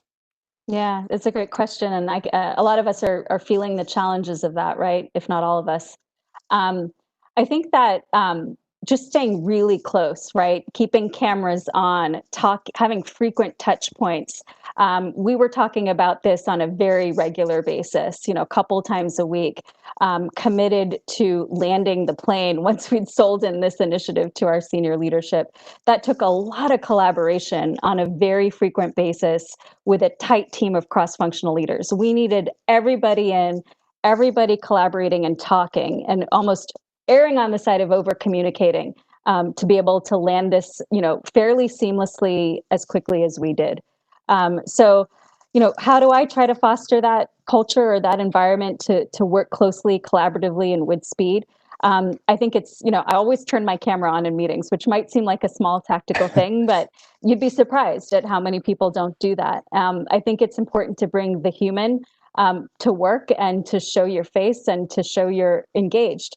It's really easy to multitask, but in meetings, I encourage people, to turn on cameras, to be present. And I do that myself. I try to model that behavior to help set a little bit of that tonality and way of working on our team. Well, speaking of skills, I would put that in the skill bucket, I think. Another question just came in. I'm inspired by your boldness.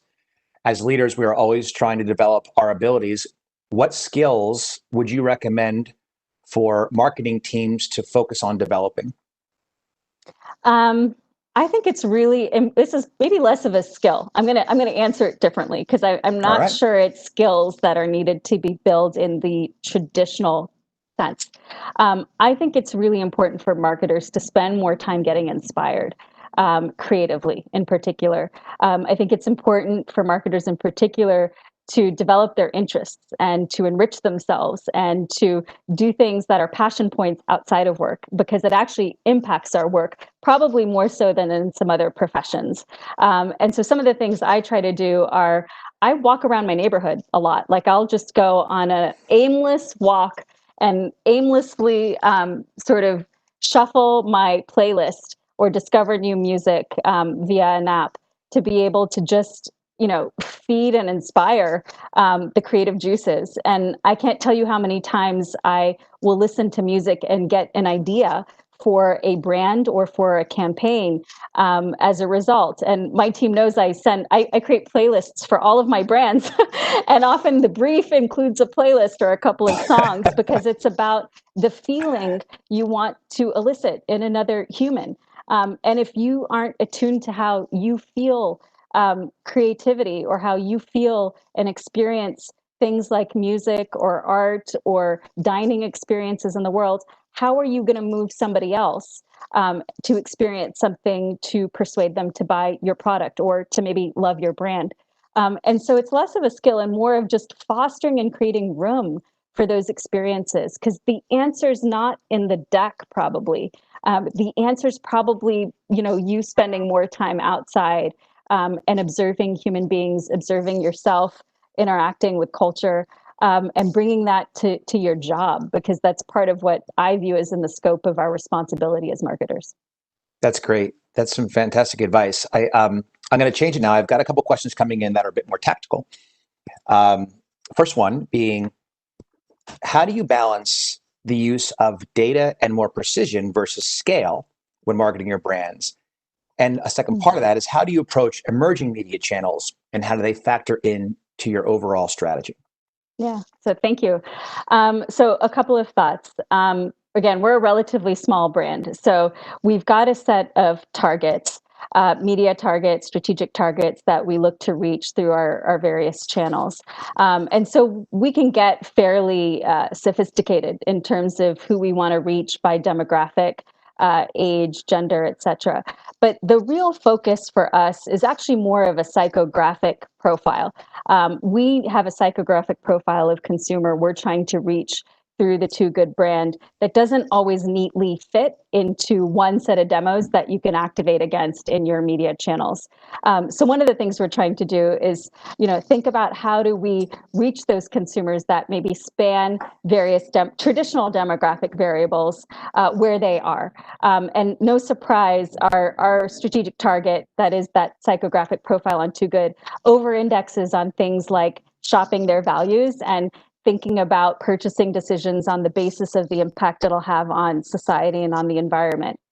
So, I recently, just last week, for example, got an email from an organization that is a media organization that's building a capability on how to reach consumers like that. And so we are always and actively looking for ways in which we can speak more to that consumer base in a different way than you might with traditional demographics that may be targeted. Great. I'm going to switch it up a little bit now. This one seems a bit more, I'll take the word out of this question, playful. You've done some fun and playful creative in the past, like bubble butts for Oikos. Can we expect more like this from Danone in the future? Yeah, I hope so. So I'm not going to presume everyone knows what that is, so I might give a little context. So please do. We did not intend to make what turned into a little digital Super Bowl spot for us earlier this year. But when I first joined the organization late last year, we met our awesome agency for drinks.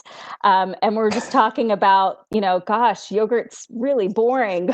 Like yogurt is, burdened by health and by all of the baggage of being perceived as a healthier product. And in most cases it is, although a lot of yogurt brands do contain a lot of sugar, thankfully not too good, which has got only 2 grams of sugar per serving.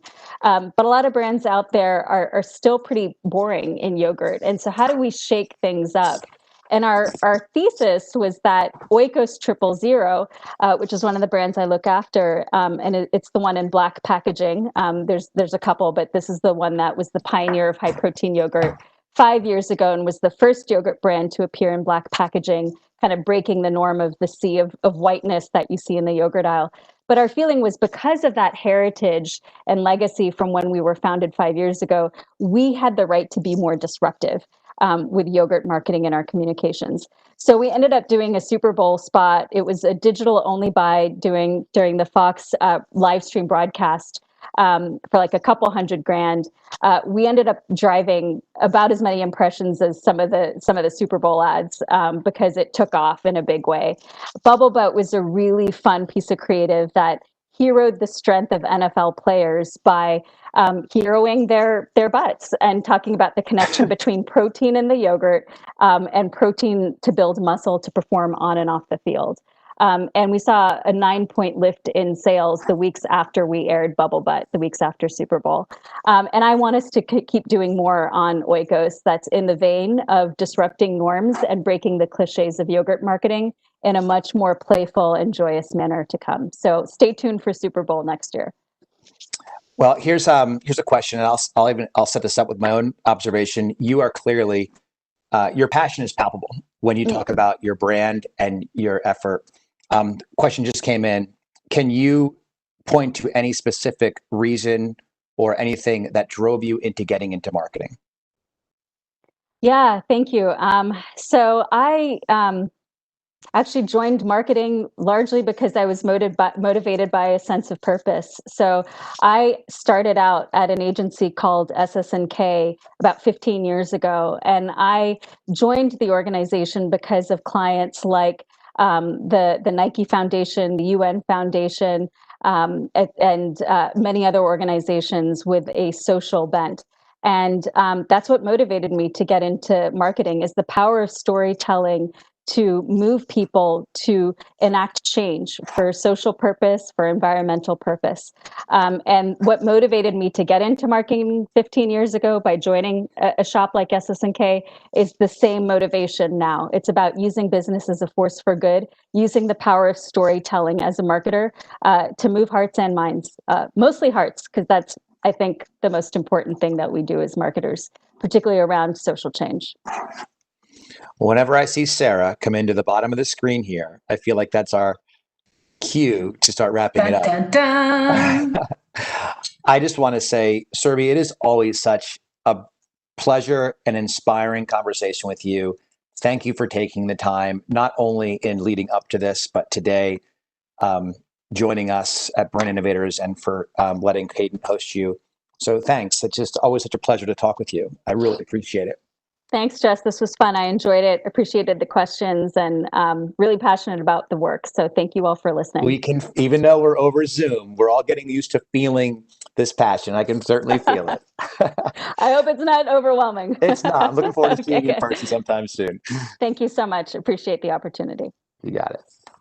Thanks so much, Surbi and Jess, for closing out such an amazing day on brand love, innovation, leadership, and purpose for our State of the Industry Week.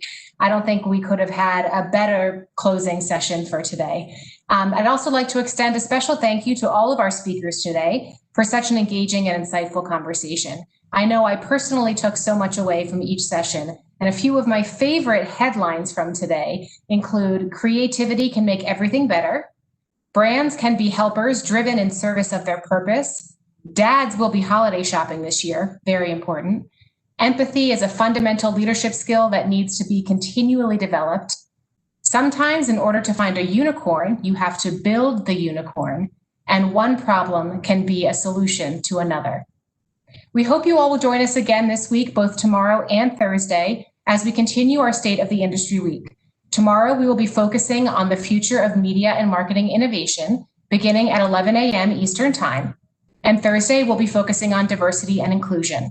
Tomorrow, we will be joined by marketing leaders from State Farm, Coca-Cola, Wells Fargo, Vivo, and more. Thank you for joining, everyone, and we hope to see you again soon.